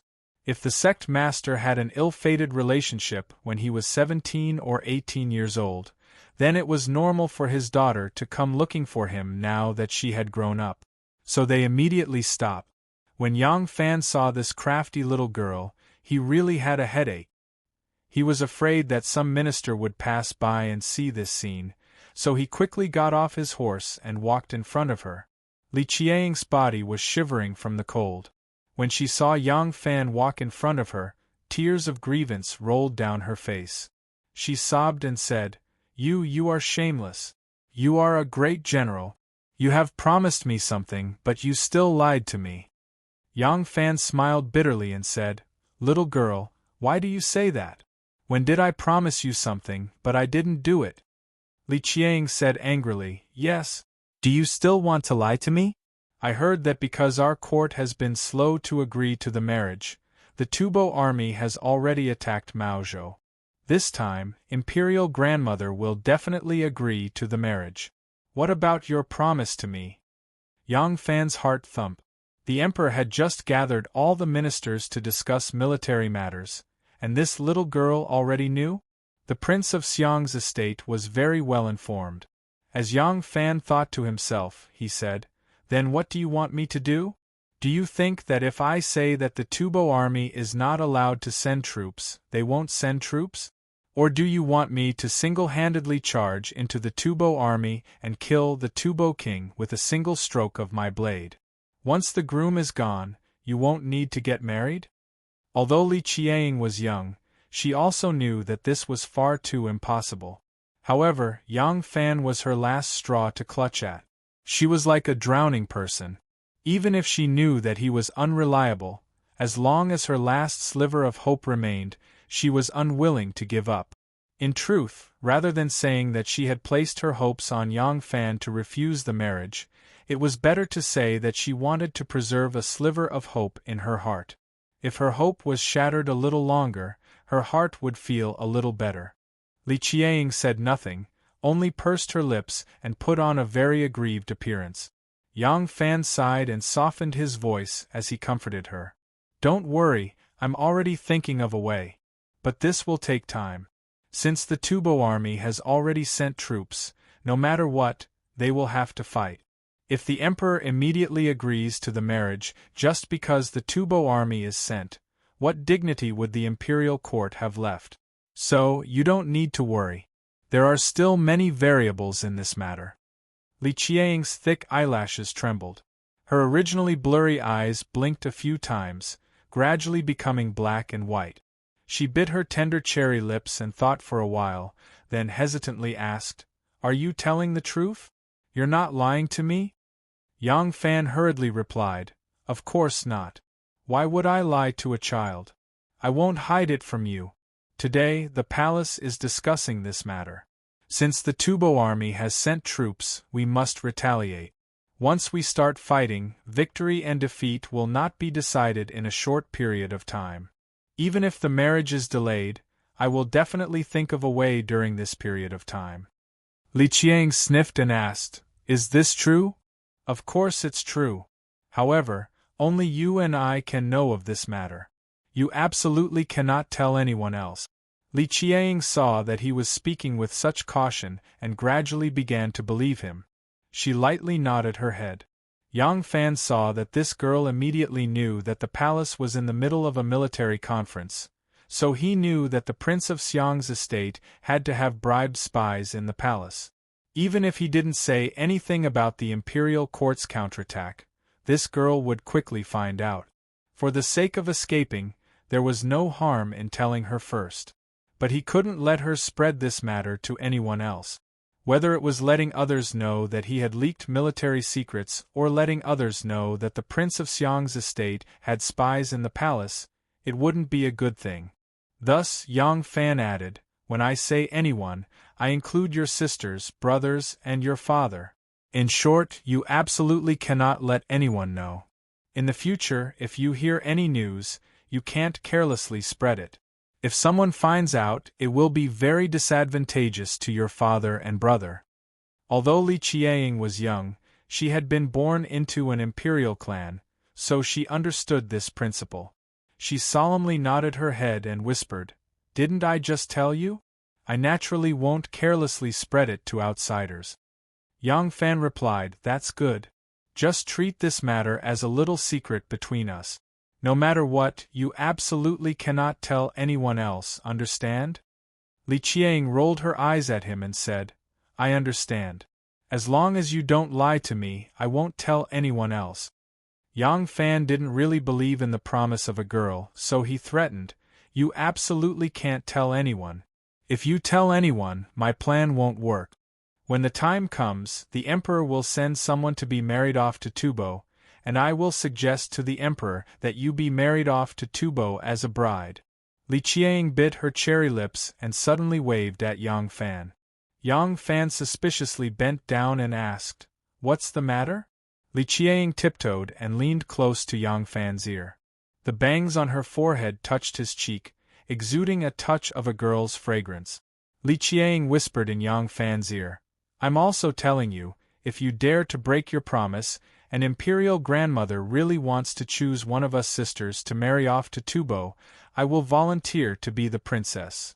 Yang Fan looked at Li Qiang in surprise, raised his thumb, and sincerely said with admiration, "Little lady, you have a deep sense of righteousness and share the country's worries. Such a noble character and unquestionable integrity is really admirable. Such a deep love between sisters is even more touching." Li Qiang's small mouth curled up and she snorted, "Don't try to flatter me. I did this because I entrusted this matter to you. If this matter is ruined by your hands, I, Li Qiang, will naturally bear the consequences. However, if you don't keep your promise, I won't let you go. I will make you my dowry." Yang Fan was startled and didn't know whether to laugh or cry. "Me as a dowry? I am a general of the imperial army, not a palace eunuch. Why should I be a dowry?" Li Qiang's pair of beautiful almond-shaped eyes slightly narrowed and a murderous look appeared in her eyes. "Can't I just castrate you?" Yang Fan was suddenly stunned. The corner of Li Qiang's mouth slightly curled up and a beautiful arc appeared on her pretty face. She proudly raised her chin and said to Yang Fan, "I will keep my promise to you. Today's words will only be known by the heavens, the earth, you, and me. I will not let a third person know. You should also keep your promise to me. Otherwise, you will accompany me to Tubo." Li Qiang was still a child after all. It seemed that she had a weapon to threaten Yang Fan so that she and her sisters would not have to marry to Tubo. Her heart lightened, and a faint smile appeared on her face. She turned and walked away with the light step of a doe, like a general who has won a battle. At the corner in front, a few little servants hurriedly came in and then a light carriage arrived. Li Qiang lifted her skirt and stepped onto the carriage. When she was about to bend down to enter the carriage, she suddenly stopped and turned her head to look at Yang Fan. Yang Fan was still standing there. The two of them were far apart and he couldn't see Li Qiang's facial expression clearly. However, Yang Fan could completely imagine how proud she was when she glanced at him. This move was really ruthless. If this little girl, who didn't know when to weigh the consequences, was chosen as the princess of marriage, she might really do such a thing. If she uses me as a dowry as the only condition for the marriage, will the Emperor agree? Yang Fan thought for a moment and his hair suddenly stood up. Chapter 1063. The prime ministers and officials of the Bureau of Military Personnel came up with a strategy to defend against the Tufan invasion in the Maozhou region. The royal court immediately issued an order for the troops of the various provinces of Jiannan to be on guard against the Tufan invasion. At the same time, a second line of defense was set up to prevent the Tufan army from entering the Maozhou region after the Jiannan region was breached. Even though their strategy was conservative, it was still a relatively safe one at the moment. Firstly, the capital had just been shifted back to Chang'an, and there was no room for mistakes. If the Tufan army were to invade the Maozhou region, the emperor would have to shift the capital back to Luoyang. Even if it was only temporary, the prestige of the empire would be tarnished. Furthermore, it was currently winter and the roads were blocked by snow, making it inconvenient to move around. Furthermore, the Tufan army was on the offensive, and they had already grasped the initiative. At the same time, the Tufan army was moving around the Kong, Ning, Sichuan, and Shaanxi regions, making it difficult to determine the direction of their attack. If they were to take the initiative to attack, it would be easy for the enemy to take advantage of the situation. Thus, the best strategy was to station troops in the provinces bordering the Tufan army. As for Maozhou's governor Qin Desai, the scope of the battle was still within Maozhou. Furthermore, he was only dealing with the first wave of Tufan army that had invaded Jiannan. Even if he were to fail, it wouldn't have a negative impact on the overall situation. If he were to win, it would even raise the morale of the great Zhou army. At the moment, they could only let the situation play out. This could be considered as attacking while defending. With regards to the current military operations of the Tubo Empire, the strategy of the great Zhou dynasty's ministers was commendable. Wu Zetian also agreed with their opinion and immediately issued a decree. However, the officials were unable to come to a consensus on how to deal with the joint operation of the Tufan and Turk. Wei Yuanzhong once again brought up the old suggestion of agreeing to the Tufan peace treaty, but King Liang's faction was adamant. Both sides had their own arguments, and Wu Zetian couldn't agree to it either. She could make the final decision on internal affairs, but when it came to military affairs, especially specific strategies and tactics, Wu Zetian knew her own shortcomings, so she wouldn't express her opinion rashly. At this moment, Liang Province's governor Tang Xiujing arrived at the Longevity Courtyard. Tang Xiujing had intended to return to Liang Province in the near future, but due to the heavy snowfall, his journey was delayed. However, Tang Xiujing was not surprised to suddenly receive Wu Zetian's edict. This was because there had already been guests who had come to visit him and revealed the news in advance, helping him analyze the situation in the western region. Tang Xiujing was the same as Guo Yuanzhen. As a vassal who guarded the western region, he had to manage the military, political, and economic affairs. Therefore, he could not do without the support of the local tyrant. Most of the local tyrants had inextricable ties with the succession hall, and some were even members of the hidden sect.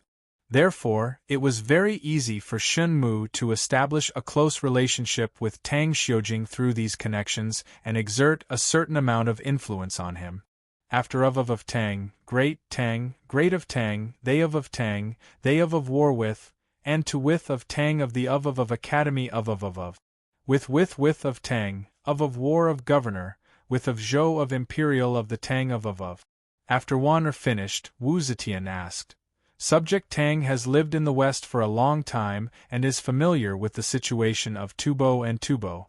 Now that our court is fighting on two fronts, it is inevitable that we will be stretched. Does Subject Tang have a good plan to get us out of our current predicament? Tang Xiujing already had a plan in mind, but it wasn't good to say it out loud. He pretended to ponder for a moment, and all the officials stopped arguing and looked at him in silence. Tang Xiujing frowned and pondered for a moment. He bowed to Wu Zetian and said, Your Majesty, this subject thinks that to break the deadlock, we can only destroy the alliance between Tubo and Tubo. Wu Zetian nodded. All the chancellors have the same idea. However, if Tubo and Tubo are really in cahoots, advancing and retreating at the same time, forming an alliance, what should I do to break their alliance? Tang Xiujing said, This subject thinks that the court can borrow the power of Tubo to restrain Moshe. Once Moshe retreats, the alliance between the two countries will naturally be broken. Wu Zetian was silent for a moment and hesitantly asked, If I issue an edict, will the Tubo send out their troops? Regarding this, Wu Zetian really has no confidence. Perhaps the Tubo will not openly defy the edict, but as long as they carry it out passively and do not put in any effort, the court will be helpless. If we place all our hopes on the Tubo and the Tubo refuse to send out their troops, it will instead delay the battle. Tang Xiujing confidently said, This subject thinks that this plan is feasible. Although the eastern and western Tubo share the same ancestry, they have long been enemies. Moreover, the eastern and western Tubo's roots are in the grasslands, and the grasslands are the foundation of their survival. Now that Moshe has occupied the most fertile area of the Tubo, just based on this fact, the eastern and western Tubo have become irreconcilable enemies. Now that Moshe's troops are out to attack the Central Plains, the country has no military power. For the Tubo, this is a rare opportunity. If your Majesty can promise them some benefits, the Tubo will definitely become your Majesty's elite troops and receive the edict to attack the heart of the Tubo and relieve the court of its danger. Wu Zetian immediately grasped the crux of the matter. The key to getting the Tubo to send out their troops is to offer conditions that can move them. Wu Zetian immediately asked, "In subjects' opinion, what conditions should we offer for the Tubo to send out their troops?" Tang Xiujing sighed. "The most important thing is to first offer them a righteous cause." Wu Zetian's eyes slightly flashed as she asked, "A righteous cause?" Tang Xiujing affirmed, "That's right. Your Majesty, the leader of the Tubo's 10 families is His Majesty's successor Khan, Ashina Huziruo. However, Huziruo has long since become a figurehead. For many years, Huziruo had left the tribe and lived in the capital. The 10 families have always been managed by Mohedagan, a Turkic official name. This Mohedagan's name was Wuzheil, and he was the leader of the 10 families tribe's most powerful Takeshi tribe. He was able to appease his soldiers and had great prestige. The Hu of the western regions all fought to submit to him, and now he had 20 military governors under his command, each of whom had 7,000 elite cavalry under their command. In addition to the 60,000 elite soldiers under his command, Wuzheil had 200,000 soldiers who could control the bowstrings. This was enough to compete with Mohedagan. At present, Wushel had set up a large tent in Suya City and a small tent in Crescent City. All of Huziruo's former territory belonged to him. However, our court still only recognizes Huziruo as the ruler of the 10 families. Huziruo had a name but no reality, and Wushel had a reality but no name. If your Majesty recognizes Wushel as the Khan of the 10 families, Wushel will definitely be grateful for the grace of the heavens and will definitely be willing to serve the court. Once he is recognized by the court as the ruler of the 10 families, he will be able to legitimately order the tribes under his command to send out their soldiers. As for the 10 families' chiefs, the court does not need to bestow them with money. You must know that once the Turks cause chaos in the Central Plains and the trade routes to the western regions are cut off, the 10 families' tribes will be the first to bear the brunt of the attack and will definitely suffer. As long as we send an emissary to warn them of the dangers, and with Wushel commanding the other tribes, they will definitely send out their soldiers. Wu Zetian was overjoyed. Good. If we order you to bring our imperial edict to the 10 tribes and bestow the title of Prince Huaid, chief of the Takeshi tribe, Takeshi Khan, and order him to lead an army to attack the Turks, would you be willing to share our burden? Tang Xiujing bowed. This subject will go to Suya and not disappoint your Majesty's expectations. Wu Zetian was overjoyed and repeatedly nodded her head. Wan on the other hand, was swiftly drafting up the edict for Wushel. Tang Xiujing continued, "Your Majesty, this subject believes that we can use the same method to repel the Turks."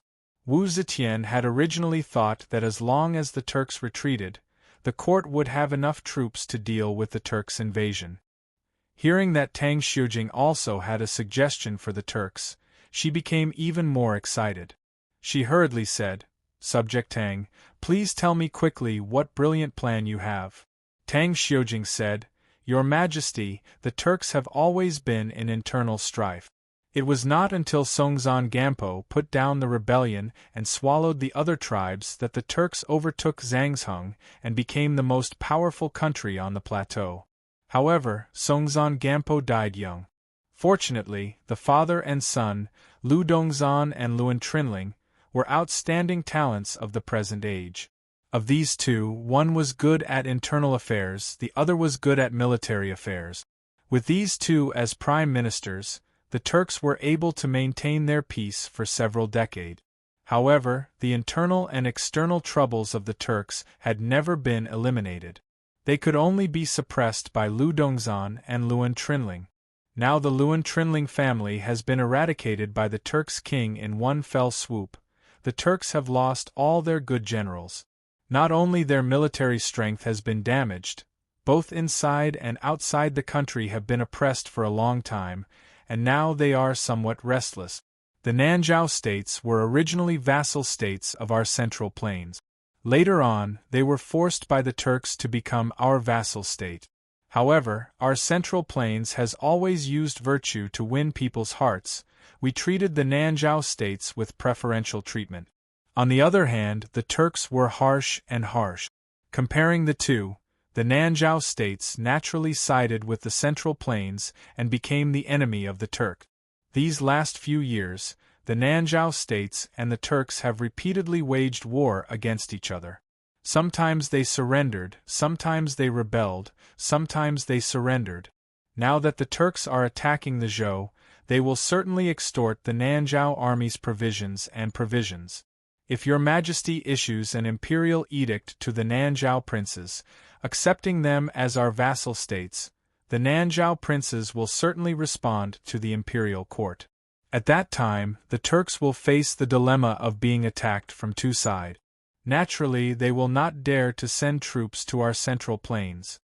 Without the Great Zhou's support, the Nanzhao states would rebel from time to time. Now that they are being extorted by the Turks, with the Great Zhou's support in weapons, armors, money and provisions, it would be strange if they did not rebel against the Turks. What Tang Xiujing said was reasonable and it sounded very feasible. It was such a difficult problem, but he put the solution outside of the imperial court and unexpectedly solved it easily. Listening to him, Wu Zetian's countenance was very pleased.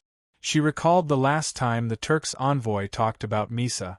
He said that this person was brave and brave. He once defeated the Turks and made the Great Zhou proud. The more she looked at him, the more she liked him. If she had used this kind of talent early on, and fully utilized his talents, the Great Zhou would not be like it is now, being bullied and humiliated by the barbarians. Wu Zetian gladly said, "Tang Xiujing, listen to my appointment." Tang Xiujing quickly stood still and respectfully said, "Your subject is here." Wu Zetian said, "I order you to be Xia's minister Shangshu, Liangzhou's military governor, the same rank as the Phoenix Pavilion's Luantai third rank." Tang Xiujing was startled. He did not expect that with just a prelude to the emperor, he would be promoted to the current imperial court's prime minister. He hastily expressed his gratitude and said, "Your subject's virtue is shallow, how can I take on such a heavy responsibility?" Wu Zetian glanced at the officials in the hall with dissatisfaction and said to Tang Xiujing in a serious tone, "Your subject is the country's talent, you can share Zhen's worries. It is already Zhen's regret that you have been promoted too late." When the officials heard this, they all felt that their faces had lost some light.